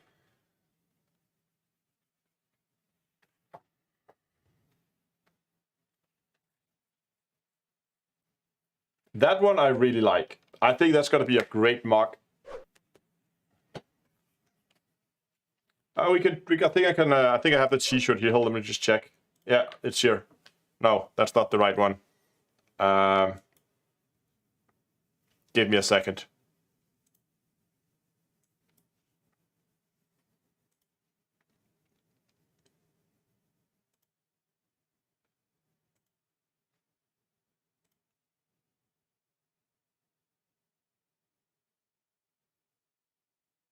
Yeah, the plain version is still missing.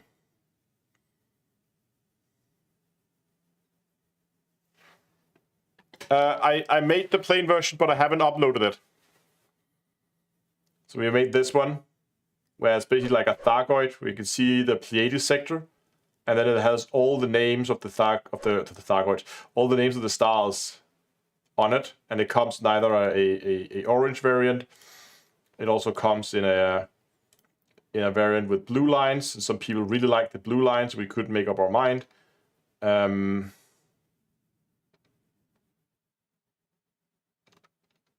And there's also going to be a plain variant where there's going to be no names, but it's just going to be the Thargoid there in the middle for people who want that.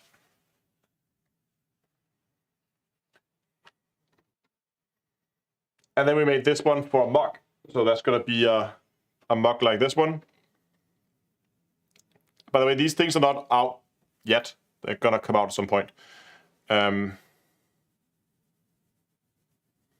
need that shirt as a mock. We will figure out a way to make that into a mock. Do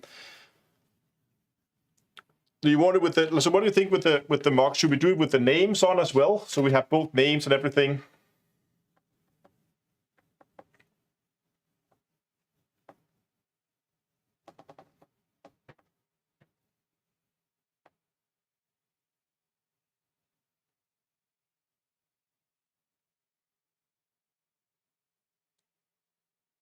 So we can put the names on one side, right?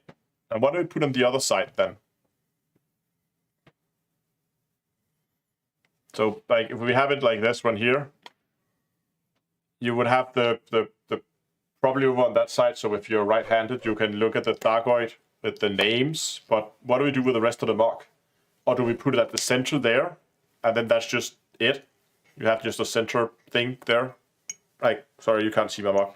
Either you put it so that when you're sitting with it, you have it there facing you, or we put it at the center, opposite the handle, completely opposite the handle, over here. In either way, we're going to need to put something on.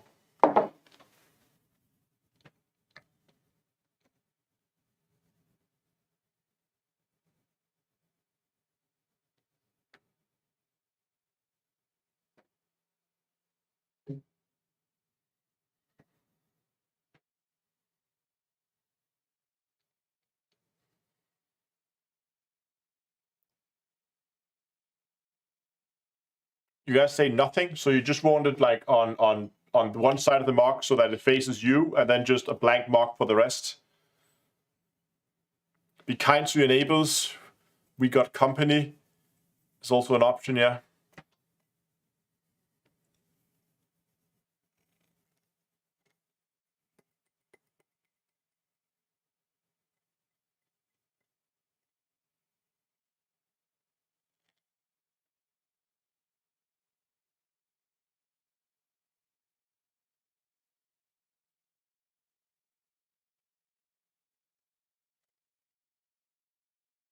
Hyperdiction warning. Yeah, that was an option too. Hot and caustic. Yeah. When is the two moons colliding? That's tomorrow at I'm starting streaming at 9 o'clock GMT. And we're talking about the Joseph. We're talking about the Goit mock. We're talking about like this one right now with the Thargoid, where we're gonna put the Thargoid on one side because people really wanted that, probably with the names on as well. And then I'm asking, like, so if you put this over here so it's facing you, put the Thargoid over there, what do you want on the other side then?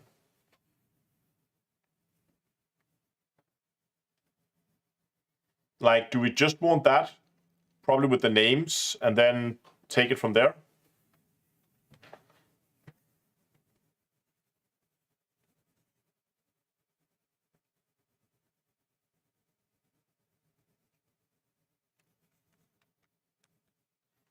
Twin image.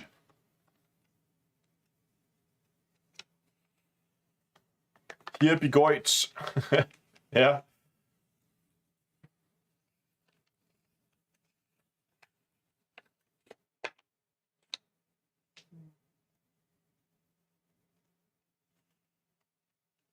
Goit variant names. So how would you do that?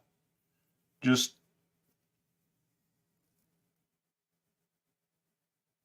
I don't know. I'll have to think about that. But I'll likely jump on Discord when I'm going back to design more. So if you're interested in this, come by Discord at some point, and I'd love to get your feedback, and then we can sit on Discord, do something similar to this, but it's going to be a little bit easier as we actually have voice chats. But for now, I think we actually made pretty good progress. We got some cool ideas for stuff that we haven't done yet, and the designs that we have made. I mean, we got some T-shirts up, and I'm gonna make some. They're gonna make a plain one. We got this one I'm really liking. I'm gonna get one of those, and my wife's gonna hate me because she already thinks I have too many like random mocks. So I'm gonna get one of those too, and the T-shirt too. So yeah, but as I said, we're going to be live streaming again tomorrow, where we're going to look at two moons that's going to collide. Unclassified beverage. Maybe just unclassified content.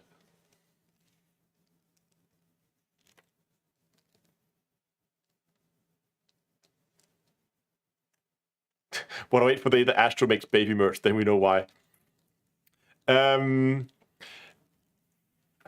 But yeah, I said tomorrow, and I remember I'm starting an hour later than usual. It's going to be 9 o'clock. Is that right? Am I saying this right? No, 8 o'clock, sorry. 8 o'clock GMT is when I'm starting. The collision starts at 9 o'clock GMT. So tomorrow will be the moon collision stuff, and we're going to go and look at that. Do I play DCS? No, unfortunately not. Not enough time for that as well. Already have 3 other games. So yeah, I hope I'll see a lot of you guys tomorrow. That should be a lot of fun. Big science happening. Moving stars out. Back of Barnard's Loop. Yeah, I hear there's a lot of stuff going on. I'll have to catch up with it tomorrow. It is now past 1 p.m. and I have work tomorrow. So, as I said, thanks for watching and subscribe for today. And until next time, I will see you guys in space.